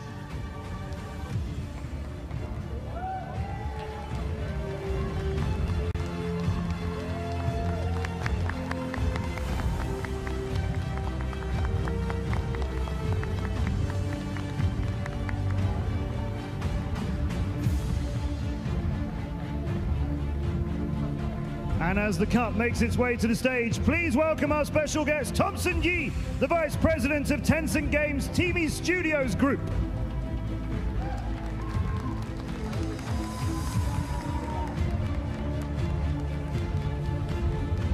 Ladies and gentlemen, I told you we scoured the world to find the very best. Now there can be no doubt, they are legendary. They are the world champions. They are Korea!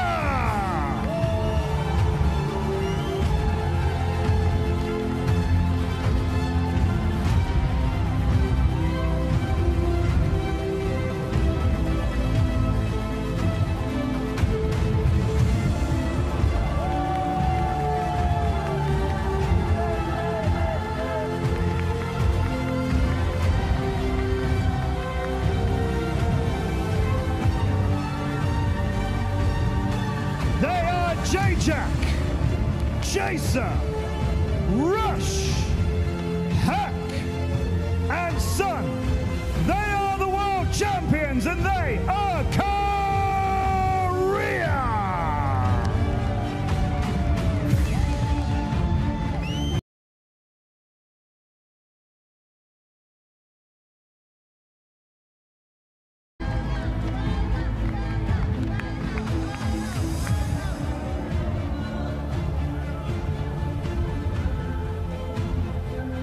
Ladies and gentlemen, we really couldn't have asked for a better tournament.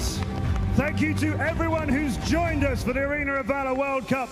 Thank you again to the 12 teams who made it to this stage, and to everybody who's watched through all of the tournaments that got us to this place, to Tencent, to NGE, and everybody involved in making this incredible series. It's been an absolute pleasure bringing this tournament to you. This has been the Arena of Valor World Cup Finals, and we look forward to the Arena of Valor International Championship for 2018. But before we get there, Again, our congratulations to the new world champions of Korea!